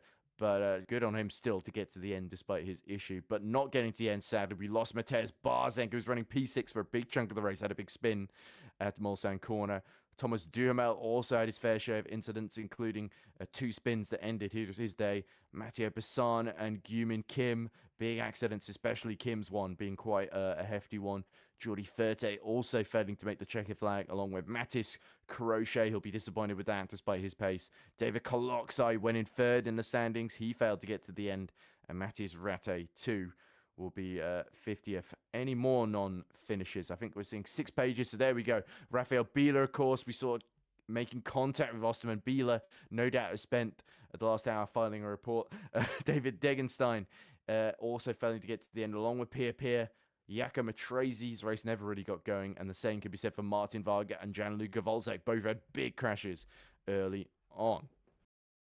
My goodness, then 56 drivers completed the race, and only about 40 or so getting to the end. But we have got a big interview room, Niklas. So we have got, let's see, Arda Erchan, Shea O'Sullivan, and Sven Giel at the top 3 from Hypercar. We have got Luke Whitehead and Sam Gaskell, our podium finishers from LMGD3. So who should we go for first? Let's go for the overall race winner. Indeed. Let's we could get all 3 of them in at the same time to save a bit of time, but let's go one at a time. Let's give them all their time. So it's a big race. Yes, Sven Gielhed. Let's hear the thoughts now of Falcon Sim Racing's championship leader and for the first time a winner in the endurance race at Le Mans. It is Mr. Sven Gielhed. Sven, congratulations. A very, very close contest between all 3 Falcon cars, but in the end, you had just enough to hold back a fearsomely quick Shea O'Sullivan and Arda Erchan's strategy not quite playing to his favour then. So, looked a bit tense for a while there, Sven, but you seem to have it all under control. Yeah, thank you. It was really close between me and Shea and Arda as well, the whole race. But yeah, the car was really good, so we kind of pulled away from the rest. Yeah, at the end it was a bit of a nail biter because Shea was catching me up. But last lap he had to fuel save a bit, so I gained the gap back. But yeah, pretty much flawless, apart from one bad dive bomb that I did. But yeah, really happy. Don't think we saw the dive bomb on screens. You might have got away with that one, Sven. But speaking of it, let's talk a little bit about what it was like having to deal with 2 different classes rather than just the GD3s then. What was it like having to deal with LMP2s as well, sometimes often at the same time as the race went on? Yeah, well, going into the race, we kind of expected a bit of carnage with the extra class. Luckily, I didn't have many problems with LMP2s and GD3s, so yeah, it was alright. But yeah, it was an interesting twist. You have to wait until Spa later in the season to see the LMP2s again, so I hope you enjoyed the company. But wow, again, congratulations from me, and well done on extending that championship lead, which could well prove crucial. Niklas, any questions for our race winner? Yeah, so I actually do have a question, which was when Arda Erchan pit, how worried were you about the strategy call that he did? Did you think that was going to work out, or did you already know that he kind of pit himself into traffic a bit? Yeah, well, at first I was a bit scared because me and Shea had a bunch of bad traffic as well when we came out of the pits. But yeah, eventually it cleared up, and yeah, somehow we ended up 10 seconds ahead of Arda, but I don't know how that happened. Yeah. Yeah, I was really surprised there as well, because I thought he was kind of doing a little mind game with the Genesis. Talking about the Genesis, were you worried about them at all when Colin Spork and Kim were ahead of you? That they might hold you up more than they actually did? I was a bit scared, yeah, because I didn't expect Colin to lift so much, so it was kind of unexpected to be held up like that because he lifted. But in the end, yeah, they let me go. So and Gibbon had to pit, so that was all clear. Yeah, well, nonetheless, a pretty brave move around the outside to pass both Spork and I think it was Etienne Bruns at the same time then. Yeah, So was a the real Sullivan. hold your breath moment. And Sven, that could well have been the difference between success and finishing second today. So congratulations. Thanks so much for talking to us. Of course, we will see you at the next round, not an endurance round, of course, but a sprint round at Paul Ricard on the 30th of August, where you'll no doubt try to extend that championship lead yet further, Sven. What a brilliant start you've had to the season. Best of luck for the remaining 5 rounds. Congrats Yeah, from me thanks as a well. lot. Thank you, guys. Cheers. Well, as you let Sven Gilhead take his second winner's trophy of the season, let's talk to the man who finished second, just a second and a half behind him as they crossed the line. It is, of course, Mr. Shay O'Sullivan, who joins us now, of course, in the middle of the Falcon podium lockout. Shay, a good day for the team. Victory just meters away after, and obviously we talked a little bit after Silverstone, and I know that was a big, important win for you, even though we didn't get it on stream, sadly. But a really clean race between all 3 Falcons. Obviously, Arded going different on strategy. You were shadowing Sven. Obviously, a brilliant pole lap as well. Let's not forget that as well, despite Sven stealing it away from you right at the start then. So I guess a day of so near yet so far in terms of victory for you. Yeah, it was nice to start with the pole up, which I'm kind of surprised at because I had someone on my lap rejoin straight into me, and it was nearly a big accident. But Oh, we must have missed that. yeah, I mean, it was pole, so I'm not going to complain either way. But I don't know, Sven seemed to have a bit more grip off the line, and losing the place at the start and seeing Arda get to P3, it was just like try hold on to this for now because there's still like 2 and a bit hours to go. And just I was quite happy to sit where I was, and then if I get the chance to go for P1 in maybe the last half hour, then I'll go for it. But it was close after the last pit stop, but I lost like a second and a half to traffic on 1 lap, and that was sort of the deciding factor. What was your reaction to when you and Sven came out and there were the 2 Genesis cars of Spork and Kim extending and Bruns as well? That must have been a bit of a spanner in the works, especially when you had to follow Sven through after seeing how aggressive they were getting. Yeah, having come out on cold tires with them on lower fuel, it was I was praying that they weren't going to defend too hard. I got kind of lucky with them dive bombing each other right in front of me, and I managed to set up a bit of a switch back on them. I lost minimal time, but yeah, it was a bit annoying. Indeed. Niklas, any quick questions for our runner-up, who's still in second position in the standings, of course? Yeah, of course. Looking at the upcoming races on the VMS calendar, do you think you will be able to get the upper hand on your 2 rivals now? In 1 month time, we should be at Paul Ricard. Yep. 1A2V. I don't think any of the tracks are necessarily strong for me or bad for the people around me. I mean, yeah, the gaps are so close all the time, and with multi-class, like you could have 3/10 a lap over people, but if you just get a little bit unlucky in the race, it just won't go your way. So it's really just take each race as is and see what happens, to be honest. Yeah. Then one final question. For the Spa endurance round, do you think the LMP2s are going to be a bigger issue at Spa than they were here at Le Mans? Because after all, the Spa is not really designed to be driven with 62 cars in this configuration of classes. I actually forgot there was LMP2s at Spa, and yeah, it's going to be a lot worse than today. Well, just watch the contender race from the season opener there to see an example of what can happen there. But anyway, Shay, we've got to move on. But thank you very much. It's always lovely to hear from you. Best of luck for the rest of the championship, and we'll see how you get on at the Paul Ricard. Well, it seems that you Arda, and Sven have shared all the poles, and you and Sven have shared the wins so far. So yeah, it's a good day. It's a good season to be a Falcon Sim Racing hypercar fan. Oh yeah, thank you so much.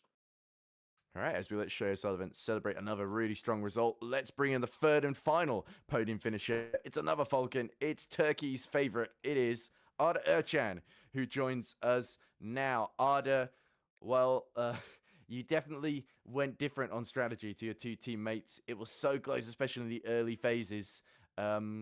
Where do you think it went away from you there? Did you think the pace just wasn't quite good enough? Did you run into a lot of traffic? Because we didn't see what happened after you pit, essentially. Well, yeah, I lost a bit of time in the second stint in traffic. I was like 3-4 seconds back from Sven, so well, we're on the same setup. We're doing the same pace. I thought if I don't get very lucky, I'm not gonna catch them anyway. So I thought I'd try something different. Take left sides in the stint, do a short stint, see how it turns out. But yeah, in between, I think I got overcut too much in my last stint, and the traffic wasn't the nicest with me, especially these LMP2s. Like I just feel like the bottom end of that field was not really up to it. But yeah, it is what it is. I didn't lose anything, so I tried something different. At least I won't be thinking to myself, I wish I should have done that or this. So we still got a podium lockout. I'm happy with the result. And well, you should be. I definitely felt so sorry after Silverstone, where pretty much everything went wrong. You were punted out the lead for reasons that we won't get into, and then of course the pit entry as well, ending your race, which I know was really disappointing. So to have a really clean race where you kept under control and matched the lead, it was quite funny to see Sven set fastest lap, and then you behind immediately beat it the seconds after Sven had taken fastest lap. So it was so nip and tuck between all three of you there. And yeah, you've all shared poles, a pole each in the first 3 rounds of the season then. So obviously, a little bit of ground to make up in the championship now, but how do you feel going into the next phase of the season with Paul Ricard in a month's time? Well, we have a nice break in between, a new big patch in between. So I already used my drop round in Silverstone, so I just got to keep it together for 5 more rounds. No big deal. Indeed. Yeah, I mean, historically, let's say, been decent in the second half of the season, so I'll still be doing my best. Yeah, and you went out to do a big car change, hopefully. So this time around, so yeah, everything is looking up Chan then. So Niklas, a quick question before we let Arda go. If you got any. Well, I have actually one more. When pitting, did you kind of think that the Genesis would go longer of Spork and Kim, and did you gamble that they'd hold up your teammates more than they actually did in the last place, or was there just a factor that came purely per chance into play as well? well, I couldn't really keep up with the race being at the front, so I didn't really have an idea.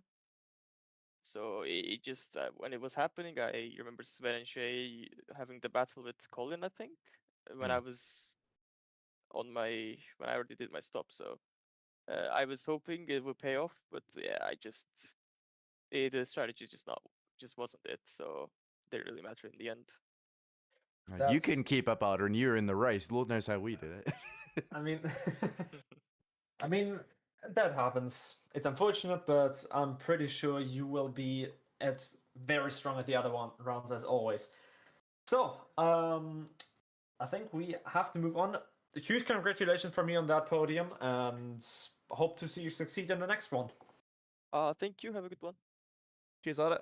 And now let's move on to Tartan Restec Esports' very own winner for the first time this season. It is Mr. Luke Whitehead, who joins us now in a no doubt celebratory mood. Well, Luke, Niklas said in commentary he couldn't stop thinking about you. Okay, now you're making it sound weird. In a non-romantic and purely analytical way. But yeah, there we go, Luke. You certainly were the man to watch. It was you versus Osterman on completely different strategies there. In the end, Jakob Osterman had a little half spin that cost him about 5 seconds. And in the end, you just about held the gap and didn't put a foot wrong in the end. So it came down to consistency in the end.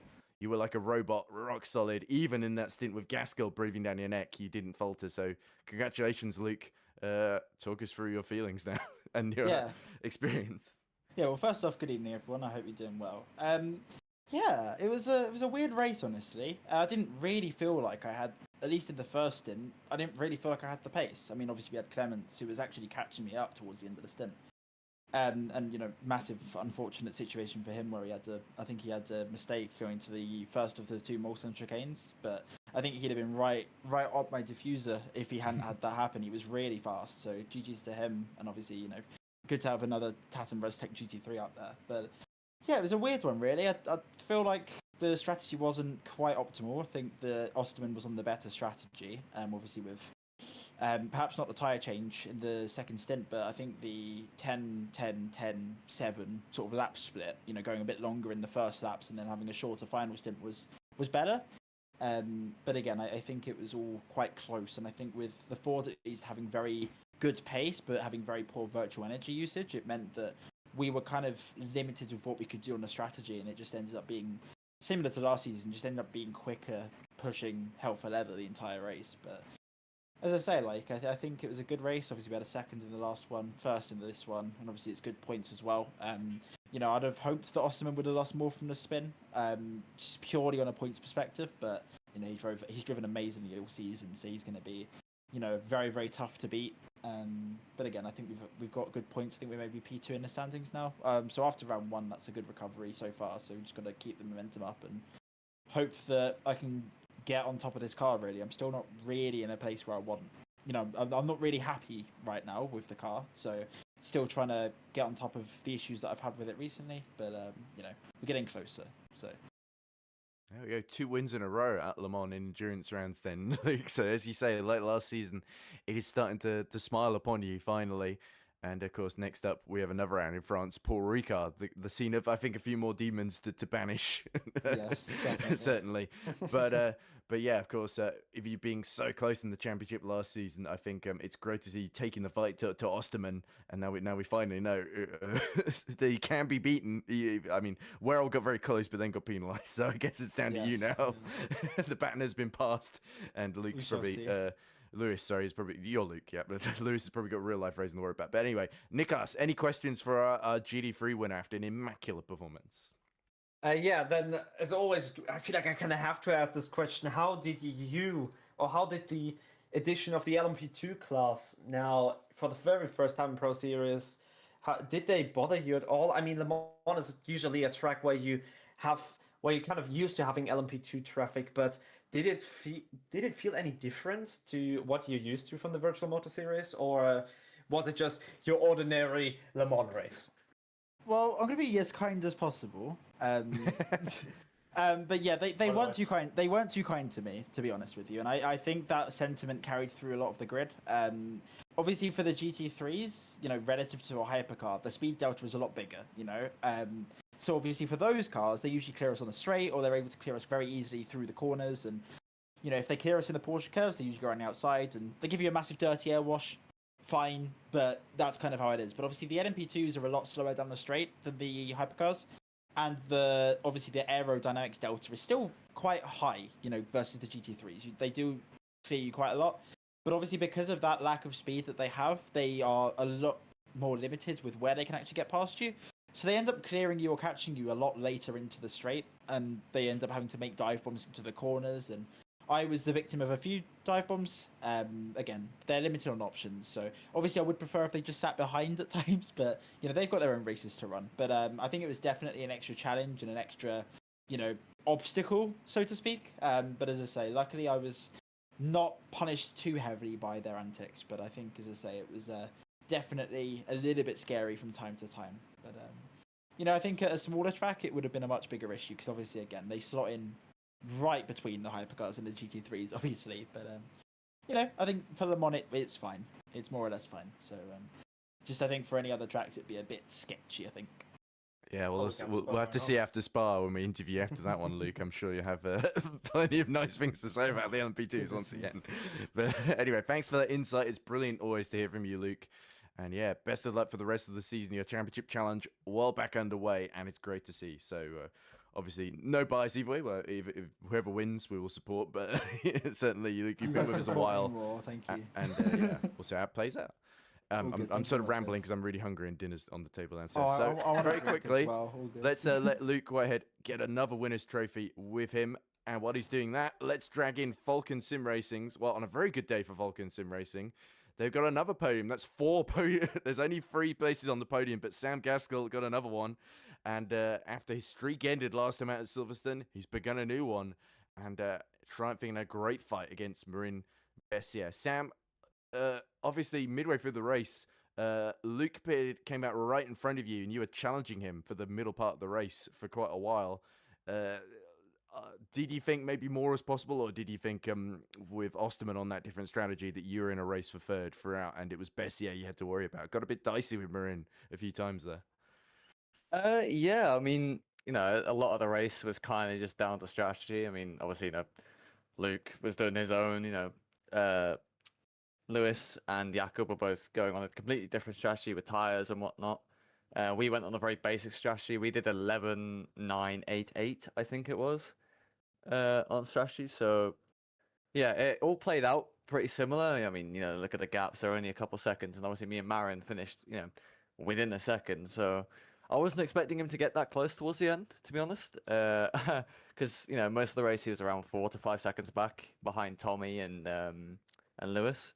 So I wasn't necessarily worried. It was only towards the third stint or the first stint after the pit stops, where he started to really pick up the pace and he started catching quite a bit. Obviously, traffic came into play, and obviously, with the LMP2s, Luke explained it perfectly. They're right in the middle of hypercars and GT3s, so it's they're easy to work with, but also not easy to work with, and especially with some of the driving standards. Sometimes some people get it wrong, so they get it right, and it can really really dice up your race quite a bit. It definitely did for me and Marin. But apart from that, yeah, I mean, when me and Luke were together, I was thinking maybe I could overtake him, but realistically, there was no point. He more VE. He was going to have a better pit stop. His car's quicker. He's quicker at the moment, and yeah, it's just more consistent. So I was like, you know what, I'm going to save VE. I'm just going to sit behind, save my tires, and just preserve my position and see what happens with strategy going into the last stint. Well, there we go then. So I love two things that A, you listen to the interviews, which I ain't surprised any of the drivers do before they come in, and B, expecting Marin Bessier at Le Mans to sort of not get close enough to challenge for the podium. But yeah, you certainly had enough to fend him off at the end there. Final question just before we let you go, Sam, because it is 7 o'clock now. What are your thoughts on the LMP2s there? I think we heard a little bit of Luke's thoughts. Paul Ricard coming up next to sprint round. Are you glad the LMP2s aren't going to be there? Yeah, I mean, that track will be horrible, really, for LMP2s, because they'll be pretty quick. We carry a lot of speed through signals, for example, which is, really fast right after the straight, and, it's the SRO layout. So there is a big straight beforehand, but like Luke said in his interview, they're not that much quicker on the straights. It's not a massive pace difference, and only really in the corners. So we'll see how I'm glad they're not doing it there, to be honest, and I think they're doing it at Spa as well. Indeed. If I listened correctly, but yeah, I mean, I don't mind LMP2 traffic usually. I mean, obviously, it's usually at Le Mans, or other, more popular WEC tracks, but yeah, they're just stone in the works and something you have to avoid. It's like, to them, we're moving chicanes, and to us, they're also moving chicanes. So it goes both ways. But yeah, I don't mind them. Hopefully, some of the driving standards from people further back in that LMP2 grid could be a bit better. But overall, I'm usually relatively lucky, not to jinx. Usually relatively lucky with LMP2 traffic. So yeah, we'll see what happens. Yeah, we'll have to see what happens at Paul Ricard. Let's hope it's a track that really suits the Mercedes. It's not. Oh, it isn't. Okay, well, No. never mind. Well, let's hope you can still get some decent points out of it. Let's lower expectations. But yeah, anyway, it'll be okay. you've really excelled in that car, and yeah, you were second in the championship going in. I think Luke might have just gotten ahead, but to still be in top 3 at this point, Sam, it's boding very well for the rest of the season. So we wish you all the best, and thank you again very much for talking to us. This is becoming a habit, Sam. Thank you very much. Appreciate it. All right, and with that, I think that's our final interview done. The French stream is already done, so they've been waiting for us to finish, if anything, which is, yeah, maybe the French answers were a bit more monosyllabic, but anyway. Although I've not been listening to the French stream, so I wouldn't know. But we're not leaving France. We have a break now of a month before we come back on the 30th of August for our next VMS program at Ricard. But can't wait that much longer. Or that long, that can't wait that long. We have got let's see, our next round. I believe we have Contender Series at Fuji on the 23rd of August, and then we have a Sebring a couple of days before for Tier 1 on the 28th of August, along with a bunch of others you can also check. Of course, the LMP2s, they'll be back in action at Spa on the 13th of September. As you can see on there, followed by our final 3 rounds of the season, the sprint rounds at Sebring, Fuji, and Interlagos, which could well end up being the title decider. Once again, it has been the title decider before a couple of seasons ago in the Pro Split. So, to finish then, my thanks to you, Niklas, for joining me in commentary. My thanks to James for filling in broadcast direction at the last minute and doing overall a really strong job. Congratulations once again to Sven Gilled, Ulrich Gamble, and Luke Whitehead for winning in Hypercar LMP2 and GT3, respectively. We're approaching halfway point in the season. The drama is building, but for Falcon Sim Racing, it keeps getting better and better. Thank you very much for listening. Join us next time out in just over a month at Paul Ricard for the next exciting round of the VMS Pro Grid Finder Top Split. Good night. Good night.